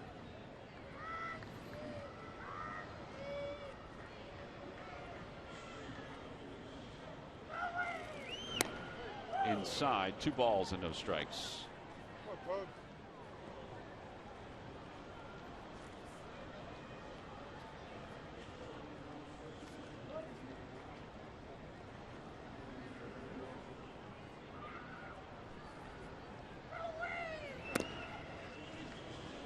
All right, so Cody will be taken here with the count 3-0.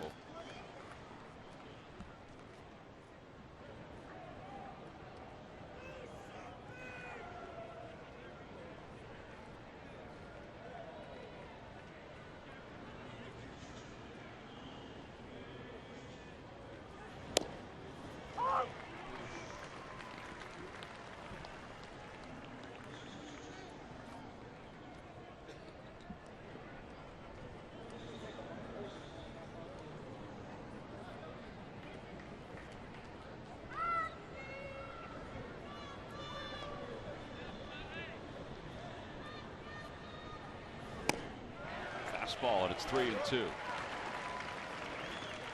Good cut there by Cody. Good aggressive swing. May have been ball 4. That's the only problem. But what do you have to lose, Tom? Is that a trick question? No. 3 balls, 2 strikes. Cervelli sets up outside, and Ashley fights it off, pops it up, and Harrison makes the catch. And the Phillies are retired in order here in the 13th inning. Antonio Bastardo sets them down 1-2-3, and now to the bottom of the 13th inning, still scoreless.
Too many guys left out in the bullpen. Jonathan Papelbon's there. Jesus Tiamo.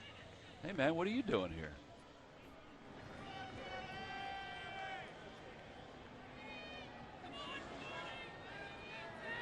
Jordy Mercer will lead things off against Dustin McGowan here in the bottom of the 13th inning. First pitch is way outside, and it's 1-0. McGowan pitched a scoreless 12th inning. Retired the side 1-2-3, picked up a couple strikeouts. Jordy Mercer's 1 for 3 in this ball game. Fouls it off. It's 1 ball, 1 strike.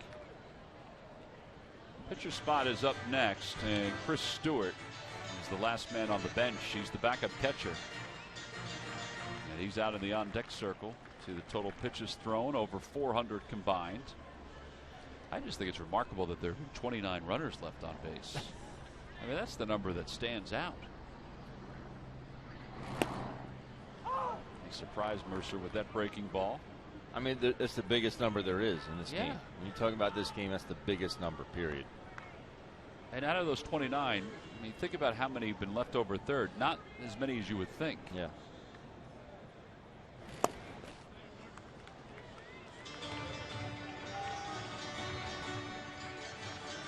Nine left on base.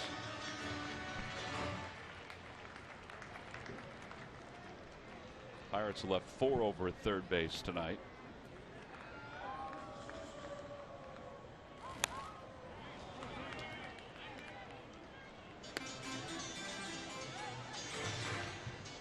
I wonder if Jordy is a family name.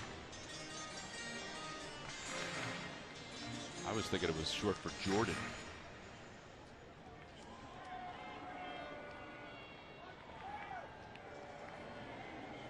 It is not short for Jordan. In the air to right field. Francoeur going back. He has room at the edge of the track. Makes the catch. And one away. 4 in a row retired by Dustin McGowan. And now Chris Stewart will pinch hit.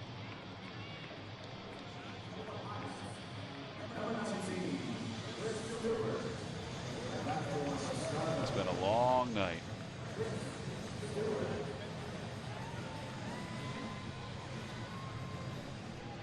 A lot of 21 jerseys in the crowd tonight, I tell you.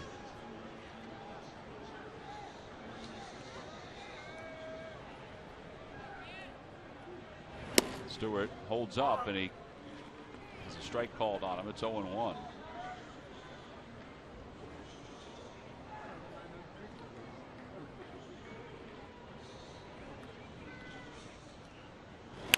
Over toward the hole. Backhanded by Galvis, and no play. And Stewart's aboard. It's a 1-out base runner here in the 13th inning. And Gregory Polanco's coming up. Now, Polanco is hitless tonight. The fear factor is that he's a left-handed batter with that short porch. Well, the Phillies obviously have struggled, and we've talked about it here at PNC Park. Even when they were in their heyday of winning 5 straight National League East titles, they struggled here.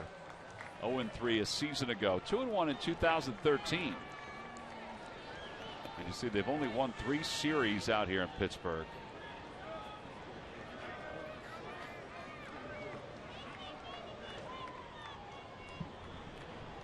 Polanco 0 for 6 in this game.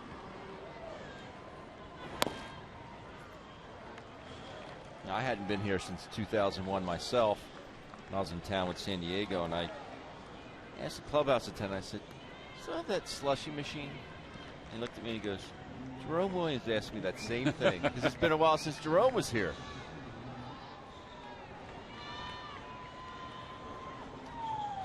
How do you not replace it, though, after it breaks down? He said it just kept breaking. Of course, that was the year before, 2000. We were at the worst stadium ever made, ever created. The worst stadium in the history of worst stadiums? Ever. Three Rivers was the worst. What was so bad about it? It was awful. 2 balls and no strikes. There's a strike. It's 2-1. I bet I had been there. The surface was bad. The dugouts were bad. Well, wasn't it similar to the vet? Yes, but worse. Really? What about Riverfront? No, it wasn't as bad. I think Three Rivers was the worst, then the Astrodome. Just awful structures. 2 balls, 1 strike to Polanco. Ground ball at the first base line. Howard's got it. And he'll take it to the bag, so the potential winning run is now in scoring position. But there are 2 outs. And here comes Starling Marte.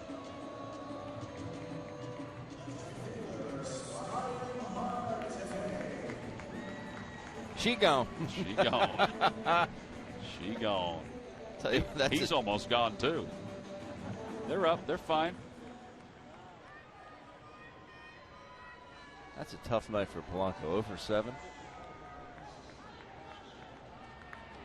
And 1 for his last 19. Hang with him. Here's Starling Marte. Marte has 2 hits, an infield hit off Correa. And then a hit to right field his last time up. Stewart with a good lead off second base. And a good hack by Starling Marte. It's 0-1. Winning run is at second base.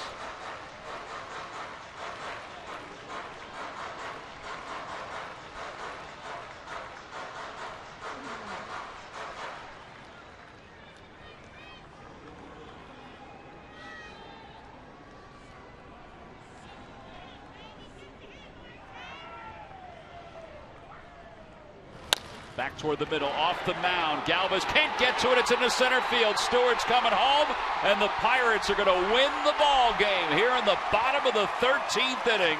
It's a seeing eye RBI single to center field by Starling Marte, and they win it 1-0.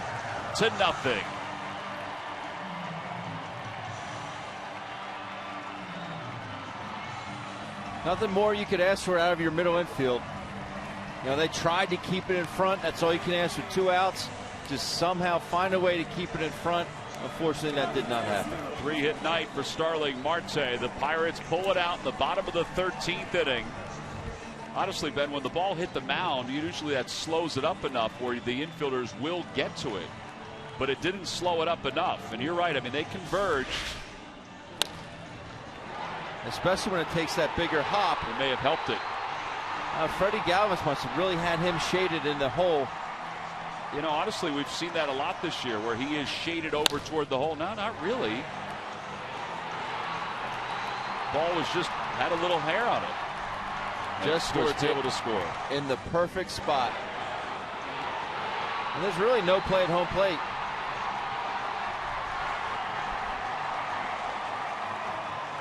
Antonio Bastardo, part of that celebration, gets the victory for the Pirates. He pitched a scoreless top of the 13th inning. So Pittsburgh outlasts the Phillies, and for that, Clint Hurdle picks up career victory number 900 with his 1-0 win here at PNC Park. Starling Marte, 3rd hit of the night. He's the hero for the Pittsburgh Pirates. We'll be back to wrap things up right after this.